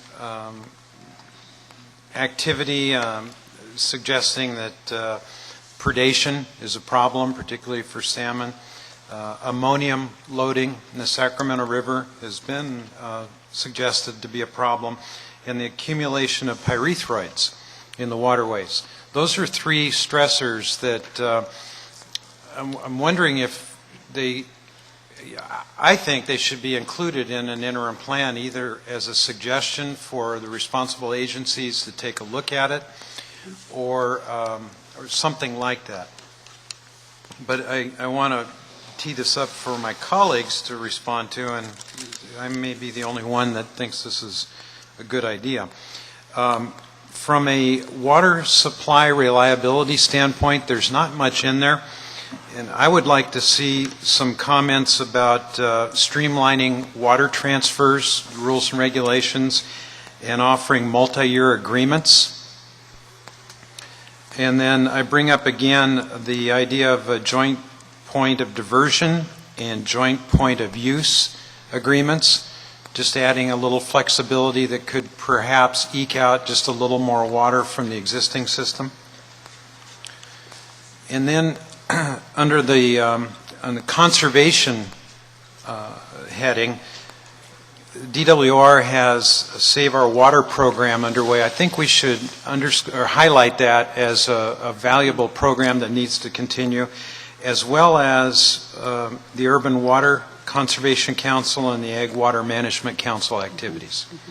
So those are, I can't read all of my own notes, but I think that should serve as examples of things that I would suggest to be included in the interim plan somehow. Gwen? Maybe we streamlined a little too much. And so, yes, we can move those things back in. The generic language on stressors appears in the financing section, to be sure, but the language I think we'd had earlier on ecosystem and habitat, which had included a listing of illustrations of potentials, was removed in the interest of brevity in the interim plan, and arguably it'll go into the Delta plan in a more elaborate discussion.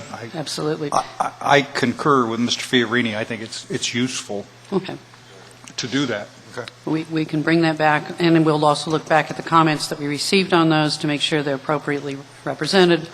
And in certain cases, such as in ammonia, where there's already ongoing programs, we'll also reference those too and acknowledge them. Right. And make sure that we put those back in. So we probably streamlined a little too much. Well, and in regards to predation, the NIMPS letter Yes. to Department of Fish and Game. Yes, we will move all those, we can move those back in. It might come in into an appendix and we have a reference in the main document, if that would be okay. Yeah. I just think they're important enough that they need to be included now, rather than wait till later. Yeah. Don? But you're talking about the full list then. You're not, because Randy spoke to a couple that he highlighted, and certainly have been talked about here. But you would move that the list of stressors, the 10, 11, 12, not just pyrethas or ammoniums or... We can move the entire list if that's... Well, I think... Has they been identified in multiple different projects? Right. I think it's... I guess I would say from my perspective, if you're going to move one or two, I mean, you need to put all those, because if I recall some of the testimony that you could solve 9 of 10, but if you didn't solve the 10th, you still have, the crisis you have at hand. And so there were multiple things that they may or may not be interrelated, but that it wasn't just any one or two things. And so I think that in light of that... I agree. Yeah. Nor do we have a succinct, I haven't seen a study succinctly says this is exactly what this does. Right. Yeah. Okay. And also the fact of the matter is we either have made some policy decisions or act as if we had. For example, remember at our first meeting when Lester Stowe spoke? He pointed out that, look, the first thing that happened that has had the most impact on the Delta was the conversion of marshes into farms and channelizing water.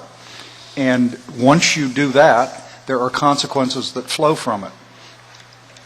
And so I also am in favor of a broad list. I think stressors is a useful word in a lot of ways, and since more and more people are using it, it's useful. It's also worth noting that everybody's in favor of talking about a stressor that they can pin on somebody else. And for our purposes, I like the exhaustive list of potentials, not just the selected targets of opportunity. Would you like to have the sources that we got those from different studies? Would that be helpful? Yeah. Oh, no, that would be, as a matter of fact, one of the things that might be useful as you respond to council questions and concern, a short formatted paper from the consulting team that says, the word stressors being used. It's been used in water world and other worlds in the following ways. Here's the legal places where stressors have been used, if there's a legal authority on stressors. Here's the background and opportunity. Here are the suggestions. Here are the studies that have referenced these possibilities, these other, that would be very, the context discussing it would be really interesting. Well, and we're going to be starting to bring to you, the council, several white papers on different items, and this actually could be a first one of those with a lot more detail than what we might want to put in the interim plan to keep that flexibility framework, but you would have it next council meeting. We're going to do a white paper on the socioeconomics of the Delta, or whatever we call it, right? I like the idea of stressors possibly being a white paper to start us off early, at least in thinking about this thing. Yeah, I like that. Okay. I like that. And then we can provide more detail that way, but not necessarily connect it to the interim plan per se. I understand. And we'll queue it up then for the rest of the other documents. Right. Mr. Curley. I just ask for a clarification, because in the conversation that was just described, it was about bringing the stresses in as identified things that are relevant to this set of problems, I guess. The comment letters, some of the comment letters, and I just refreshed my memory, go beyond that. They are asking for this council to recommend to the Fish and Game Commission that a specific action be taken in regard to predation. Someone else will want a specific action in regard to ammonia. Somebody else says, let's stop all the exports and that'll solve all the problems. There is nothing like that in your current interim plan, and my own judgment, my expectation is that if you effectively bring back in the list of stressors that just discussed, that will be partially satisfying to some groups, but not satisfactory to others. And I don't know what your sense is, and I have not heard actually a range of conversation or the information based on the council that would make me comfortable with putting that in the draft plan. I didn't hear that as direction. Well, Randy, what do you think? I think the list of stressors is a good place to start for right now. We've already received testimony, as you've pointed out. We'll receive more today. And based on that, I think we should consider which of those stressors rises to the level of requiring some action on the part of the council. Not necessarily for maybe in response to comments we received today for the next draft. Well, they might fit in then to your work plan to be brought up with a full document basis in September, because you will not have a full document basis. There's another thing that you didn't do, although I think you had, in the first draft, you had some language suggested this. The Water Board flow report of 2-3 days ago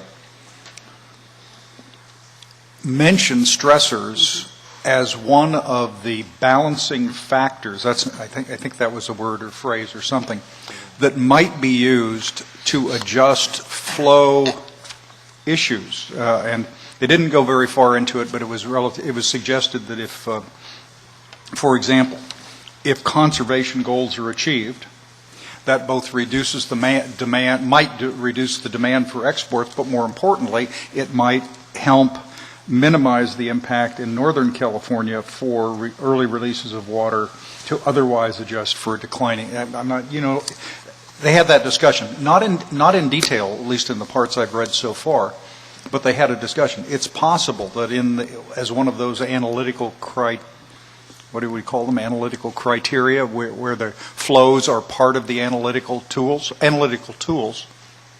Stressors obviously would be, I assume, might be a part of that. I don't know. But, you had suggested it go in the interim plan. How? Just to list things? Well, that's what I don't know. That's why I wanted to pose it as a question. Okay. One, should it be included, and if so, how? Because we obviously don't have the regulatory authority to cause it to happen, but we have the power of influence to suggest that it should. Well, and I think in keeping with our approach that we need comprehensive solutions to these complex problems, somehow we need to begin starting to wrestle with what of those things that we would like to recommend to other agencies begin to include those. I just make a note. You said we can recommend and all that. We have an obligation to uphold the co-equal goals and do the objectives, and that's statutory, and to find a Delta plan.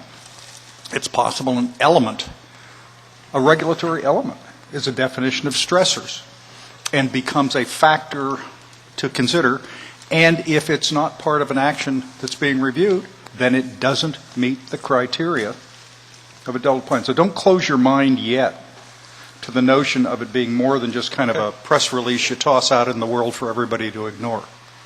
I haven't thought it through, but it just seems to me that balancing, much like the Water Board laid out a bunch of issues, they said a bunch of things, but if they get to a real flow hearing, a ruling hearing, they will go through this same criteria. It would be logical if the Delta plan had a structural element of how stressors are involved, not just on the financing of any regulatory fees, but on how they fit into the puzzle of the co-equal goals and the impact on the Delta.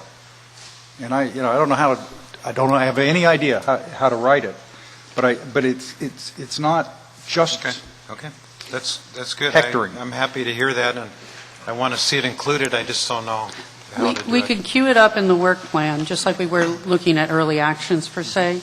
And then as we move into the Delta plan, where you're going to have the force of regulations and rulemaking, then you can come into it the details. Okay. I mean, if we're going to use the scientific method, it's a description of the problem, and that's certainly a large component of the problem, and it could be up front as a statement of fact. But I think it should be there. Well, and also there's a whole body of research and work on a lot of stressors, but assembling them, crossing the biological sciences, maybe the climatology information available, and also the public policy stuff would be very relevant. We can include it in background too, Yeah. and some of the others. So we'll include it in work plan and in background, queue it up, and then as we move into Delta plan in detail in the next couple Coolidge? months, we'll do that.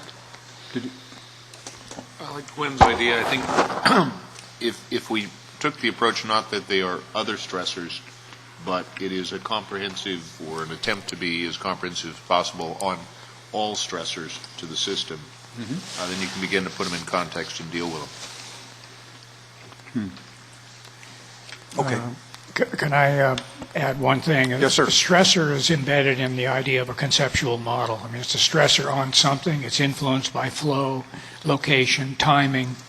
The Science Board's done a lot of work on trying to do conceptual models of the whole Delta and struggled.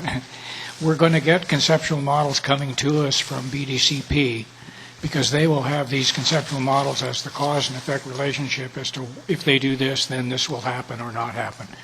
So we can't build a conceptual model that puts it all together, but it's kind of what we need if we're going to be judging the effect of individual actions on the big picture, and ours is the bigger picture, that it's going to be hard for us to grapple with these individual proposals. The other thing, just a note, and then we'll pass on to other things, but as we think about what we should say or do about stressors or anything else, I also want to just plug in the mind of everyone how to think about adopting something that people can game. Now, everybody looks at a law or regulation and they interpret it to their advantage. That's kind of just human nature. But I think of the experience I went through as a legislator with the energy, or no, after I left the legislature, the energy crisis, where it was based on a unanimous action of the legislature when I was there, when we all voted for energy deregulation because we thought it was fine. And there was enough information out there to tell us that you cannot simultaneously freeze energy rates, tell the utilities that they can sell any assets they want on a free market thing, and act as if people aren't going to game the system. We just didn't even think about the issue. And so I'm interested in thinking about the consequences of how people would behave. You know, Hank, this is the behavioral reaction to a declaration or policy or something. And, not talking about the unintended consequences or the gaming opportunities seems to me to be dangerous. I'm in favor of doing it with stressors. I like the word, I like the analytical approach, but I also want to make sure that we haven't indirectly started, for example, an endless chain of people seeking to blame someone else as a way to prevent anything from being done on anything. That's all. I don't know what that means particularly. But there you are. Okay. Mr. Fiorini, anything else? No, thank you. Okay. Any questions of our staff after this, or should we go to comments? Mr. Coolidge? Hank? Okay. Let's start having some public testimony on this. I've got a bunch of requests, and I think some more have come in. Mr. Zlotnick from the State and Federal Water Contractors, where are you? There you are. Mr. Zlotnick. Members, you will recognize Mr. Zlotnick, who has testified a number of times. Good to have you, sir. Here, sir.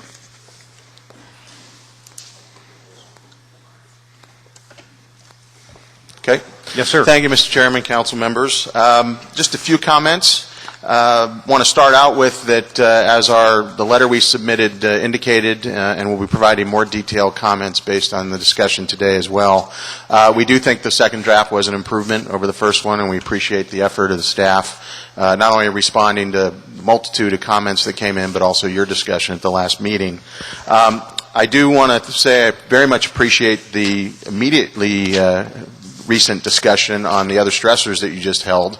That was very beneficial, I think, and that because I was concerned that there was some sort of feeling that the early action components of the Delta Plan were somehow outside the jurisdiction of this council, and while there are a number of things listed within the statute which have been delegated to others and will come in and inform what you do, the section in the statute specifically says the council shall do an interim plan that includes early actions, programs, what have you. Right. So we do think that in addition to the interim plan setting up your framework, if you will, for the Delta Plan, which we heard is stated repeatedly in the document, we think also there needs to be a section or something that talks about recommendations on early actions, programs, what have you, not only along the lines of the other stressors discussions you had, but anything else that you feel would be appropriate. And part of this gets to, as you described, I think we would argue is sort of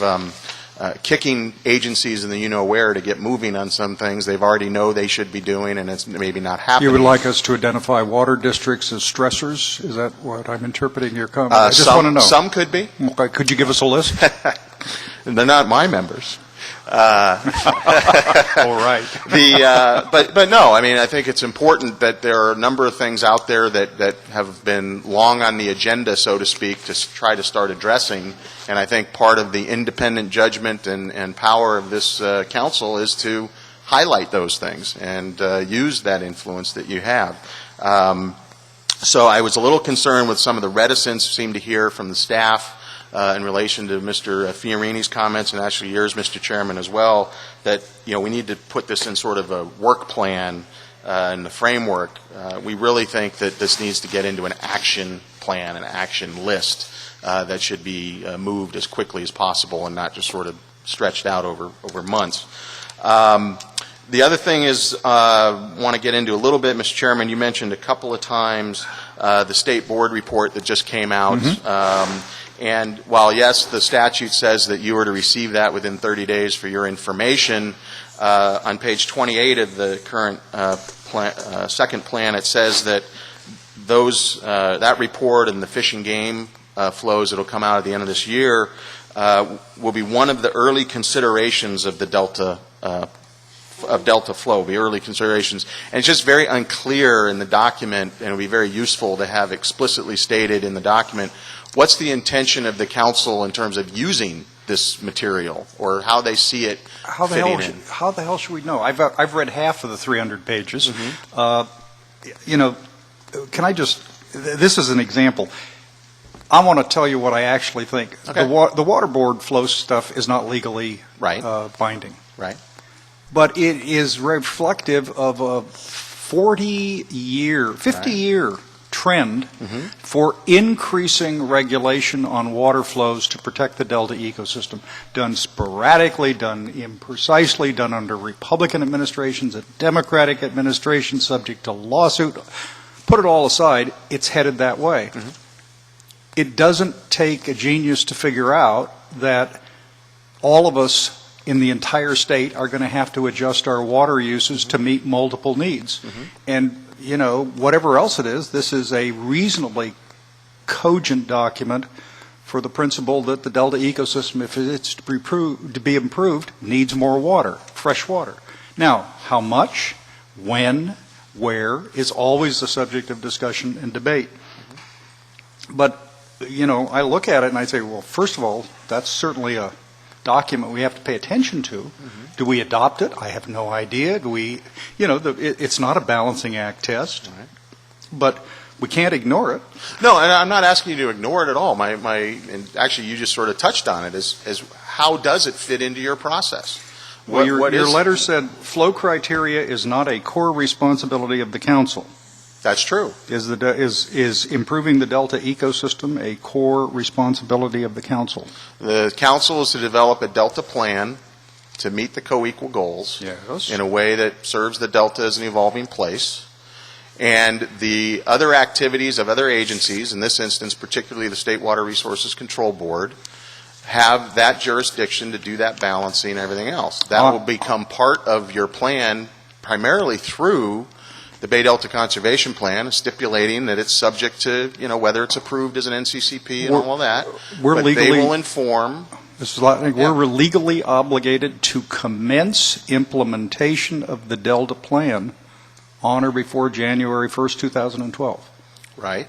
Commence implementation implies more than simply waiting for other agencies That's to true. muse. So maybe, if this is where you're headed, Mr. Chairman, the document needs to state that it is the intent of the council to implement its own, or to recommend, I don't know how you'd implement it, your own flow criteria. Is that what you're saying? No, that isn't what I'm saying.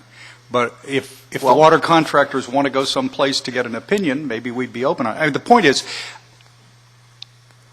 I'd like to find a public discussion on water where we don't instantly reject the things we don't like, demand everybody adhere to the things we do like, and then have private discussions about how it all can be reconciled if reasonable people would just get together. I view this setting in public as the only plausible opportunity for reasonable people to get together.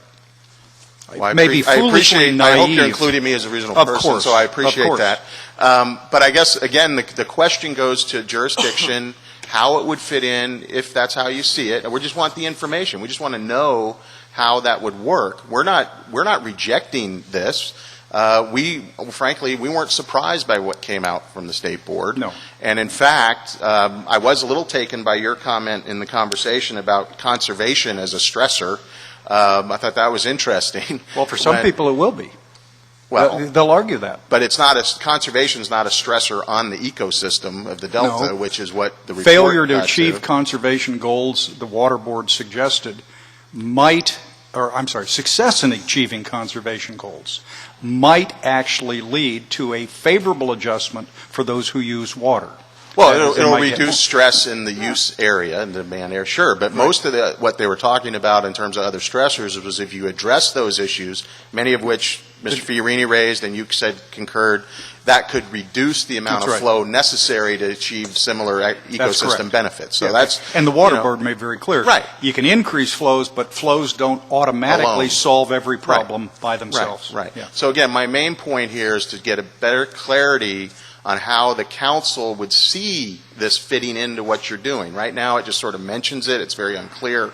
Maybe you don't know, but something that gives us some indication of where you see the flow issue as part of your mission, I guess, would be the way to put it. Sure. Okay. Mr. Natoli. No, go ahead. Oh, I'm sorry. Mr. Stevens. I would agree with you, Greg. We do have to figure out what we're going to do with it, assuming the State Board does adopt what's in front of it shortly. I mean, it may amend those. I mean, adopt the staff's recommendation. I mean, they still have to take formal action, don't they, on August? Yeah, they're having a hearing, but again, there's no regulatory force to them. So absolutely. It's sort of and I agree that once they transmit it to us, we have to figure out what to do with it. I guess my question is, it's also going to be transmitted to BDCP. I don't know if you're involved in that I'm process. I I'm presume sort you of are. along, I'm on the steering Do you committee get a anymore. sense of what BDCP is going It'll to be do with that? considered. I'm sure it will be considered, but just like the state board acknowledging that they didn't do any balancing as part of this, Right. BDCP has as a fundamental purpose, which we've gone through here, Yep. the water supply reliability side of things too. So my guess is that it will be looked at. It will inform some of the discussion. It'll also inform the fish and game flow criteria that they're going to be doing, which hopefully they've been talking. And I guess one of the things that if I can bring you back to your meeting last month, Gary Bobker's comments to the council about the state board report as being sort of an aspirational kind of idea of if you could ever get there, maybe that makes sense, because there wasn't balancing, it wouldn't be balancing. So it'll be utilized. Obviously, there still remains a lot of question about the scientific underpinnings of what they came up with. It sounds like but it hasn't it'll been be clarified yet. No, well, how the meeting exactly. is next week where it'll come up. So, and there'll be a state board, I think the state board is going to come and give a briefing on it to the council, the BDCP steering committee. So, yeah, no, it'll be considered as it's intended. It's informational, and, see where that leads. But anyway, again, just clarity on kind of how you all see it fitting in, the whole issue of flow. Because it is one of those things where there are other entities, very highly technical legal processes and all that obviously we're concerned about and interested in. The third item was Appendix 5, which you talked about a little bit. And just, again, I think it needs to be clear that as it is right now, if I understood it correctly, it says it's illustrative only. And so just to put in some language, it says this doesn't imply that we're going to be doing all of these things as part of the plan itself. And then also it mentions the Delta Vision strategic plan, but it doesn't mention the implementation report of the Delta Committee, which also is part of the definition. And obviously, as with many things in this piece of legislation, there are conflicts internally, just as there were, the Delta Vision strategic plan said certain things, and the implementation report said other things, and they weren't necessarily consistent. So just sort of clarifying that a little bit would be useful. And then finally, I think it'll be very important if the council does intend to adopt the next version of this plan at its next meeting, that if at all possible, the draft get out more than a few days ahead of time, because right now the process has kind of been, I think people have read it, they've tried to get in some general comments to you in time for your packet, and then wait to hear the discussion and then put in more detailed comments. That won't be an option next time. So we want to be able to have time to get in the detailed comments, not just in time for the staff to deal with it, but frankly so the council members hopefully will have time to look at the correspondence prior to the meeting. That's it. Thank you very much. Thank you, Mr. Any questions? Great. Thank you, sir. Thank you. Mr. Becerra. Here you are. Good to see you again. Thank you, Chairman Eisenberg and council members. I want to support a lot of things that Mr. Zlotnick said in relation to the flow plan. I read it. It took me a little while, but the water board was very specific that they were not doing anything in relation to the water supply impacts of the document. And so it's not clear in the current draft of the interim plan exactly what purpose the council would perceive the water board's document as serving in relation to the plan, and it by definition isn't consistent with the co-equal goals because it's only targeted to do one of the two co-equal goals, and it's explicit about that. It seems to me, Mr. Zlotnick made an excellent point, and I think the discussion about stressors earlier was excellent in that the thing that the council, I think, has the unique capacity to do in relation to flows and delta ecosystem restoration is to look at actions that are outside of the water board's regulatory jurisdiction and evaluate how those things may affect the delta and improve the delta's ecosystem situation. The water board, has a lot of powers, but it's constrained primarily to water rights and water quality. Your council has the ability to look at the things that other agencies can do to contribute to improving the situation and to suggest that those agencies go do those things. Currently, nobody does that for the other agencies to suggest what they can do. And it seems to me that's the key thing that you can do in addition to whatever the water board does. Good. Thank you. Thank you, sir. Okay, Mr. Minton. Mr. Minton. There he is.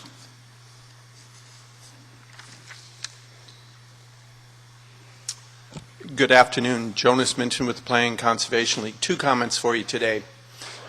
As good a job as Bob Twist does on his visuals, and I think they are the best I've seen for public understanding of landforms, water, and so forth, it still isn't the same as actually seeing it. So I just bring to the Commissioners' members' attention today, as you drive back home, go look at the river. It's flowing 20,000 cubic feet per second. So if you want to get a scale of what 15,000 cubic feet per second of a diversion is, it's about how much is in the river now. So it just gives you a sense that you don't, as good as Bob's work is, you can't see it. But that's the scale we're looking at. Second comment gets to something that Chairman Eisenberg would say frequently during the Delta Vision process, which was what he found, see if I have this right, Phil, as interesting as anything else was what people would say in private that they wouldn't say in public. Mm-hmm. So let me give you one of those things that I'm hearing people say in private that they're not yet saying in public, and then how it relates to your work in the interim plan. What I'm hearing people say in private is the BDCP is going to stall out for the rest of this administration's term. They had major challenges already. Financing wasn't addressed, adaptive management and governance wasn't addressed. They hadn't settled on purpose and need. They don't have biological objectives set. And more of the stakeholders are coming to the conclusion, this is even before the flow criteria draft came out, that it's not going to happen between now and November. Now back to your role in this. One of the reasons I think that's the case, and one of the primary responsibilities you have, not the water board, not the DPC, not somebody else, but one that you have, we believe, is to define for others, including BDCP, which we hope gets reinvigorated, is the meaning of to provide a more reliable water supply for California. And that's going to bring in all these issues about balance and all that sort of thing inside the Delta, outside the Delta. But absent that, BDCP is going to flounder in the next administration. There's significantly divergent ways of interpreting that. I'm not arguing what those are right now, but of all the organizations, the 200 plus, it seems to me that your charge is preeminent in that definition. So I'm hoping that the interim plan states your intention to address that earlier rather than later. Thank you.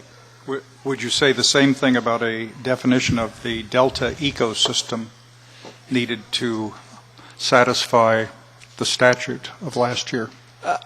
I think so, but I think that's easier. I think people can get a better sense of that. Even within the BDCP, they're talking about indicators and all that sort of thing. This one, there's such divergence that they can't make progress. And then you, as you come up with your Delta plan in 2012, you're hoping that BDCP is going to be done. And my argument is, if you want to help them get it done, give them some direction, what you're looking for, because I think that's what the legislation calls for. Okay. Thank you, Mr. Minton. Thank you. Okay, Mr. Bocadero. There we are.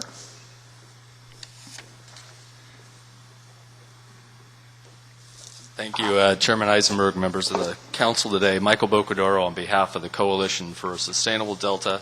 I'm going to try and focus my comments on the discussion that occurred between Mr. Fiorini, yourself, Mr. Eisenberg, and staff as it relates to stressors. I think as many of you are well aware, the Coalition has dedicated its efforts in the Bay Delta to looking at the other stressors from a scientific standpoint, from a legal standpoint, and taking concrete actions to get those other stressors addressed.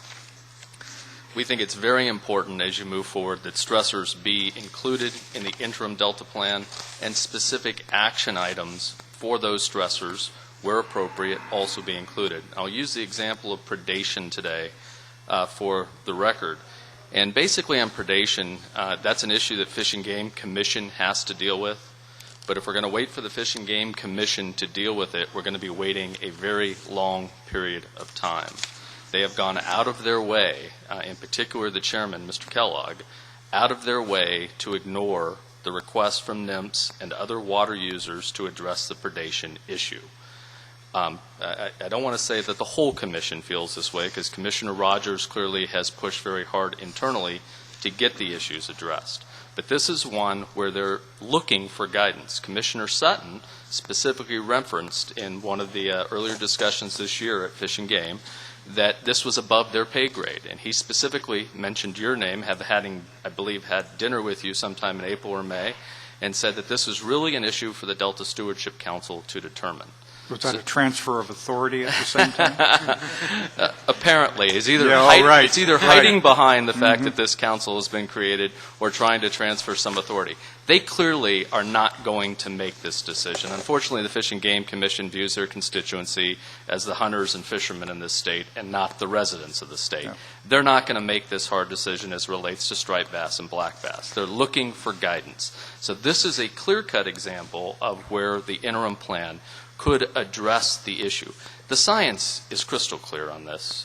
Striped bass and black bass are having a significant impact on salmon population. Let me just ask you a question. I think I know the answer to this, and you'll hate me for asking it, but I will.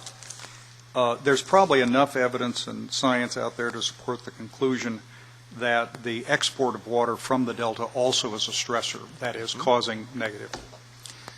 What comparable actions to decrease that impact ought arguably to be paired up with, offing the striped bass or whatever you want in terms of a stressor? Because the reality is everybody has their own favorites, which is programs they don't like, facilities they don't like, ecosystem they don't like. And our job, if it's anything, is to put together a package that offers a reasonable chance of addressing the co-equal goals, which is both water supply and ecosystem, with a sensitivity to the Delta. Not easy. Right. So one of my jobs is going to be, for everyone who tells me do this, do that, I want to see what the comparable action might be for something your folks normally wouldn't like. Well, let me put it this way. We have never suggested that the pumps are not a stressor on the system. In fact, if you go to our website, you'll see the state and federal pumps listed as one of the pieces of the puzzle and one of the clear stressors in the Delta. No question. There's a lot of data to support that in the fish kill that occurs at the pumps. The pumps are being currently addressed both in the courts and in federal and state actions to limit pumping opportunities where there is impacts on the fisheries. Nothing is being done on striped bass. And this is a clear case where they are asking for some direction from this council. But Fish and Game, despite the fact that NIMS has asked them to do it, despite the fact that it has been listed in every policy paper, including PPIC, including your own Bay Delta plan, striped bass are a stressor, nobody in state government seems to be doing anything about it. In fact, they're fighting us. So you're comfortable with the court-dominated export rules from the Delta? No. Okay. Not at all. What should be done differently? Michael, look, you don't have to answer this right now, but let me just tell you, I think as time goes on, one of the things I'm going to start asking people to do, all right, want us to do one thing, here it is. Pair it up with something comparable that you don't like, that makes sense to achieve the co-equal goals. Because I can understand a balancing argument, but if we just listen to 70 people at a meeting, and each of the 70s have different ideas, and we try to consolidate them. That's why I like the idea of having the concept of stressors as a collective subject matter discussion. I can't do fairness to the argument. So I want to press you. You don't have to answer it now. I want you to come back next meeting and tell me, Phil, here are the 4 things we want the council to recommend in terms of evil striped bass. And here are the things that we normally wouldn't recommend and actually don't like, and you forced me to say it, and our people hate me and they may fire me, but hopefully we won't include the fire me part. Got it. But the Got reality it. I recommend against it. But we'll you understand what I'm going to do, and you just happen to be up. This will be an increasing refrain from me. And it's a fair question. I mean, we've been accused of trying to divert attention, and that's clearly not the case. But there are multiple stressors on the system. I hope we can all agree to that. And we are bringing attention to those stressors that have not been addressed in the past. And striped bass and predation by black bass are at the top of that list of items that need to be addressed, that there is no action currently taking place. But this is a good example, I believe, of one that the Commission could include going forward. We will take your challenge, and in comments looking forward, start talking about those items. Mr. Stevens. Thanks, Michael. Talking about a driving function, your clients brought a lawsuit, right, on this exact issue. Is that still pending? What's going on there? Yeah, it will be headed to court. Unfortunately, earlier this week, our motion for summary judgment was denied by the court, so we're going to be going to trial. There's a status conference to schedule the trial later this month. I believe it's July 27th. Right. So the issue will be going. But again, what are you asking for? What's the remedy that you're asking? The remedies ultimately are still to be determined, but the clear remedy in the short term is elimination of the sport fishing regulations as they relate to striped bass. The bass and predation issue shouldn't be limited, though, just to striped bass. We chose that as the lawsuit because the case is strongest, the data is strongest as relates to striped bass. But we're also protecting black bass in the Delta, another non-native species that we know has a significant impact on native endangered species. That is a clear example of a nonsensical government action. Why are we protecting non-natives at the expense of endangered native species? It's pretty straightforward. And so, we will be going to court, but we're trying to shoehorn into the Endangered Species Act, and that's one of the issues the court raised as it relates to the motion for summary judgment, is that striped bass are not persons under the Endangered Species Act for taking purposes. So our hurdle is now higher because we're going to have to show a habitat impact and therefore a population level impact. But Fish and Game in that lawsuit, it's difficult. Let me give you one last comment. Fish and Game in that lawsuit has spent most of their time backing away from their own expert testimony in the case. There's about 30 pages in that decision where Fish and Game is trying to back away from the expert testimony of their own in-house expert and Nobrega, their outside expert that they brought into the case, because they are on record as saying striped bass pose between a 5 and 50% take impact on salmon species in the Delta. That's huge. At 5%, it's significant. At 50%, it's massive. It needs to get addressed, and this state administration is not addressing it. So we hope to tee that up. I wanted to make one other comment very briefly, and that as it relates to Mr. Minton's opinion as it relates to where BDCP process is. I'm not directly involved in that, but I'm involved enough to know that the steering committee of the BDCP process would not agree with Mr. Minton's presentation to you that is going to fail.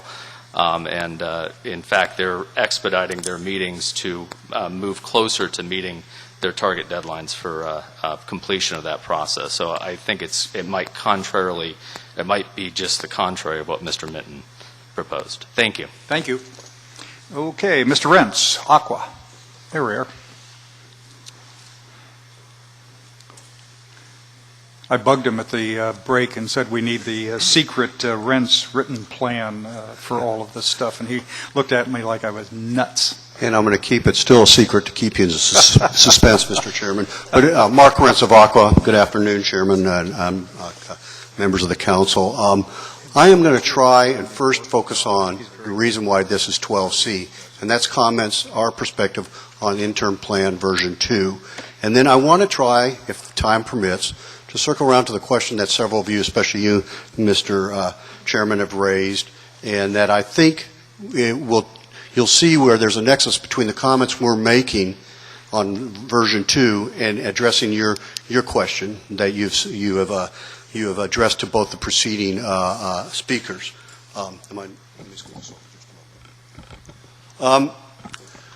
First of all, Aqua wants to praise your staff for the effort. The version 2 is a tremendous improvement in our minds from what version 1 was. It's getting closer to what we consider a working document. But I'm also very impressed with the conversation that's been going on the past 45 minutes. It's probably been, of all the meetings I've been attending, this has probably been the most invigorating and the most worthwhile and pointed towards a reasonable direction of solutions that I've encountered in the discussion. So I praise everybody for having that conversation, even though some tough questions have been asked. The point I want to bring to your attention is a simple fact. If you adopt the interim plan in August as you plan, and as by legislation you're supposed to have the final plan in play by December 31st, 2012, which replaces the interim plan, we're talking about a 16-month time frame. I think we all know in this room, anybody who's dealt with any governmental processes, that's a very short time frame to accomplish a lot. I don't think it was just by kismet or just by chance that the legislature provided specific language that said, use this as an opportunity basically to develop and implement early actions, projects, and programs. I think they had an intent. They understood that 16-month time frame. An opportunity for you all to put some things in play, learn from your process, learn what works, what doesn't work, how can we build it better as we move into finalizing and putting into play the final Delta plan, which I think we all recognize will constantly be a work in progress. You'll continue to improve it as you learn more. That being said, the concern I have with the version 2, the same concern we've had with the version 1, is we don't think that the way this is laid out, it necessarily focuses people's attention, both the council, staff, and those of us in this room that are interested in seeing things happen on early actions, projects, and programs. I would like to encourage that the council suggest to staff that they look at some of the sections in the version 2 that actually start to discuss what are the criteria you all going to use for evaluating. I'm going to come back to that, Mr. Eisenberg, because I think that addresses your question. What are the criteria we're going to use to evaluate proposals that come before us? What is our process for soliciting, receiving, and reviewing proposals that come before us? That has a subtle change. Instead of being a plan that I feel is written for the council, it becomes a plan that subtly changes to not only being written for the council, but written for people out here in this room who have ideas of what you should do. Give me an example of what a desired finding criteria, whatever is. I'll give you a good example, and I'm glad you raised that, because I think it ties back to the question that you've been throwing at us. The co-equal goals, some people interpret as being independent goals. We do sustainable ecosystem in the Delta, or I rather use the word, throw some money one way, or we throw have money the reliable other. Yeah. supply of water. Yeah. And by the way, we'll look at what is good for the values of the Delta. I don't think that was the intent of the co-equal goals. The co-equal goals were intended to look at a symbiotic relationship between the two. As we improve the Delta ecosystem, what does that mean in terms of improving reliable water source?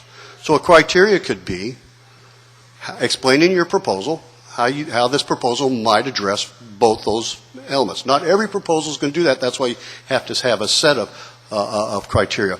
I also think, and I have to refer to my notes if I could here just for a second. Is that of the notes from the secret plan that you won't give us? No, actually it's from the comment letter we submitted. Got it. Okay. I do believe that some of the criteria that you could use could grow out of the 8 policy objectives that you laid out, and I think it's now on page 11 of version 2. It was originally on page 6. I'm not saying those are exactly worded perfectly, but could those be crafted into criteria? Give me an example. Take the objective, say under this objective, here's what we think is a qualified candidate for early stuff. Okay. I don't have the 8 in front of me and don't have them memorized, but an example could be with, please, and if somebody wants to hand them to me, I'd be glad to. Terry's got a copy of it right there. Standing on my 2 feet. I think it's on page 11 of version 2.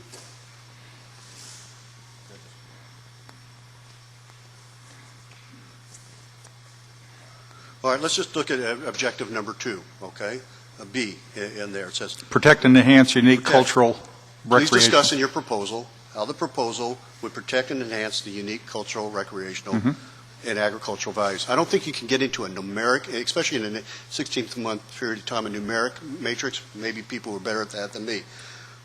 Discuss how, you could say, discuss how your project will contribute to the restoration of the Delta ecosystem, including fisheries and wildlife. That is, again, a criteria that you're looking at and that you expect somebody, as they bring forward a proposal, to discuss in their proposal. But wait a minute. We're organizing that plan. The table of contents are the co-equal goals and the 8 objectives. And we're going to get to a later discussion where we're setting up the rules of submission of materials and all of that to find some people don't want to provide a lot of information. They certainly don't want to be bound by our categories. From AQUA, because you're one of the few statewide organizations around here that represents every single piece of the water puzzle, and some of your members don't talk to each other a good part of the year, I'd really be interested to know which ones you think are the top candidates from, I don't know, Gwen, maybe that draft list that you were preparing, the ones that are statutory by either direct mention or indirect mention, the submissions and written, ship it to Mark, because, if AQUA would say, look, here you've got 49 ideas, whatever there are, in studies and reports. Most of the studies and reports may not be done by the time you're there. I don't know what you're going to say about that. But of the ones that are remaining, here are the ones that, from a statewide organization's perspective, are the top 3 to 5 priorities for short-term action. That would be very useful. I think that's a very valid request, and I will carry that back.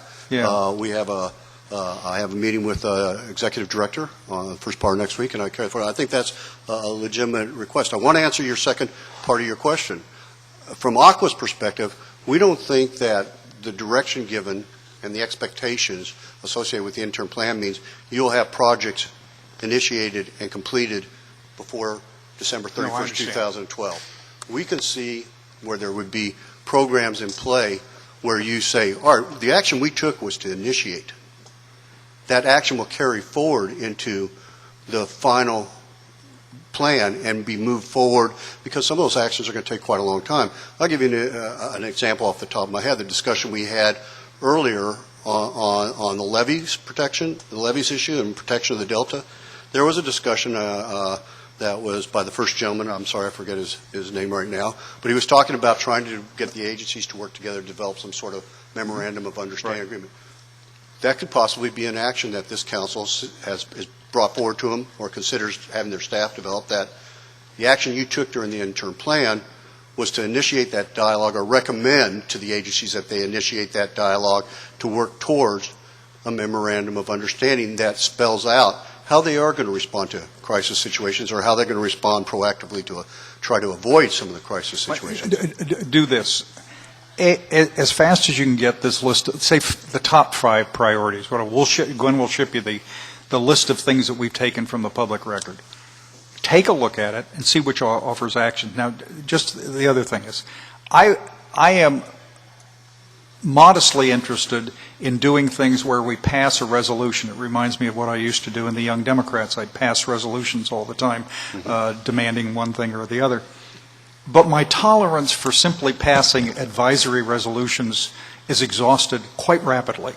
And I am interested in moving on to the area where the legislature has given us authority to act, the Delta Plan, and the ability to adopt legally enforceable regulations to lead to the action. Mix it up for me. Okay. If you want to give me a couple Young Democrat resolution type things, I'm for that. I'll vote to hector people. But I want some of the nuts otherwise too. Things to be put into play. Yeah, that'll help us think through how to get past the next 17 months.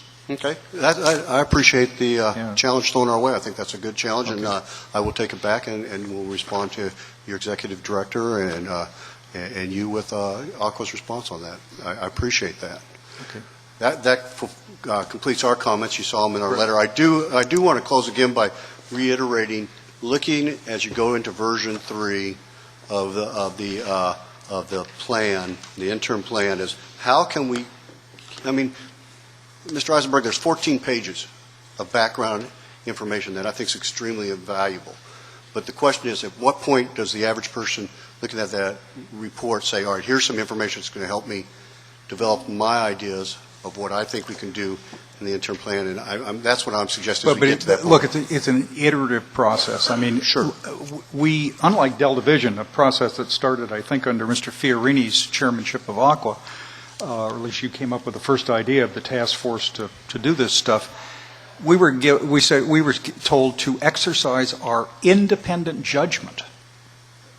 Well, that's, the statute says we're an independent state agency, but it hasn't quite had the same color.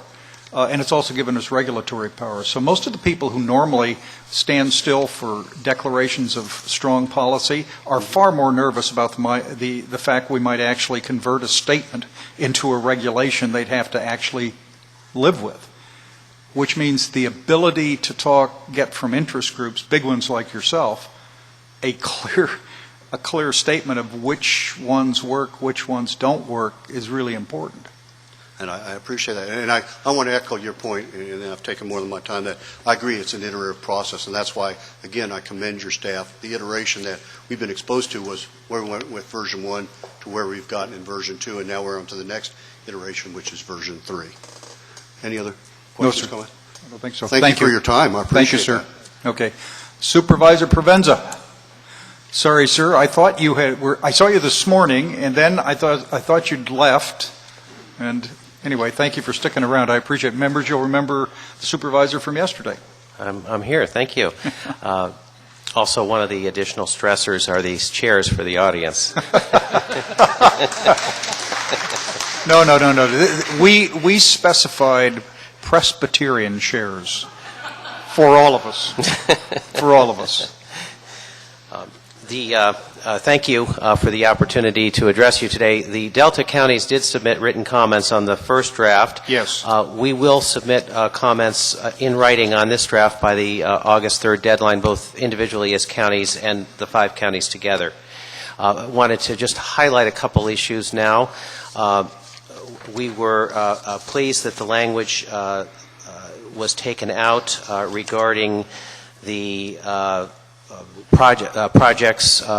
covered projects not being undertaken until completion of the Delta plan. This is the argument that we were suggesting. We had suggested a moratorium, which I thought was a reach, but we clarified that language anyway. So, and we do continue to have some concerns about clarifying the advice and recommendation process that's contained in the current draft.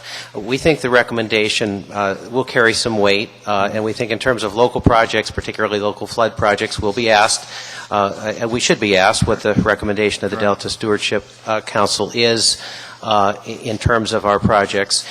So we would like a more specific and detailed information as to what the requirements would be as to projects and to what their criteria would be. We will submit, again, comments in writing, but our suggestion is we would like to have the opportunity to work with your staff to see if we can develop a procedure that will have the minimal impact on us. I think Mr. Stevens is probably going to wind up being in charge of most of the discussions right here if you know him. So, Chris, why don't you give the supervisor your card if you haven't run into each other, and the offer for anyone, any of the supervisors from any of the Delta counties or anywhere else. That would probably be the right contact. Great. Okay? Thank you very much. That will be important to the process. Good. Secondly, we wanted to urge that to the extent possible that the Delta Protection Council's resources plan be incorporated into the interim plan. I know there's reference to considering it, but there was quite a bit of work with stakeholders over a fairly long period, and I think a lot of the work's been done. Supervisor McGowan had to leave, but he urged me to say don't reinvent the wheel. Maybe go to an 8-inch wheel from a 6-inch wheel, but don't reinvent the wheel. Make the wheel bigger, not smaller. Yeah, he had a Mike McGowan state. Right. He says it better than I do. But we think that is important work and no need to duplicate it. Also important to have some reference to the Central Valley flooding council's recommendations and study and coordinate with the work you're doing. Yeah, that's a statutory mandate. The problem is, I think it says we can incorporate their final recommendation. What's the precise wording on the Central Valley flood stuff? Chris, if you know. There's something like that, but we've also been told there won't be a final recommendation until 2015 or so. And we'll get some more briefings, but some advice from Yolo County would be helpful on the question of if that plan is not available in its entirety, what elements of it that are available now might be useful and inform our decision. You could be, because you have people on that so we will planning body, and that would be very, very useful to us. We will take a look at that. Yeah, that's very helpful. Yeah, and then we may be able to take advantage of some of their work even though their plan's not completed. Right. Also, we believe that there should be a emphasis on considering the impact of actions taken on water supplies, water quality, and salinity in the Delta. In particular, consider full mitigation for local governments who are responsible for enforcing the water quality rules. And what would you suggest if there's any local government who isn't enforcing the water rules? We are enforcing the water rules. Okay, that's a given, but on the abstract circumstance. I have no suggestion there. Okay. But I will say, to the extent that we are impacted on our ability to enforce those rules, that there should be full mitigation. That was important to the 5 Delta counties. Okay. And then lastly, we think that there should be a recommendation for funding all of the agencies who have responsibilities here, whether it be the Delta Protection Commission, the Conservancy, Fish and Game, State Water Board, anybody who's involved. If there was a funding recommendation, we think that would be helpful overall. I think it was at a meeting where you were not present, but we talked about a general skeleton outline, and we know we'll do a funding plan probably finishing it after the Delta plan's finished, but including recommendations for composite funding of agencies whose duties are mandated by the new water package. Okay. Good. Well, thank you. We look forward to working with you and your staff. Okay. Thank you very much. Thank you, sir. Okay. Ms. Spaulding. This is the city of Antioch, folks. We heard about an Antioch meeting earlier from Pat Johnston. How are you? Eisenberg, I'm fine, thank you. And members, thank you very much for the chance to give a few comments. First, we've made comments on both the first and second drafts, and we appreciate a little more discussion that got into the second draft on the Delta salinity issues and the historic salinity. We appreciate that. It's often misquoted. What we didn't see resolved is, and maybe it's because we're sort of a unique agency, we didn't see any mention of in-Delta municipal water diversions in the plan. And we saw also... Are you hostile to them or favorable? Well, we are one. So, yes, okay. Yeah, and I think most people think that we get our water from Contra Costa Water District, but actually we've been diverting fresh water from the Western Delta since 1860. And when the water gets, technical term, yucky, we do buy our water from Contra Costa Water District. Saline and other ways. Yeah. And other ways, yeah. So we are a diverter, we are in the Delta, and under the co-equal goals, that would be water supply reliability. Is it? Right. I can't resist this. Yeah. Years ago when you were in, maybe you weren't even in grammar school, and I was a legislator representing Antioch, the city convinced me to carry a bill to have free fishing on the Antioch Pier. And our stated reason was because it's saline there most of the year, therefore it ought to get the same exemption as saltwater fishing. What? Does that? That does not ring a bell to me. I'll have to one talk of the to Phil about that. yes, right. What can I say? One of the Governor Duke Major, unfortunately well, it is a vetoed tidal that. environment for sure. No, anyway. But anyway. Just teasing. Yeah. It's true, but I'm just teasing. That's interesting. Okay. Well, I'm not sure what to do about that we're a diverter and we don't show up in the plan, but I'm just thinking ahead. Ms. Buckholt? We don't have to be called out specifically. It's just that... The city of Antioch wishes to be it noticed. doesn't- The city of Antioch is not currently violating any laws. No. wonderful people living in the city of Antioch. What do we do? What would you like us to... We are very aware that we have local water diverters that are both municipal water users and agricultural, and we use that word, and those are the words we used, was the local water users. If there's a better word, Page we 2, can. bottom of page 2, you do ag, but not municipal. And there's other parts in there. And other parts. Right. But that is our intent, that we recognize that there are many diverters within the Delta, that is not just in exporters by any stretch of the imagination. Thank you. Let's, Along with that, go okay. ahead.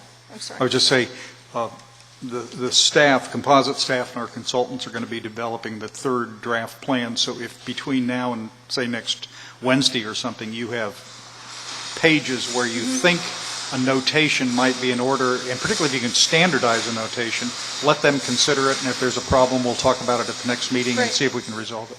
Yeah, the other thing that happens throughout at least the description of the Delta is a lack of description of the, marinas, boating, fishing. We have legacy towns in ag, and not as much on the recreational areas, which is a big economic boost. The irony, Page 4. The irony is our first draft attempted and did add far more local flavor and color, and we got a raft of criticisms that it was too detailed, and other people were either mentioned or not mentioned that should or shouldn't have been mentioned. Of course, everyone wants to write the story in a way that... well, we made the same comment on the first draft. I'm sure. Then, second comment, you guys were talking about the flow criteria and BDCP, and I thought it might be interesting to just give you an example and just a thought, maybe even just a suggestion. With the BDCP plan as it's currently modeled, and we made testimony at the last meeting, our salinity will increase 20 to 30%. And so that's a reduction in flow and other items. I'm simplifying it. The state board would probably be an increase in flow. The other thing that the state board said, if we understand it right, we've only done an initial read, is that habitat restoration and flow have to happen, and they're not interchangeable. So when you look at BDCP... Take a look at that. You might be phrasing that correctly, but I think they also intended to suggest that habitat restoration may satisfy environmental concerns in a way that would also adjust downward the flow levels that would otherwise be attributable and earmarked for ecosystems. Take a look at that. Yeah, okay. Yeah. But as a point, the BDCP project as proposed now reduces flows. So for what that would do to Antioch, just as an example, is for every day that we have to buy water, it costs us about $22,000. You buy it from whom mostly? CCWD. CCWD. Yeah. And so if that went to a month, which it could, that'd be about $750,000. So it's just an example. Would you like us to bring Mr. Gartrell in, the number 2 guy at CCWD, slam him up against the wall? No. Okay. No. My point being is that whether it's increased flows because of the state board criteria, they're talking about increasing flows. BDCP is talking about decreasing flows. Maybe the Delta Stewardship Council should take a do no harm. I mean, we should just simply take all the water and circulate it endlessly in the Delta. No. In other words, don't make it any worse. That would be a vote there. That's the food for thought. Okay, thank you. Thank you, Ms. Spaulding. The next person, Maureen Martin. Ms. Martin.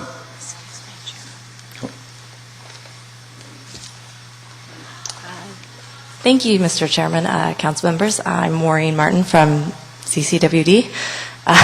Now, about these high rates for the city of Antioch? I know, but they're our friends. They like us. If it's a family, you're about to go through a divorce from the sounds of it. Oh, no. We're proponents of improving the water quality, just as you all are as well. I think it's in your stature there that you're not going to degrade the water quality even for Antioch. You're going to do the best to improve it. I would actually just like to, 2 comments. One is our typical, emphasizing water quality and relates to the interim plan and kind of the background descriptions of the Delta water quality. These will be submitted in technical edits later next week by the deadline. That'd be good. But just to try and reinforce the idea that that often gets miscommunicated about water quality, that the Delta historically was a freshwater system, and that alterations to the system have increased the salinity. And you, I'm sure, have seen our historical salinity report, and would be happy to provide the council with that information again. But just to let you know that there are edits coming relating to the descriptions in the background that has been added to this version of the interim plan. But more importantly is we feel that this interim plan the deletion of the early actions was disappointing to us, and we'd really like to see more emphasis placed on the early actions. We believe that CalFed was a great process-based And that's document. true, Yes. although it lasted 16 years from start to finish. And so we're looking to yeah. you guys to really promote action. It's been a theme that's been recurring throughout this comment session. I don't know, we either are or not going to include the list of all the actions either specified in statute or submitted by various parties, interested parties. I don't know what we're going to do with them. But the point is, after next meeting, we're going to start going through the list. That's not a guarantee that we will say or do what you want us to do, but that's a list we'll work through in some systematic fashion, hopefully before the end of this year. And you're going to have to help us, because the list of items that you and Greg sent off on that long letter, I think there were 7. Oh, yeah. I think there were 7 items. Well, no, it would be helpful. It'll make our job a lot easier. If you start doing the staff briefing paper now, the background on the issue, the background on the proposal, the financing and the cost, the science, the things we're going to ask you for anyway, it's easier for us to review, understand, and do something or decide not to if the information's available. And to the extent you can, and you've got studies that back most of that up, to the extent you can help us with early submission of supplemental material, that would be very, very useful. Okay, and so some criteria, I mean, I know that you were discussing if you had a list of pros and cons and costs, or there are other kind of conceptual things that you would make it easier for you to My see? suggestion is you work with Terry McCauley there, the lead engineer for the Stewardship Council on this issue, and we're going to try to standardize information and get out a standard request for information on these various projects and ideas, just so we can have background papers available. Okay. Good. That sounds great. Thank you very much. Thank you. Okay. Mr. Finocchio, Don Finocchio, Delta Charter School. Could you come up here and use a mic? You want to wait? Okay. All right, hold on. Mr. Gary Merwin. Mr. Merwin. My comments are more generalized. I'm going to save those towards the end. Tell you what, why don't you just run it now? I hate to have you sitting around waiting, and we'll interrupt the Delta interim plan and let you say what you need to say, please. Okay, thank you. And thank you for letting me speak. My name is Gary Merwin. I farm with my father. I'm one of the trustees of Reclamation District 999. Which we heard about yesterday. Yes. Yeah. I'm another multi-generational family member that goes back to the gold rush and shortly after. My grandmother's great-grandfather was George Hack, who purchased what is now known as Freeport in the 1860s, and he planted fruit orchards that were shipped both to Sacramento and San Francisco. He raised a big family, of which one of which married a Kirtland. My grandfather's side, his forefathers came during the gold rush, started farming in what is now Sacramento. My grandfather, his sister, my great aunt Sadie, married Steve Herringer, that spoke yesterday. Married Steve Herringer's grandmother's brother. Right. So you better be careful who you talk about in Clarksburg. Yeah. The word gets back to everybody in the family. Yeah. Yep. My grandfather was one of the first Merwins to come to Clarksburg to buy ground and start farming long before Shasta, Oroville, or any other major dams that are in the system that affect the stewardship of the Delta. I see the name Stewardship Council, and I think of stewardship as being responsible. We as trustees of this district, and Bob Weber, our manager, take great pride in being responsible for this district and our little part of heaven on earth. This is about water, and this is about moving water. Most of that water moved, the greatest percentage of it, from Shasta and Oroville dams. That action of conveyance, moving water through the Delta to primarily places like Westlands Water District and Metropolitan Water District, was forced upon the people in the Delta years ago. Sorry, I'm so nervous. The water in those dams previously came down the river in the winter, which over 80% of went into the bypass to prevent flooding of our state capital and the Delta.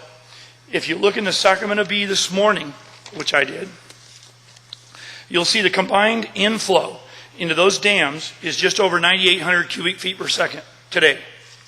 The combined outflow, because they're running the pumps at Banks and Tracy, is over 29,000 cubic feet per second, over 3 times. The combined outflow, that is more than 3 times the flow of the Sacramento River has been this time of year for, let's say, several thousand years. Do you know what a slough is, Mr. Eisenberg? Yes, sir. Okay. Does everyone on the panel know what a slough is? Go ahead. Well, I'm not going to explain it, but everyone on the council needs to be familiar and understand what a slough is and what causes a slough. We in this district not only understand that a slough is because we in this district not only understand what a slough is because when Judge Wanger says stop the pumps and the flow in the river, and the river drops by 2/3 the flow, we see sloughs happen. We don't just understand them, we see them. To be good stewards, someone has to be responsible. I'm looking to you to make sure the appropriate people have consequences for their actions that affect the Delta. Right now, we are told 999 is responsible for the levees in the district. I'm proud of the fantastic job this district has done with the funds we have had. But we have not created the consequences we are being told we are supposed to fix at outrageous cost to this district. And at risk are the lives of the people that live and have worked in the Delta before we became part of the conveyance system. Because of the powers that be right now that appointed you, our lives in the Delta are uncertain. We need you to get it right. Thank you. Thank you, sir. Okay, I'm trying to read the handwriting. Brett, it's Berber, I think, but I couldn't quite read the handwriting. My apologies. Yes, sir. Yeah, maybe I should have been a doctor. I don't know. My handwriting has been pretty poor. Good afternoon, gentlemen. Thank you for taking the time to listen to me. I just had some things I'd like to see on your interim plan. By the way, what is the last name so we'll keep our record straight? Baker. Baker, sorry. B-A-K-E-R. Okay. And I, too, am a 6th-generation pear farmer from Sutter Island. My family's been farming pears on the same piece of dirt since 1851. And I'm just an aspiring water hack like a bunch of the folks in this room. Anyhow, you were asking for suggestions you'd like to see on the interim plan. Here's my top 5 hit list here.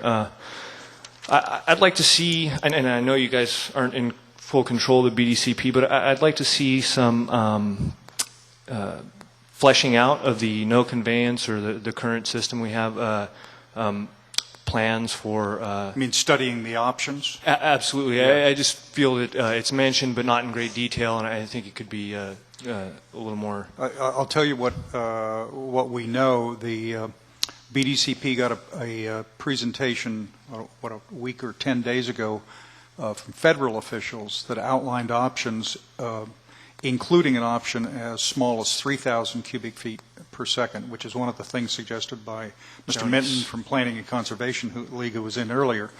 They're also, they have to do under law an evaluation of the no project alternative, ZIP.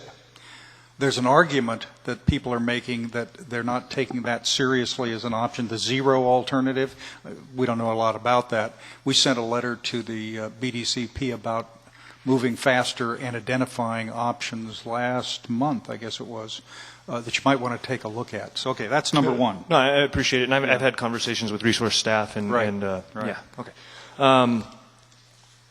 Yeah, and I understand BDCP's on a tight time schedule, and their resources are limited too. Let's see here. I'd like to see a strategic or a fiscal plan to address Sacramento, Stockton wastewater issues in Delta, above Delta wastewater problems. I agree with Mr. Zlotnick and other folks that those impact are a stressor, and I don't see any reason why they shouldn't be remedied, and that's just something that I would like you might look at the communications, because the Regional Water District did send us a letter on July 19th suggesting, among other things, we delete the word stressor from the draft interim plan. They didn't say it, but the reason is pretty clear, because they are being called a stressor. So, yeah, I understand their job is to protect their ratepayers, and I don't. Personally, I don't care who pays for it or how it gets done. I just think that but not 100% from Sutter Island. Hey, if I had the money, I'd fork it over today. I just, I think it's absurd that, that's something easily. I'm not easily. Nothing's done easily in the world today. But I think that's something that can be done, and it's not too much to ask. And I would have liked to have seen it in the current bond proposal, but. Maybe if we get a chance to rewrite that thing, we can put it in there, right? So a little more on water quality. I'd like to see an acknowledgement or an attempt to address or a plan to address the impacts of impaired runoff in San Joaquin River. I think it's been largely absent from a lot of the discussions, and I've been told by BDCP that the steering committee, that's not within the scope of what they're doing. It's outside their geographic boundary. And we're trying to get some information on that. It's a very complicated subject. The San Joaquin restoration is going to be slow, painful. It'll never, looks like under the present regime, it'll never return to anything like the historic flows. But that also ties into what the Water Board talked. I mean, there's an endless number of complications. Yeah, absolutely. I mean, the San Luis Drain was never built, and Kesterson Reservoir, we all know about, what went on there. I just think that that's something largely missing from the discussion, and I'd like to see more talk about it. Okay. And I don't feel that you need to identify, specific water districts or who's contributing necessarily. I just think that just an acknowledgement would do me some good. And lastly, since I'm up here, one other thing. I think that there should be a caveat in there about there should be a time period following implementation of this interim plan to allow us to observe the proper biological response or desired biological responses. I don't think that you necessarily need to come up with hard numbers. Maybe in the full Delta plan, the one that's legally enforceable, the interim plan's not. We're going to do something called adaptive management, which people talk a lot about, but don't always do. And that's exactly the issue of how you watch what's going on, see if it works, change if it doesn't work, do something else. Damnably complicated. But we're going to give a shot at that in the Delta plan itself. Yeah, I mean, just for example is the wastewater in Sacramento. Sure, if you fix it, I just don't see the conceptual linkage there, or the nexus between, hey, we have bad wastewater coming in, we need to build a conveyance facility. I don't see that. And so, I think if things like that are done and given an opportunity to work, maybe you can increase your exports, as was mentioned earlier, because of habitat restoration or improving the health of the estuary. Okay. And lastly, since I'm up here asking for things, I'd like to see a declaration that the entire primary zone of the Delta has a right to divert water, or has a riparian right. Water agencies in the Delta here are. Well, they either have it or they don't, because California in 1851, 52, whatever it was, adopted the riparian laws, common laws out of Britain. The problem's going to be if some people have not perfected their rights, that is, if they have not registered their use.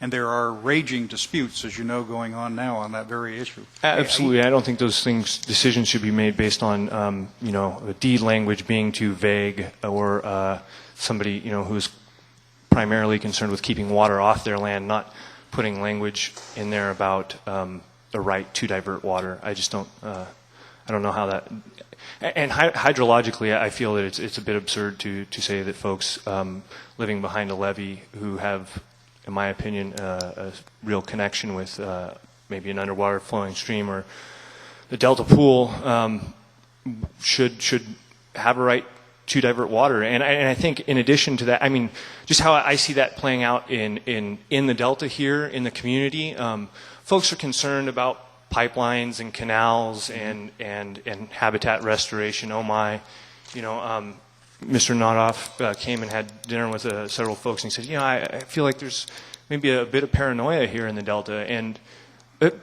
you know, there may be, but or maybe he perceives that. But no, these are real things that folks go home and lose sleep over at night. And while we're concerned about, you know, losing our property, I think it'd be one less thing for people in this room, in this community, to worry about. I don't, yeah, like I said, I think it's just absurd to say that folks don't have a right. I mean, what are they going to, that land was given to them on the condition that it was used for agricultural purposes.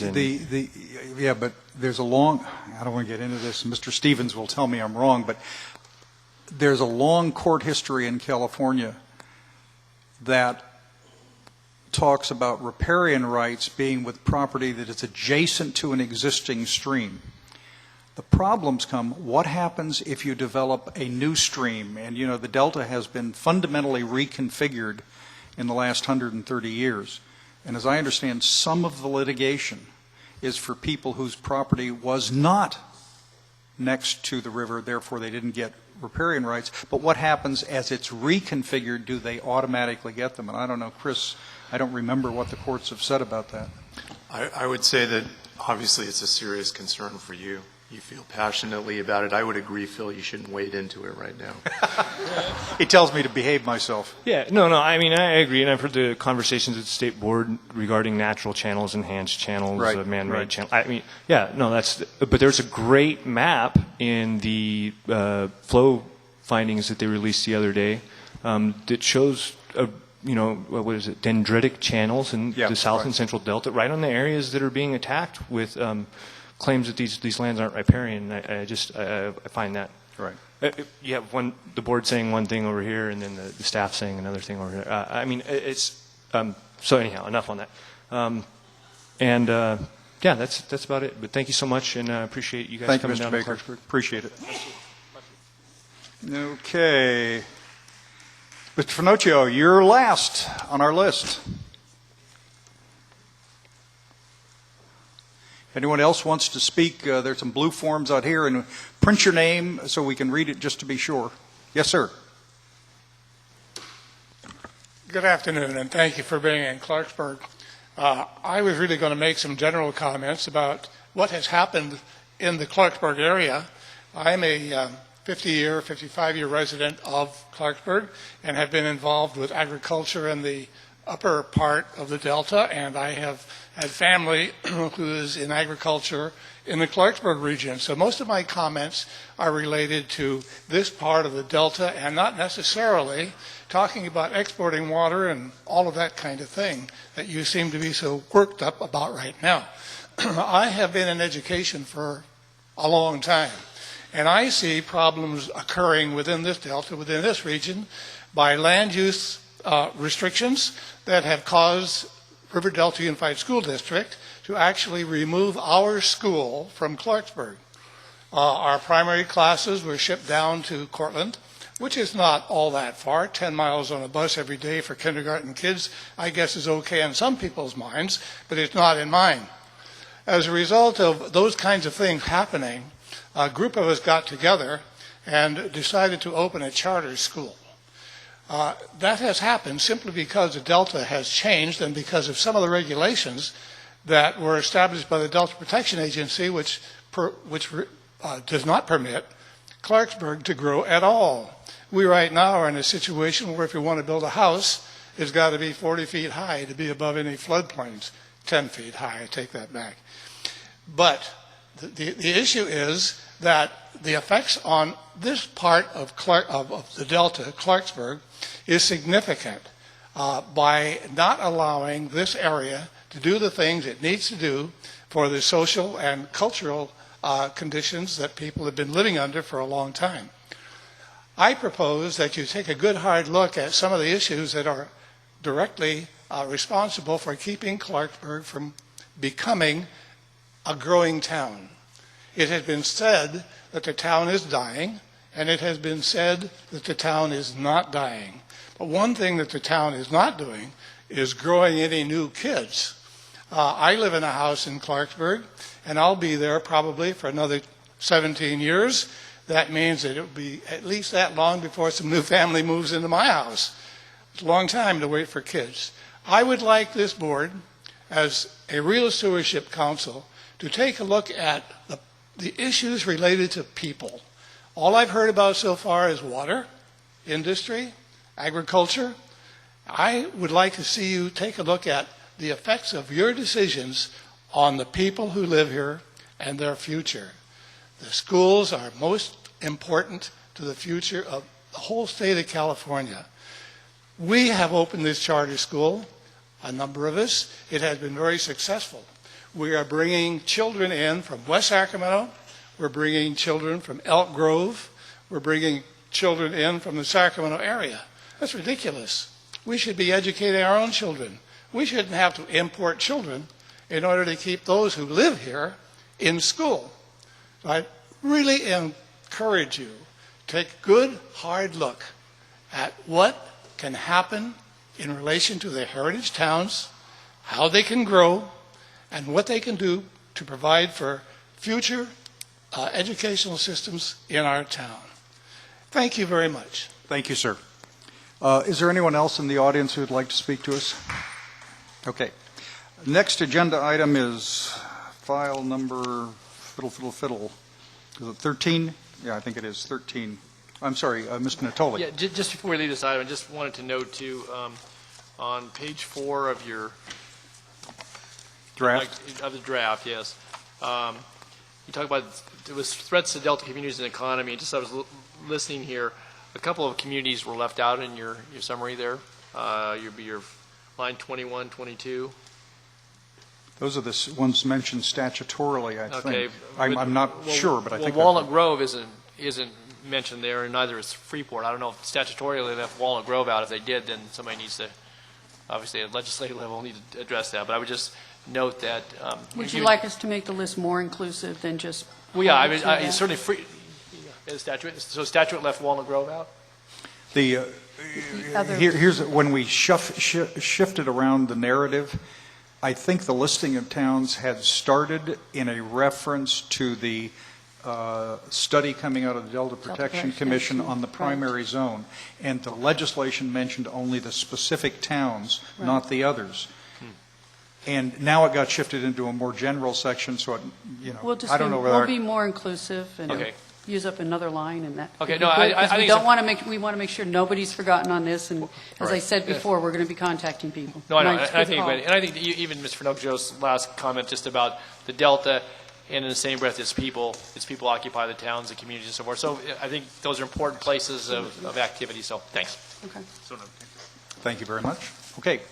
File item 13, Administrative Procedures Governing Appeals. Mr. Stevens, thank you. You guys going to stick around for this or what? Mr. Stevens, is it just us? Pardon me? It's you. It is. It okay. is. But I so thank you very much.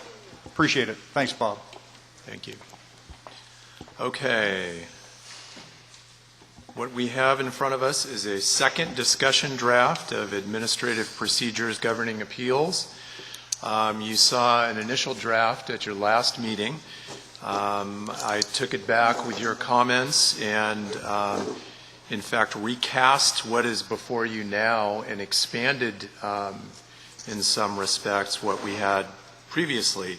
You don't have a red line version in front of you because it's recast in such a way that all you would see would be red. So let me tell you what I've done. I've broken it down into 3 parts. Some of the issues are similar, but they're independent and separate parts to this aggregate document. The first deals with administrative procedures governing appeals, like I said before. The second part to this document outlines statutory provisions requiring other consistency reviews by the council once the Delta plan is in place. And then importantly, excuse me, based upon the comments that I heard at the last meeting, is part 3 deals with what we call, at least in this form, other forms of review or evaluations by the council. In effect, these are other value-added services that will be offered by the council that are somewhat related, and but they can precede the actual adoption of the Delta plan. So, and we'll get to that. What I'm not going to do is do a word-by-word wordsmithing right now. It's late in the hour, and I understand the audience is sitting on hard chairs, and we all want to get home. But I do want to point out that these are important. These are important. All of these parts are important, but primarily part 1 is important. And it's important that the council look at these now and adopt them sooner rather than later. Part 1, the administrative procedures governing appeals, deal not only with adequacy of certifications of consistency once the Delta plan is adopted, it also deals with the potential appellate function of the council with regard to determinations by the Department of Fish and Game that the BDCP meets the statutory criteria for inclusion in the Delta plan. So there are a couple cases where there could be appeals, one dealing with consistency determinations in general, but the other one deals with BDCP. And I think that it was the council's view when I brought this up last time that yes, indeed, we should be focusing in on this. It's important now. It previews to state and local agencies and others where we're headed, what kind of information we're going to be looking for, the kinds of services that we will be offering to, in effect, add value and to help the agencies make sure that their proposed covered actions are consistent with the Delta plan. So the intent here is to provide a second draft, again, is recast into 3 parts. They're independent, standalone parts, but I think that they cover a broader range of services than what you saw at your last meeting. So with that, and the intent is to get some direction here, bring back a final document in August and ask for the council's adoption of the entire document. And this would be at your August meeting, your next meeting, at which you will also be considering adopting your interim plan. So with regard to the structure and the intent, are there any questions? Yeah, you know what, we've got 4 parts, I guess, of this. Why don't we just walk through it section by section and then see if there are questions from us on these sections. On part 1, which is page 1 of the attachment 1, there's a purpose section, and this specifically references the purposes and the legal authority. Any questions just on that purpose? That's right, and again, this is parroting the statute. No, I understand. This is just clarifying why we're doing these. And let me, before we get to the questions, let me also say that the statute requires us to adopt administrative procedures governing appeals. This is the part 1. And it also, very importantly, exempts the council from having to go through the normal state rulemaking process under the Administrative Procedures Act. But it's important for the council to take particular note, especially of part 1, and it's important for members of the public and for state and local agencies to take note that we are proposing to adopt these in August. We did get 1 or 2 comment letters, but I think it was from the same local agency. There was a letter sent out, I believe, Terry, to up to 215 local agencies, including an attachment or a link to the interim plan recently, but the interim plan also includes the latest draft of these administrative procedures. So what we're trying to do is get them out there and get comments back. But please do take note that the council does intend, hopefully, to adopt them in August. Okay. All right. The next section, number 2 on page 1 of this, review of certification of consistency with the Delta plan. Let's just see if there, I'm just walking through sections to see if there are any questions by council members on those sections. Okay, that's statute. Yeah, most of this is, and again, Mr. Chair, the addition that we added to number 2 was, I think at your request, that during, this is early consultation prior to actually. This relates to the fact that if we want to head off fights about stuff, can we ask agencies and talk to them and provide some kind of collaborative early discussion process that avoids a battle? Right. And I believe a couple of the written comments objected to this on the grounds that they shouldn't have to talk to us, I think. Well, I think that some of the general comments, let me just tell you where they're headed. What we're doing is looking at the statute, and we're trying to embellish upon the statute and make a process that, yes, there are going to be some steps that state and local agencies are going to have to take. Ultimately, though, the benefit will go to them and us if we can work together at an early stage, work out the kinks, and try to make sure that the projects are consistent and that whatever certificate they file is adequate in case there's an appeal, and that the information before this body is sufficient to allow us to review the ultimate decision. So I think that philosophically some state and local agencies may take some concern, and I invite comments on this, but what we're doing is embellishing upon a statute that sets out a general procedure. We're trying to make sure that the early consultation procedure is beneficial to everybody involved. Mr. Chair? Yes, Mr. Antolik. Yeah, Chris, just with that, and you know, some of the correspondence we received is from the Sacramento Regional County Sanitation District, and they get into some of the specific sections here, but I think it's kind of that broader point you just made about the embellishment and so forth. Have you, has there been any outreach on your part to them or their council relative, which county council, Sacramento County Services Council to, unless they could hire outside council as their council? I'm just curious because I think that particularly as it relates to at least to the statutorily called out provisions that you're, as you said, embellishing or certainly enhancing and putting forth what you put forth here, I think it would be important on all the points, but particularly that point, because there are certain things that are called out for. Have you had that conversation? If not, I'm going to suggest to those folks that they maybe communicate directly. They've done that obviously via written correspondence, and there's some other things that need to get further down. And I would invite that as okay. well. Yeah, I heard you Please, say that, so I'm going to suggest that maybe between now, obviously between now and not just them, but anyone else. Yeah. Yeah, okay. we would invite the comments. Okay, thanks.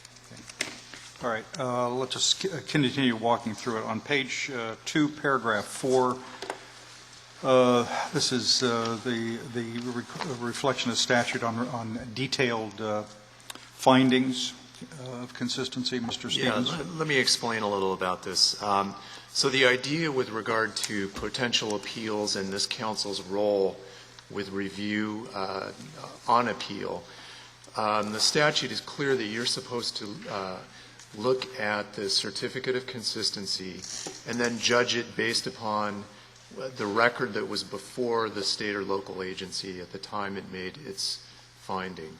So what we're doing is, at least what I'm proposing here, is that the state and local agency provides enough information to this council to enable it to do its job. And I think that, again, some state and local agencies may take issue with that. In fact, as some of them Mr. object to filing electronically. Well, you know, some of them object to the whole scheme, but I think that it's clear that the statute talks about an appeal, a review upon the record. The question for this council is, do we have sufficient information in the record? Did the council provide the right kind of information, or I'm sorry, the state or local agency provide the right kind of information that justifies and supports its decision, its certificate of consistency? And so again, what we're trying to do is provide some guidance to the state and local agencies that admittedly does require them to provide to us an indexed administrative record. Indexed administrative record just means you don't dump a box of documents that may or may not have any relevance or any order. They have to have a table of contents. They have to be organized in a way that allows, and I'll tell you why that's important, because you're under a time deadline to come up with To review these things. Right, to hear, and then to make a finding. So you're under a tight time deadline, and what we don't want to do is to, and not that any state or local agencies would ever do this, God forbid, but to provide clearly insufficient documents without any kind of context, without any kind of index, and then the time clock starts to run on the clearly important appellate role here. So again, we're trying to focus everybody's attention now on a system that will ultimately benefit everybody. Excuse me, Mr. Chair, does this then apply, would this apply as well to the Delta Protection Commission? Because there are items that can work their way up through the channel or chain of command, so to speak. And so if the item is appealed from the commission's ruling on an appeal that may come from a county or jurisdiction within the primary zone, right. That then it's the commission's responsibility to provide all that framework, orderly framework of information? Yeah, well, you know, we thought about some of the potential agency actions that could come before the commission, and we ran through a few scenarios about, you know, what would come first, and should it be staggered? Should some things be staged? Should we inform local agencies that perhaps they should first work through the commission process if it's a proposed development in the primary zone? And although that might make sense, I think that the way the statute is drafted and enacted, that we really don't have a basis as the council to dictate to local agencies when they file certificates of consistency with this body as well. So for instance, if a proposed project were to come before the Delta Protection Commission on appeal, it could at the same time, that local agency could have filed a certificate of consistency with this council as well. Okay. So although we'd like to work together and we don't want to duplicate efforts, we don't see any statutory basis at this point to say, no, hold off, first go through the DPC. So you could have, so there could be concurrent filings, and you could actually have a dual, and where the council, particularly the council authority is vested with this body, Well,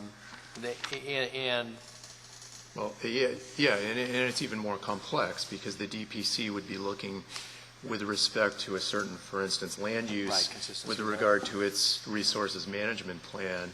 The council has a broader purview and would be looking for the co-equal goals in the Delta plan. But the timing, the timing could be complex, seemingly duplicative, but we don't right now see a statutory basis for telling a project proponent that, no, you can't. We don't have the right to tell them to exhaust their other remedies first. We don't. I understand. So again, I wouldn't want to over-anticipate, but as much as we're talking about it, likelihood of it happening at some point in the future is probably pretty good. So. And also just to note that I think that, you know, with the SB 1 changes to the DPC's role, I think it's clear now that it can make recommendations to the council with regard to any proposed projects, and so long as the recommendations are feasible in the council's opinion, they're supposed to take those into consideration. So I would assume that the communication on any project would remain open, and I'd you know, invite that as well. So, you know, we'll work through the... Yeah. Okay. All right, let's, there are several other places that mention the electronic filings. So are there distinctions between the various things, or is it? Not really. I think that we tried to at a few, at your request and Richard's and other council members' requests, make sure that to the extent that given the tight deadlines, that we do as much of this electronically as we can. And so we've tried to lay that out. Now, these are, the covered action stuff are all, are they only appeals from government agencies? These are appeals from government agencies. So these are proposed covered actions. So a covered action is something where, that's a unique again, a local or characteristic. state agency either directly implements or funds or has a permitting function. It has to have some nexus with the state and local agency. So it could be a private project, but it's going to be the state or local agency that has the requirement by law to file this certificate of consistency. And this is not a constraint on the separate activity, which is the BDCP appeal, which any person can file, right? I think that's right. And again, but with regard to the normal appeal that you're talking about, what we've done is, and we think that consistent with state law elsewhere, any person can include any member of this council. Or I've got that. So we've got that, but the BDCP is a separate and and very important the reason function. I'd say that is if the covered actions did not involve government agencies or developers behind the government agencies, I'd say, well, we ought to have an improper category. But because it is an entity, a government entity of one kind or another, it seems to me it's not unreasonable to at least request this. And if somebody walked in and said, we're too poor to develop a record, they probably wouldn't, the project wouldn't be eligible, couldn't be granted anyway. Well, I would think. Yeah, but we don't have to worry about that. Okay. So. All right. Okay, I think we were on number 6, and this is the one you just mentioned. Any person, including blah, blah, blah, who claims an inconsistent with the Delta plan. Talk about that. This is number 6. Number 5, I think it is. Number 5, sorry. Right. And that hasn't changed from the last draft. No, I know and that. This basically parrots what the statute says. So this just gives you there's a 30-day statute of limitations in effect to go ahead and do this, to file the appeal. Okay. Now, number 6, of course, does have some additions to the statutory language, electronic filing, and some specificity about the names of the parties and so on. Yeah, and that, again, this is nothing that would be out of the ordinary. And again, we're trying to make it as efficient as possible given the tight deadlines. Yeah. Number 7, it's filed when they submit the information. That's important because otherwise, the time starts to run immediately unless you had some definition. That's right. And then it dovetails nicely with number 8, which talks about once we receive an appeal, what we have to do as staff or the executive officer to post notices, let everybody in the world know that this appeal has been filed, as well as mailing a notice to the person who actually filed the appeal that it's been filed and stating the effective date of the filing. It'll let everybody know what the next steps are in the process. Okay. Number 9 is kind of an additional information stuff. Right. At the request of the appealing party, the appellant, right? Well, that's true, as well as number 10. No, I understand that.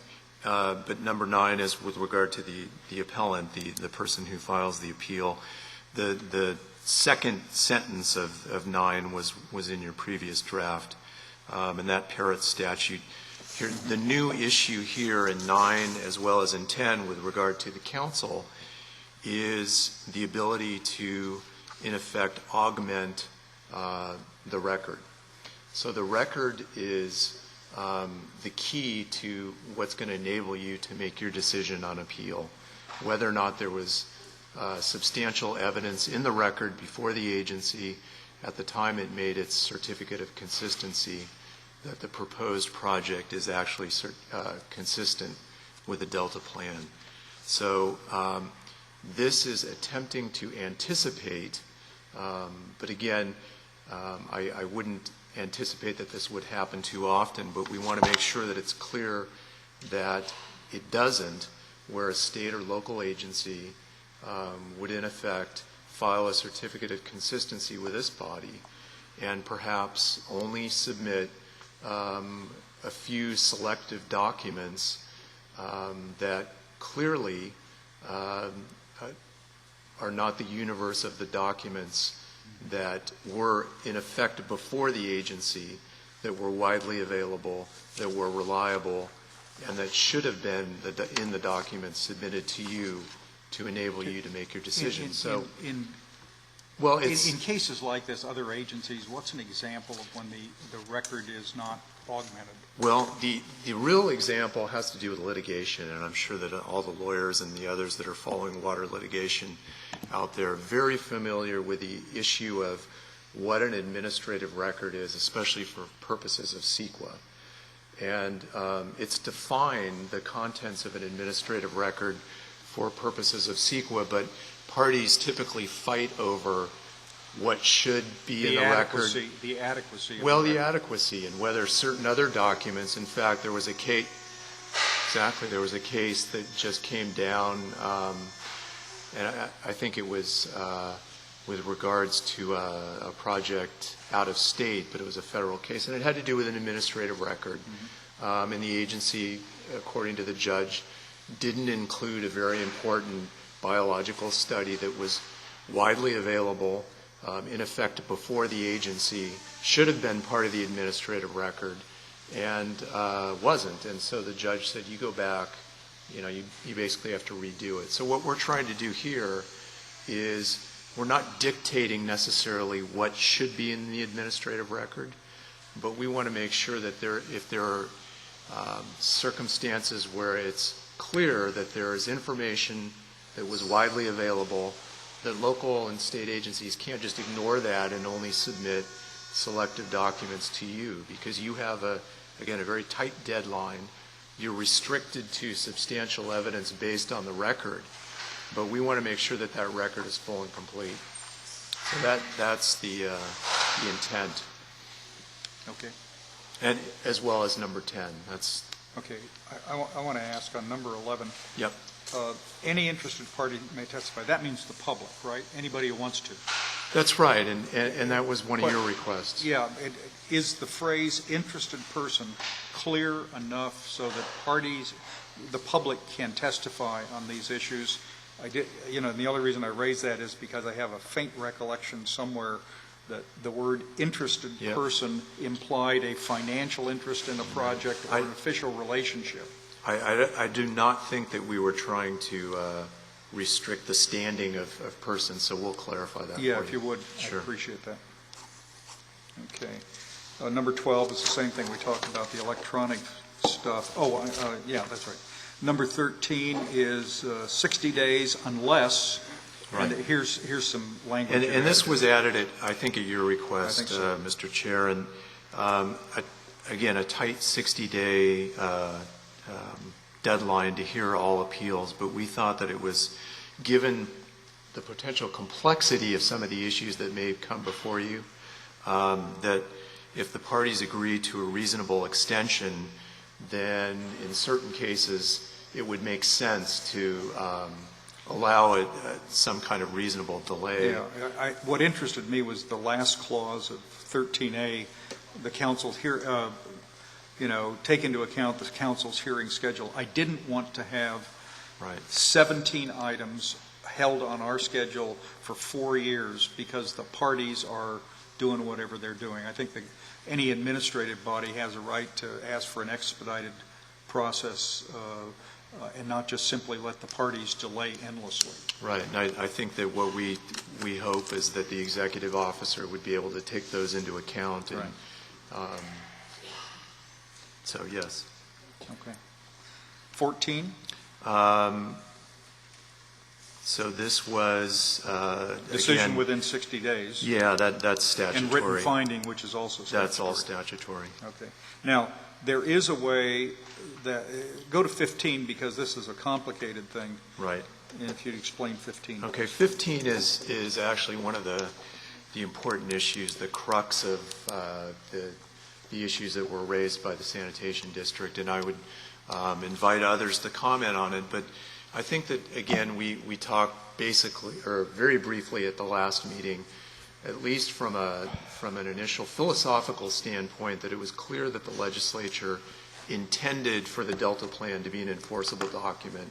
It intended by establishing this august body that you would be the oversight body with teeth that was missing in previous years, and that you were going to be the enforcement agent of this enforceable document. That what we were trying to do was not gunk up in legal terms the court system any more than it was, but that the buck would stop here.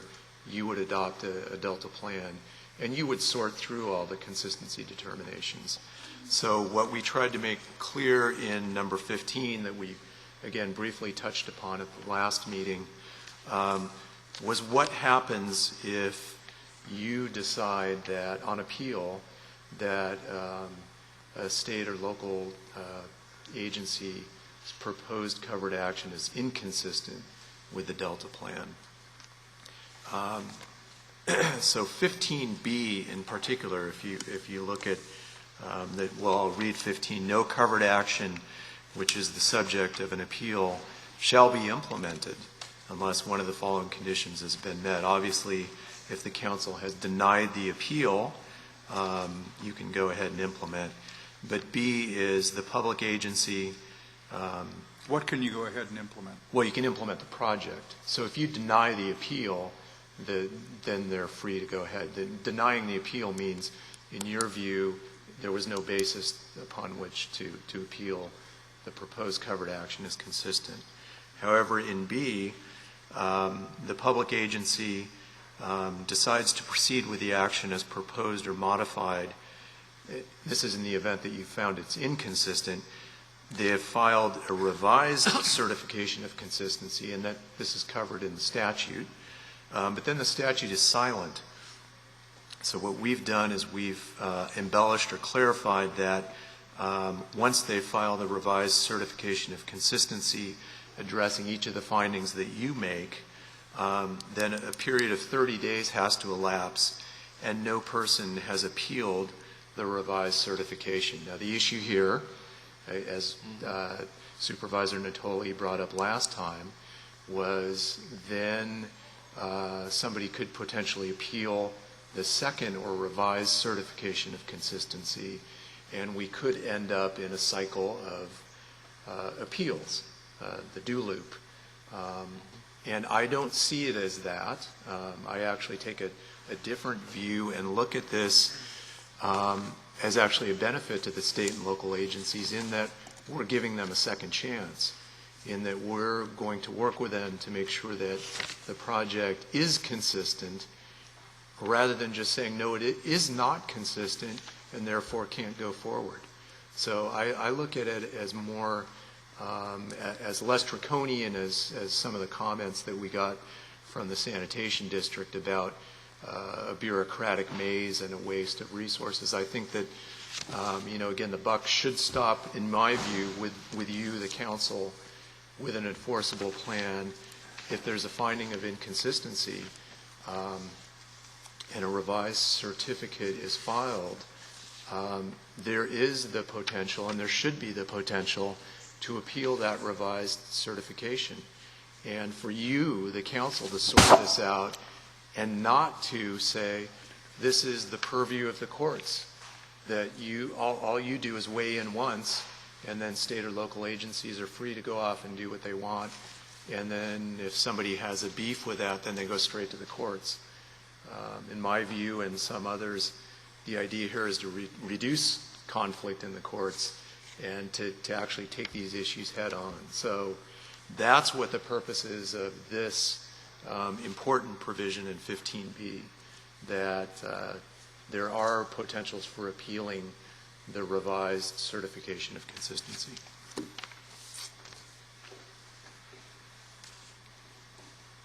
That makes sense. First of all. Yeah, well, yeah, Mr. Chair, I just said it makes sense. I appreciate Chris's explanation.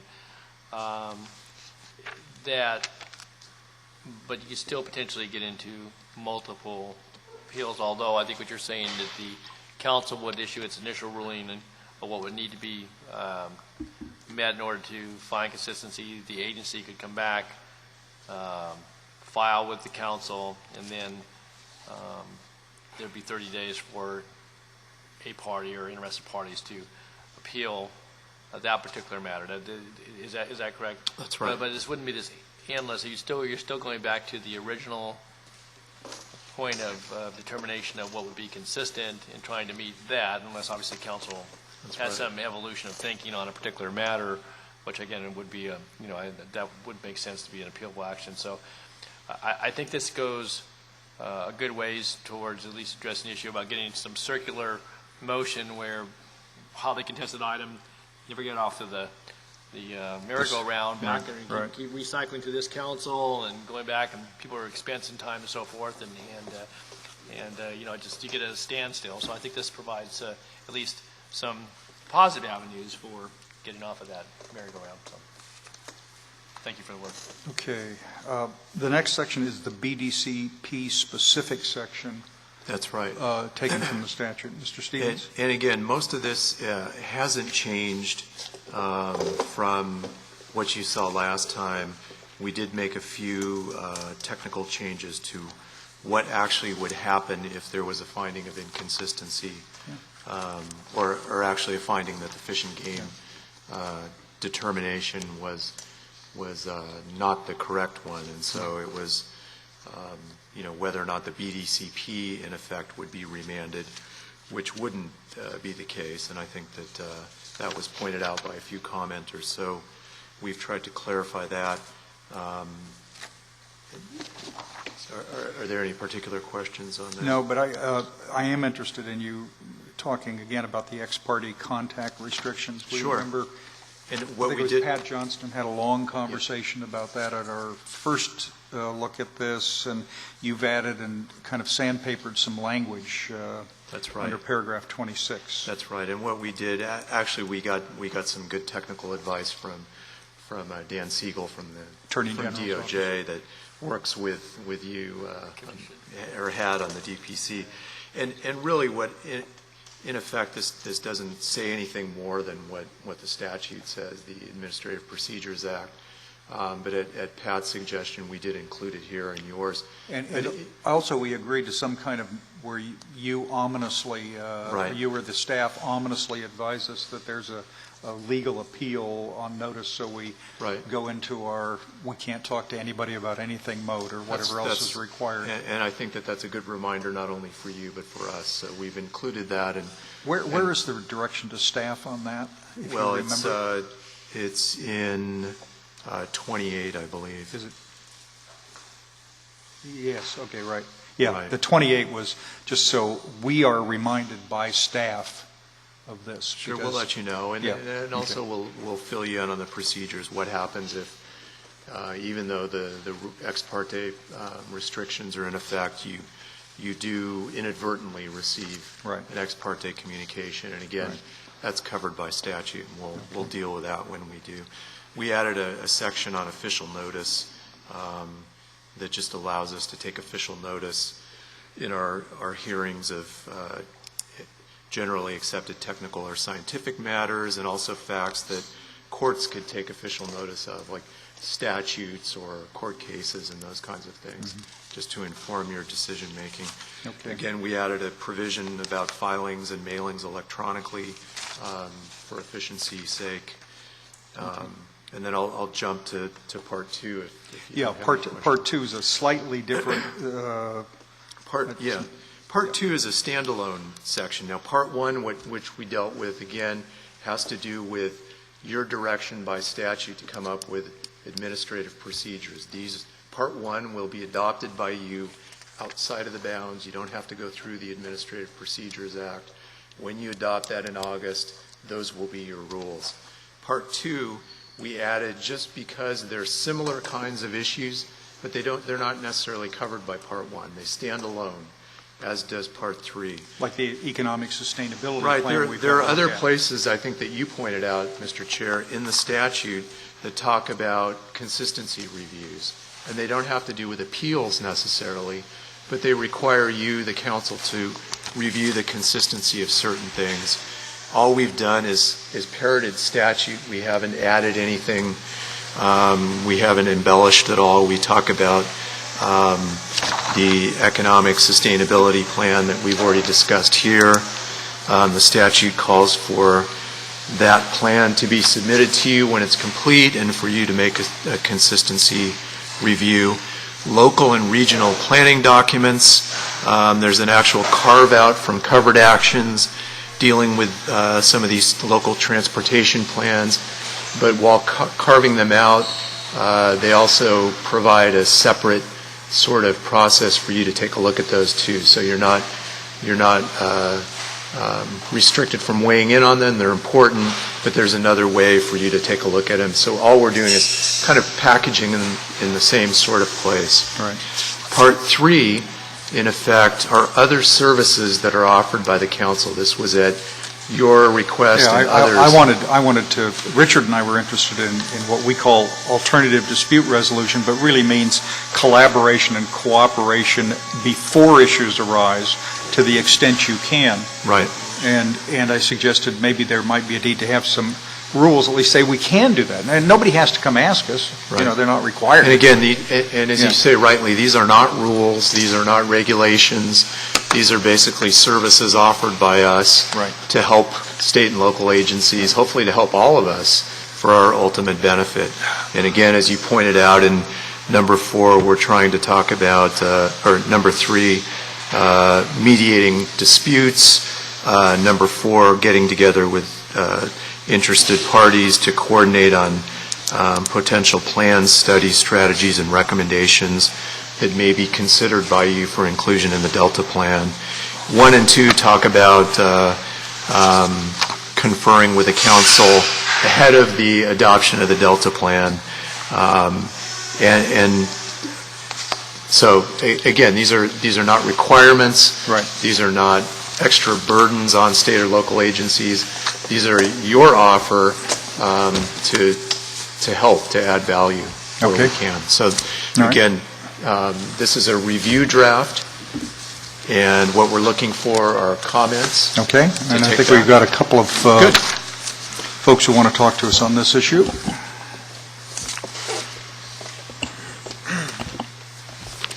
Okay, Ms. Bowl.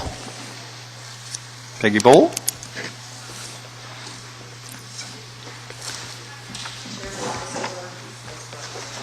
You have to, no, it is working. There's a red button. Oh, is it?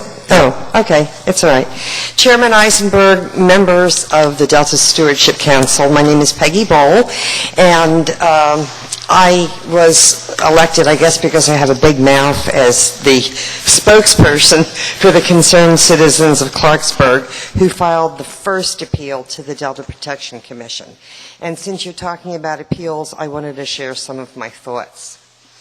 There are 110 houses in our town. So at a general plan advisory committee meeting, when we were informed that there were going to be 256 units directly south of where you were sitting, Concerned Citizens of Clarksburg was formed that evening. We had a broad coalition join our group. Many of the multi-generational families that you've heard of and that Clarksburg is so proud and should be so proud of were in our coalition. People from Davis, many members from the rest of the Delta, the other legacy towns, Walnut Grove, Cortland, Hood. We had a broad number of environmental organizations join us. We even had PCL and Sierra Club on the same page. So shortly into the process, NRDC came in. They agreed with what we were doing, and they said that they would file a second appeal along with ours. We were successful in 3 areas: densities, levees, and agricultural buffers. The appeal was very long and arduous and very costly for both the applicant and the appellant. And I think that this is something that you should consider in future appeals. In policy, general plans must be consistent with policies. I know a lot of the county's general plans are supposed to be consistent with the resource management plan, but really don't know if they are. So I think that's something important. The resource management plan, I believe, has been sent to local governments, and they have a period of time, and I think it's very late this year, maybe Okay. December, Don, do you remember? And they respond then. All right. And they don't have, I think that's right. I think They don't it's have to important, respond Doug. before that time. Good, I think it's important. Consistency between the Act, the Resource Management Plan, and your plan is absolutely essential. I think I've already written you a letter about review for consistency. Guidelines must be clear when the project is proposed. One of the reasons that we were so aggressive in our long and arduous battle was that Richard Frank, the then counsel for the Delta Protection Commission, had written a memo saying that we were in the primary zone and exempt from high-density urban development. Incidentally, we never were anti-development. We approved 20 units over 20 years, which was compliant with our 1.8 annual growth rate in Clarksburg at our meeting. So 256 was just a bit too much. The ex parte was very frustrating, but I think it was good because it turned the whole process into something that was really non-political.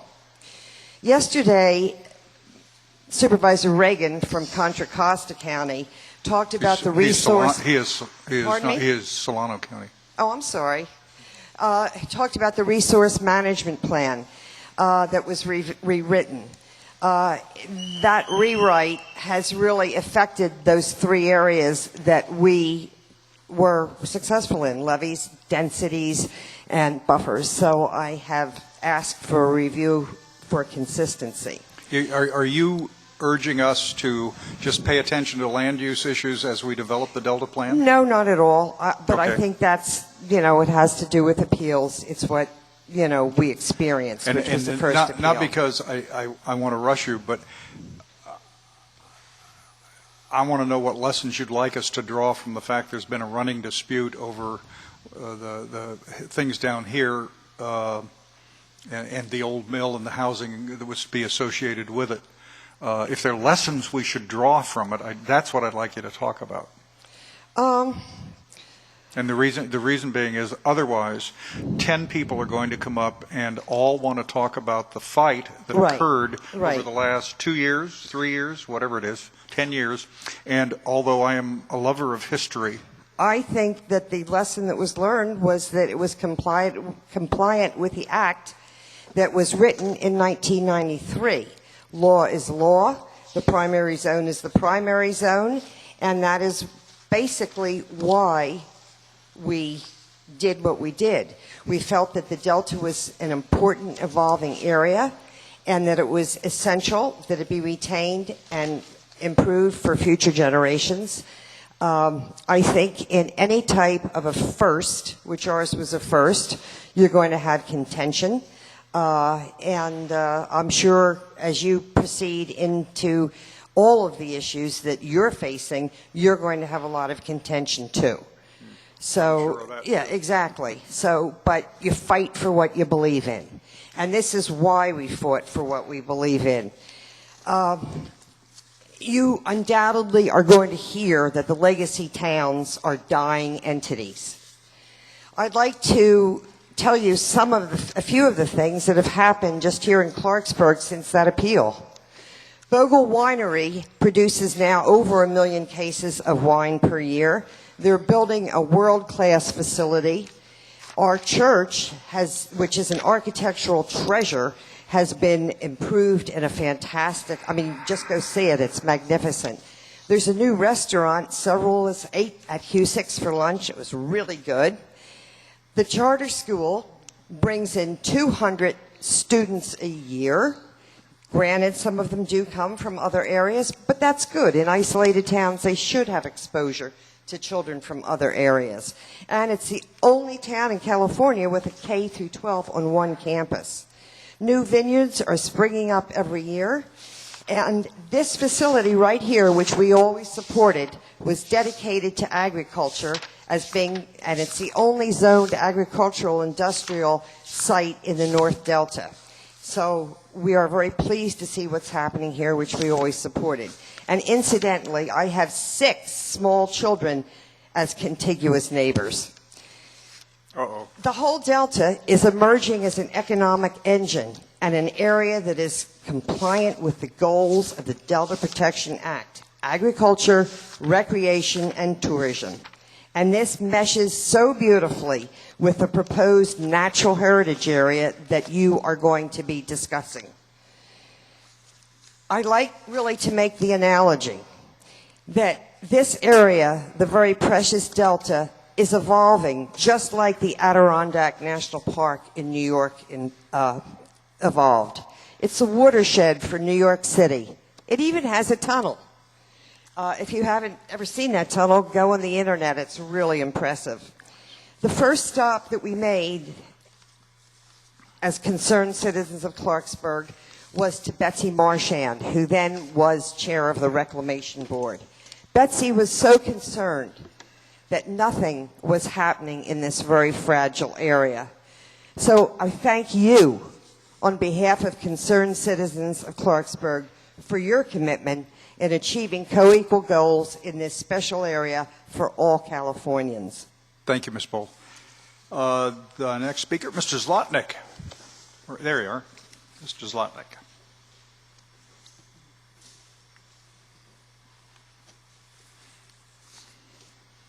Thank you, Mr. Chairman, council members. Greg Zlotnick with the State and Federal Contractors Water Agency. I'm trying to figure out which section I'm interested in. Oh, the one on BDCP. It was a little concerned, as Mr. Stevens said, there really weren't many changes made, although then you did allude, Chris, to saying that there was a change about BDCP not being remanded or something. Could you sort of point that out? We didn't notice that. While he's looking for that, just a couple of comments. And No, I found it. Okay. Where are we? 25. Okay. What was the change? So the department may revise its determination Right. to meet the issues raised by the council, Mm-hmm. or may respond to the council's findings in detail, setting forth reasons why it's concluded that the plan meets all the requirements. Right. Okay, so before it was revised the BDCP. Oh, okay. So you remember, I think that was your comment. Okay. to That was make one, the yeah. change. Okay. Thank you for pointing that out. Not having the red line, it's hard to find it all the time. First of all, stipulate, as I think you, Mr. Chairman, and your former cohort, Mr. Roos Collins, said at the last meeting, that the legislation is opaque on the whole issue of the appeal and how the relationship. However, two things. One, in item 24, and Mr. Stevens, I think in your description of it, you actually put it this way. You said that if the council decides that the Fish and Game determination is not appropriate, that's what's being appealed, is the Fish and Game determination. It's not. Well, so let me just take issue with that, though. Okay. I think that the statute is clear that the BDCP, not the Fish and Game determination, but the BDCP has to meet certain statutory criteria. Right, I agree. But the so appeal is of the Fish and Game determination. It is, but that's all. And I'll leave it to you. I'll just raise it. No, but I just want to be clear why we didn't make that change. So the focus, again, it's on a determination, but it's on whether or not the BDCP. Sure. It's kind of what's being appealed and what you're deciding. Not arguing at all. Different sides of the same coin. There you go. So, okay. And then the other thing is, and again, Mr. Roos Collins raised this, and Mr. Chairman, you're more familiar with this than I am. What's sort of unclear is, I don't know if it's appropriate in the text or as a footnote or something, but sort of what's the standard of review that we're talking about here? Because the council really has sort of separate roles in terms of there's the CEQA issues under the statute, not just CEQA generally, and then those extra CEQA things it sort of plugs in. And the council has this role as a responsible agency, which, under CEQA has particular roles and responsibilities and limits, quite frankly. And then there's the NCCP determination, and there's a real question of whether or not it's a de novo review or deferential to an agency's decision, based on substantial evidence, or is it arbitrary and capricious, or what have you. I would just refer you to Sure. number 23, and I think that we're trying to be clear that the decision is based on the independent judgment in reviewing all the applicable law and facts. So Well, just as you are not restricted with regard to the BDCP review to the record, which you specifically are. It's a substantial evidence, and it's clear in the statute with regard to the other appeals. BDCP does not include that language. And I think we talked about this last time. We may have. So just to be clear, so essentially what your position is, and Yes. you're saying that 23 says, Yes. is that basically the council will be providing de novo Yes. review unconstrained by administrative Well, deference it's or constrained whatever. by a reasonable review of all the applicable Including facts. and the law. Well, I'd hope the law. Yeah. Okay. Well, Unless it's, maybe the statute says the council may ignore the following laws when. well, no, not that. You know how it works, Mr. Chairman, I do. in terms of I do. judges, and they interpret the law also, but there are certain standards of review. And so I'll say it just because I feel obligated to say it on behalf of the people I represent. I know what the reaction will be, but we would prefer that the second sentence in 25 just basically be deleted. But that gets into what the standard of review is and how that would work anyhow. So, okay, so just to be clear, and we'll be sending a letter that I'm sure you'll respond to get into this in a little more detail. Yeah, that would be helpful. It'll be coming. Thank you, Gary. Okay. Next speaker is Mr. Koutras. Thank you for sitting here looking so patient through all this stuff, Mr. Koutras. Mr. Chair, members of the council, and staff, thank you for the opportunity to speak. I have two simple requests on behalf of Delta Counties Coalition with regard to these procedures. And one is that you not adopt them in August, that you provide direction to Mr. Stevens that they not be brought back for adoption unless and until he has had a meeting with the county councils and planning officials of the 5 Delta counties. There are significant issues in here, what I would describe as administrative burdens. There's not example.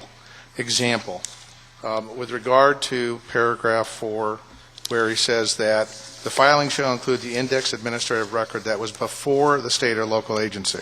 Now, he then goes on in this paragraph to describe what has to be in this record. He's saying it has to be a checklist on a form provided by the council. We don't have that checklist. And just semantically, an indexed administrative record doesn't exist at the live time that the county planning body or the Board of Supervisors is making their determinations. They have a record. It's not yet indexed. We don't know what the whole construct is in here. We've got a lot of concerns about how this would really work. And I think it's especially important that you take some time to do this, especially since, as your council pointed out, that you have independent authority to adopt this without going through the normal state rulemaking process. Yeah, but my strong preference is to move ahead in August, and only because my experience always is everyone says either adopt the rules immediately so you can start to act, or more importantly, tell us what you're going to do first, then we want the right to criticize the rules you use to implement it. And the fact is we don't have a lot of time to waste. On the other hand, I don't object to a meeting with county council and planning. What are you doing next week, Mr. Stevens? I don't know, but what I would, and that's fine. I think that's the dialogue is what we're looking for. Well, I'm in favor, Chris. If we can establish, and I would recommend Mr. Koutras is representing all 5 Delta counties. They did an informal coalition. I think that's the right description of it. That is correct. To represent their views, and I think he'd probably take responsibility to grab the right people and drag them to a location, and you and other people sit down and meet, walk through the stuff, see what we find. I'm willing to listen to some changes. What I'm not willing to do is take 30, 60, 90 days for an endless review of administrative rules, which, although I understand everything makes folks nervous, if we were really making folks nervous, we'd have some deeply controversial things in here, and they're not there. I understand there are things people argue about or are concerned about. I like the idea of a meeting next week if we can run it together on, he'll need some time, but a Thursday or Friday, if possible. We'll make ourselves available to the extent, Can I also ask just one favor, that you perhaps put your thoughts into writing ahead of that, so we can... That's not going to be possible for a meeting next week. Let me just be clear. Okay, I would like an opportunity for dialogue. I appreciate that. Yeah. I'll ask for more time next month. Thank you very much. I'll give you my contact information. Mr. Chair, if I could weigh in too, and I think this is certainly may be helpful to Chris, and I think it goes to some of the points that Peggy made about the sugar mill appeal. Having sat on the commission, sat through hours and hours of testimony, but recognizing the tremendous amount of preparation that went into both the appellant's case as well as to those who were of a counter view, and the body of information that was not only put on the record during the time of the consideration of the appeal, but everything that led up to that, including agencies within the framework of the county, those that were outside, some national organizations. I mean, it was you talked about dropping a box. There was probably a couple boxes of information, and if you had an appeal, again, I'm speaking from a local planning level, of a general plan amendment, for example, that came forward, you'd have EIRs, and to have all that indexed and what that means, I think it would be helpful, Chris, to, again, you understand what you're trying to bring forward on behalf of this council. Just a note, your situation involved a dispute under rules you had adopted. As these are rules we will adopt for the procedure, in the absence of rules, nobody knows how to proceed, and there's no due process protection. No, and I wasn't arguing that, Mr. Chair. In fact, I understand although there had only been one appeal prior to that one in the whole experience of the commission, and I think, again, taking that experience may be a way to make sure that this works for all the parties involved, but doesn't become a burden on any one entity, and it allows us to carry out our responsibilities. So, okay, let's thank you for helping to put together the meeting. We'll do it this next week, see where it goes. Well, Mr. Stevens and I will put something together. Thank you very much. Thank you very much, Mr. Kutras. Okay, what's all that noise? Are they hosing down the building? A pipe. Okay, sorry about that. Mr. Rentz, Aqua. I'd like to promise to adjust the sound level behind us, but there we are. Thank you for indulging, Mr. Chair. Council. Yes, sir. I got one suggestion. Could you get a little closer to the microphone? Okay, I'm sorry. Is that better? It is. I got one suggestion and a couple quick questions for perhaps Chris can answer. And I'm all pertaining to the section on review of certifications of consistency with Delta Plan. Which section are you talking about? I'll start with section 2 under that. That's on the first page of the attachment number 1, the discussion draft. I would encourage that as far as somebody certifying, the proponent of a project certifying consistency, that we keep that certification requirement simple. I can see where that could be just a one-sentence certification statement. I certify to the best of my knowledge that this proposal is consistent with the Delta Plan. In going through developing the project, I'm sure they've reviewed the Delta Plan, and I would not see any need for them to go through a full analysis of why it's consistent. Your staff has the opportunity to follow up with them if they have a question about that consistency. Yeah, I think that the statute might require some actual findings that go beyond just the one sentence. Okay, well, keeping it as simple as possible, I think it would behoove everybody. Definitely. I do have a couple ministerial questions, just so I make sure I understand it. On the second page, yes, sir. Number 7. Number 7. I think that, am I correct that defines that the role of the staff in terms of determining whether an appeal shall be filed is just merely to make sure that all 6 of the elements in number 6, elements A through F, have been completed, and then once they make that determination, it's automatically filed. Is that considered filed? Okay, and then my last Mr. Stevens, you said something without the microphone on. Yes, that's correct. I got him. Thank you. There was divine intervention again, Mr. Chair, in shutting down the noise. The last question I have, I just want to make sure I understand, and that pertains to paragraph number 5. As I read that paragraph, it says what the person filing the appeal, the elements that they must satisfy. I am also reading that, because I don't see it stated otherwise elsewhere, that those are the findings that the council would have to make in order to determine that there was that the project was not acceptable. Number 1 was they'd have to make a determination or a finding that that proposed action is inconsistent with the Delta Plan, And number two, they'd have to make a finding that it would have significant adverse impact on the achievement of one or both of the goals or implementation of a government-sponsored control program. Is that correct? Those are the findings That's right. they'd have to make? Well, first they'd have to define what the covered action is that they think they're taking action on, right. And then exactly what you said. Yeah. Okay, thank you very much. That helped me very and you know, one of the other things that you might think about is we put in the language about suggesting early discussions on whether something's covered or not. You can be sure that in the next 5 years there'll be 15 questions. Far better to have a conversation in advance with staff to try to work those things out than to wait until some newspaper reporter calls or 14 citizens demand, and and then you get into the hassle. You never told us. Well, you're not covered. And, that leads to litigation for sure. So we thought the language would encourage that kind of stuff. And I'm very appreciative of that. Yeah. Number one, not only that it encourages the proponent to come forward and talk with staff, but also for staff to come talk to the proponent. I think that's great. Thank you very much. Thank you very much.